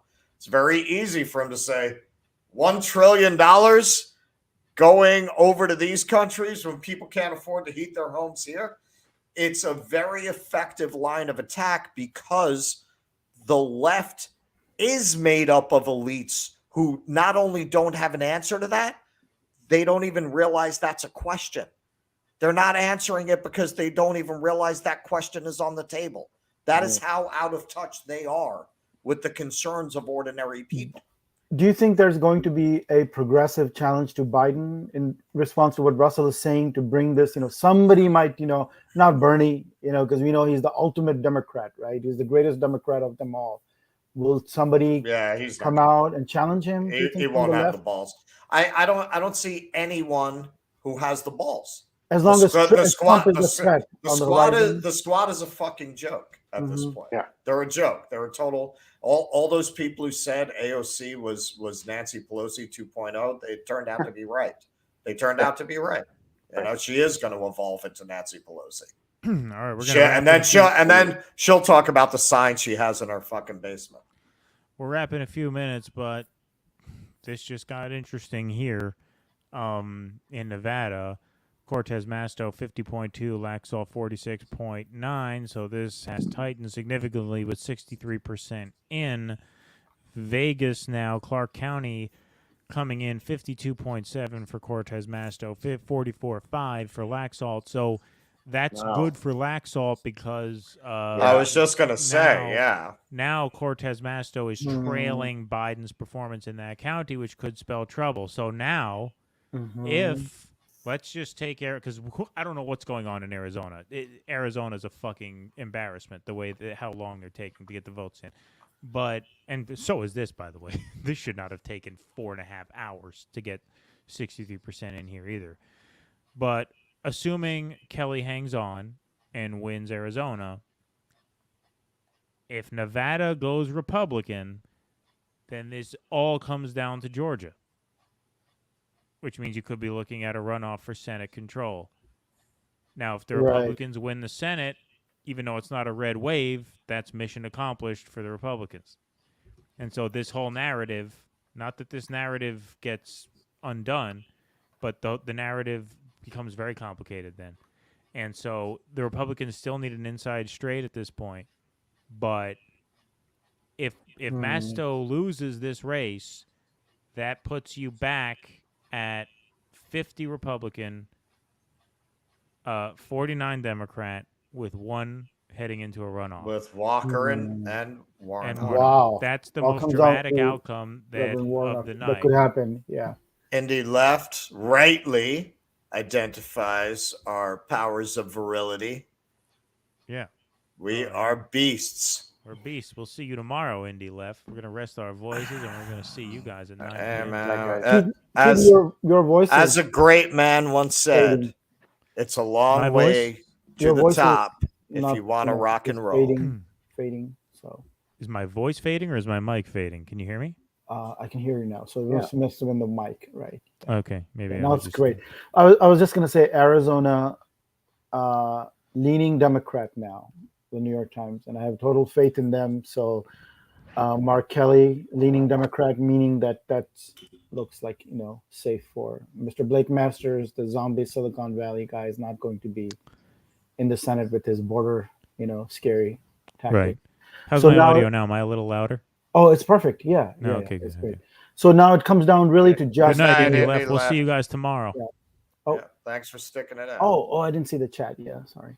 So it comes down to Nevada and Georgia. Nevada, Arizona. Nevada, Georgia. And Georgia, right. Which is what we said it was going to come down to. But you already said, because Pennsylvania, so now they have to the Republicans have to win both Nevada and Georgia. Now, if the Democrats hold Nevada, then Georgia becomes moot. Because they're already at 50, right? They're at 51. The Democrats would be at 51 because they gained Pennsylvania. No, they're at 50. 50 no, you're right. Right. 50.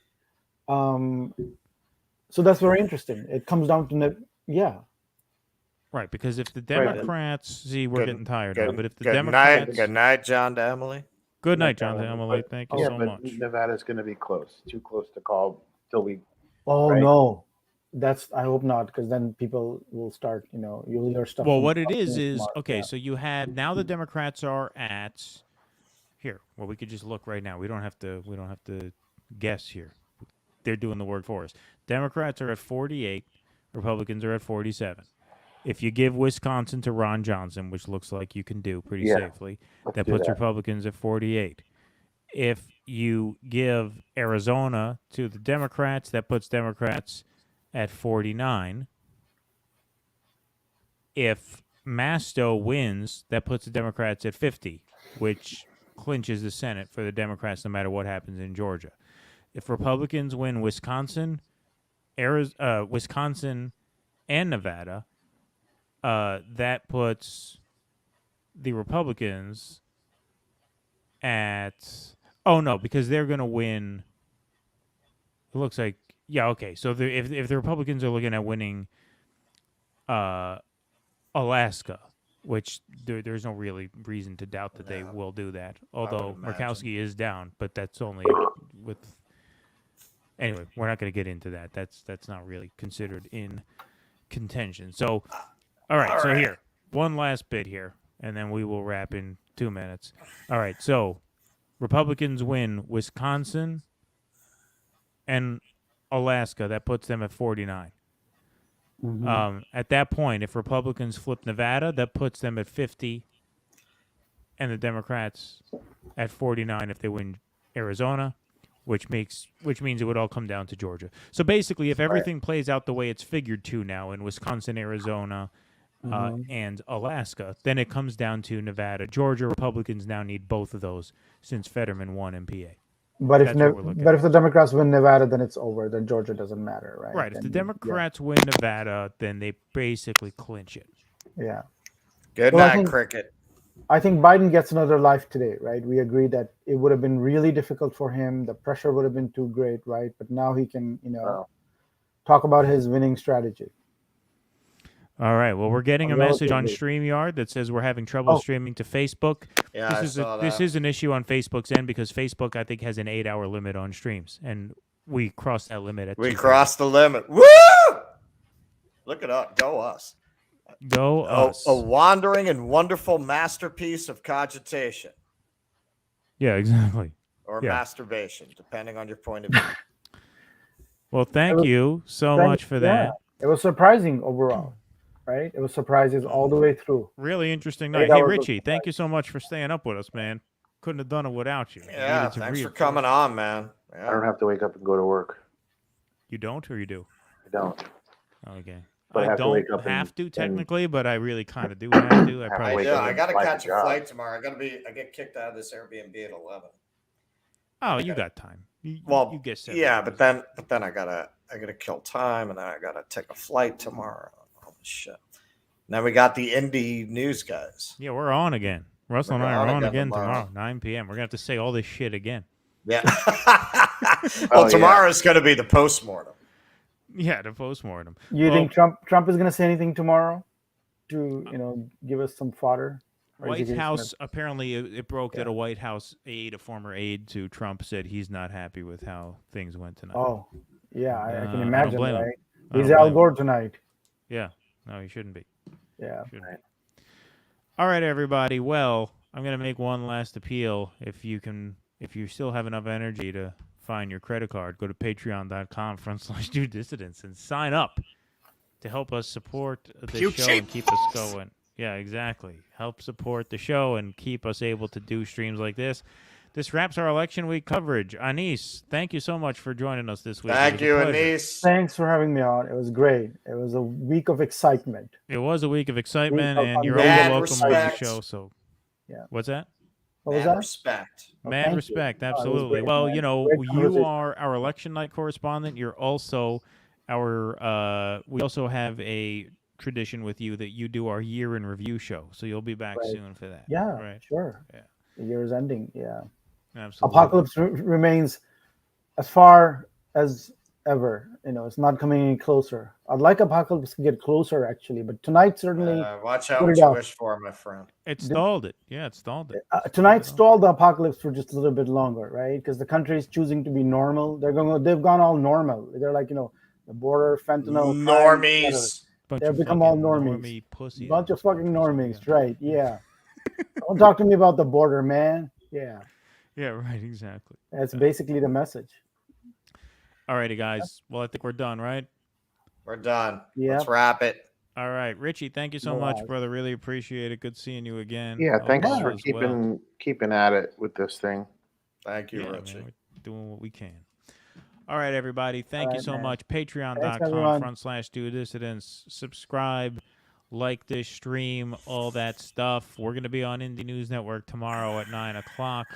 And we'll have another show for you later in the week. Thank you so much. Be safe. Be well. We'll see you next time. Please clap.